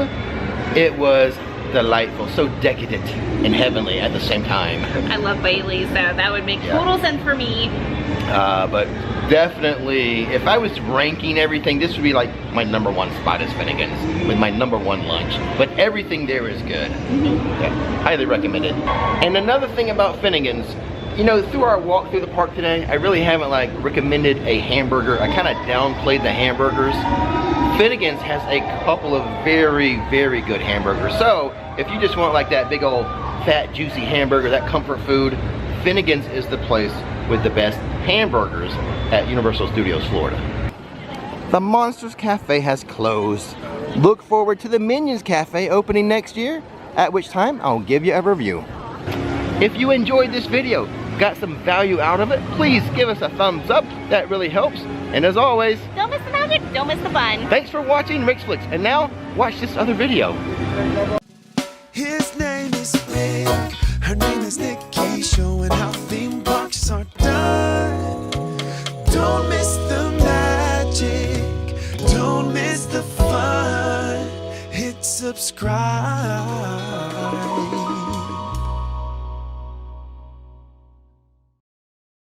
Rix Top 6 or more pro tips for the perfect Harry Potter day in Diagon Alley. Rix Top 6 party time, excellent. Hey, what's going on everybody? Rick and Nikki here. Hello. And today we're at the Wizarding World of Harry Potter in Universal Studios Florida. Going to give you some good tips, I think. Not really a tip, but I guess I will point the way to Diagon Alley for you muggles. It's right through the brick walls there. The first tip is a classic. Get here as early as possible. If early park admission is available, use it. Yes. Early park admission is available to annual pass holders and anyone staying on property at a Universal Studios Resort Hotel. We are not here at early park admission. Thus, as you can see, it's a little crowded. It's busy. Pro tip number 2 is to ride Escape from Gringotts early. You know, like early park admission early, because it's usually the longest wait time in the park. Now also regarding Gringotts, some more advice. It is, like I said, one of the longest wait times in the park because it's one of the best rides. So they do have a single rider line. Yes, utilize single rider when it's appropriate. Yeah, especially in the mornings. Yes. Single rider line works better in the morning. For sure. And if it's the first time you've gone through it, with like the ride with your family, then go through the queue because the queue is amazing. It's not something you want to miss. It's one of the best queues in the park. Yeah. So that is good advice. Go through it for the first time with the family, and then like if you're gonna go multiple times, then start using that single rider line. Right. The third pro tip is regarding the Gringotts dragon. Everyone loves that dragon. Yes. Everyone loves to get a shot of the dragon when it's spitting that fire. what it does is it shoots off every 10 minutes. So at the 10, at the 20, at the 30 mark, etc., etc. Now, unless it's windy. So if you're looking for that perfect shot of the dragon, check on the 10s. Or I guess the more correct way to say it, at the top of the hour and then on the 10s.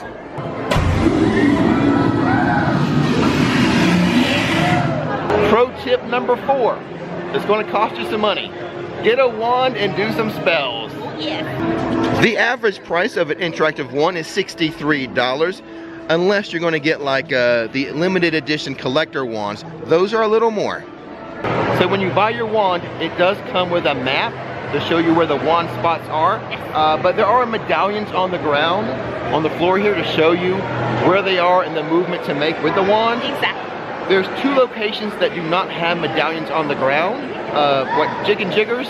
Yeah, Slug and Jigger. Slug and Jiggers, thank you so much. That's why I have her with me. Yes. And Scribulus, to the far right of Scribulus. And Nikki, can you actually do that one for us? Sure, I'll give it a shot.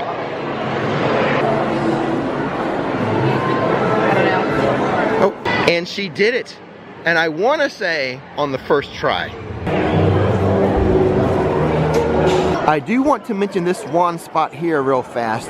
Now, the spell is to get the frog to give you some water, but there are mermaids up there. If they get mad, they will spit water at you. Just be careful of that. Here's a little tip about doing the wand spells. Now, when you're doing the motion, the spell itself, it's not a big flourishing movement. It's a very small movement. It is. Now, normally I like to do things with a flourish, but not the wand spots, okay? Now, they do have like helpers walking around to assist you with the wand, so if you need some help, they'll help you out. And speaking of wands, something you shouldn't miss when you're here is to go to Ollivander's. The Ollivander's wand show is one of 3 shows here. It is. Now that one you wait in line, and that's the whole ceremony with the, when the wand picks the wizard. So you'll be in there with a large group, and one lucky person will get picked by the wand. As far as the other 2 shows that are performed here in Diagon Alley, specifically Carket Market, there's this stage here. The show you're looking at right now is the Tales of Beetle the Bard, Tale of the 3 Brothers to be specific. And then the other show is my personal favorite of the 3 shows, Celestine the Warbeck and the Banshees. Tip number, I want to say 6, I lost count, is to get yourself a butterbeer. There are 3 spots here in Diagon Alley where you can get your butterbeer. The first is the Hopping Pot. It offers all 3 kinds of butterbeer: regular butterbeer, frozen butterbeer, and my personal favorite, hot butterbeer. And then we have the Fountain of Fair Fortune. And the third place to get your butterbeer would be the Leaky Cauldron. They do serve all 3 styles of butterbeer, in addition to the wonderful food that they offer here. And of the 3 spots, it's usually the Fountain of Fair Fortune that has the shortest line. Now, when it comes to the Leaky Cauldron, you know, I mentioned they do the hot butterbeer and the food. Now, it's very British. The food is very British. If you want a more American-style meal, go for the chicken sandwich. Because the other dishes, you have stuff like bangers and mash and toad in a hole. Are you kidding me? That sounds very British. But other than that chicken sandwich, which I totally recommend, our other like main, like favorite thing there would be what, Nikki? The fish and chips with vinegar. So good. Now, if you don't want a whole meal, if you just want like a snack, we have the place to show you, but it's not in Diagon Alley. It's outside in London at one of the taxi stands. This green taxi stand, home of the jacket potato, and look at this, it's a walk up for Nikki. She's gonna walk up and order, oh, we'll see what that order is in a second. For $10.49, Nikki has the loaded jacket potato, and also $10.49, I got myself the shepherd's pie jacket potato. All done with our jacket potatoes, a pretty good snack, wouldn't you say, Nikki? Yes, and it's gluten-free. And most of the time it is quicker than the Leaky Cauldron, so if you don't need a whole meal, that jacket potato, oh, it's so good as a treat, as a snack. It does. And now back inside to visit an alley inside the alley. Another little tip or trick is to visit Nocturne Alley. It is easy to miss. Some people just walk right by it. Don't do that. It's right there next to the Leaky Cauldron. It's not just the home of dark wizards. Everyone can go in there, do some wand spots, And visit Borgin and Burke's. do a little dark magic shopping. And during the summertime, the AC in there is really, really good. A nice place to cool off. Beat the summer heat in Nocturne Alley. And there's a lot of benches in there. It's hard to see because it's really dark, but there are benches in there so you can sit and cool off. Nikki has some advice when visiting Diagon Alley. Make sure to check out all the unique shops and wear your wizarding best. And speaking of wearing your wizarding best, that's what Nikki's doing. Who is that? Hedwig. Hedwig? Yes. With a broom? It's my Christmas sweater. And then I got my wand holder, right? Yeah. And then my backpack. You've got it all. You are decked out with your wizarding best. Each shop is themed differently. It is. For example, like the Quidditch supply shop, that's the sporty shop. Exactly. You'll get your like Quidditch sweaters there. And then Madame Malkin's is where you get your school supplies. Robes and stuff like that. Exactly. And then like Globus Mundi has all like the travel related merchandise. So lots of shops, lots of shopping to do. Each one is different. In fact, there are so many shops here, I did a video dedicated just to them. That's true. A whole video on shops. I'll leave a link to it in the description box. Yeah.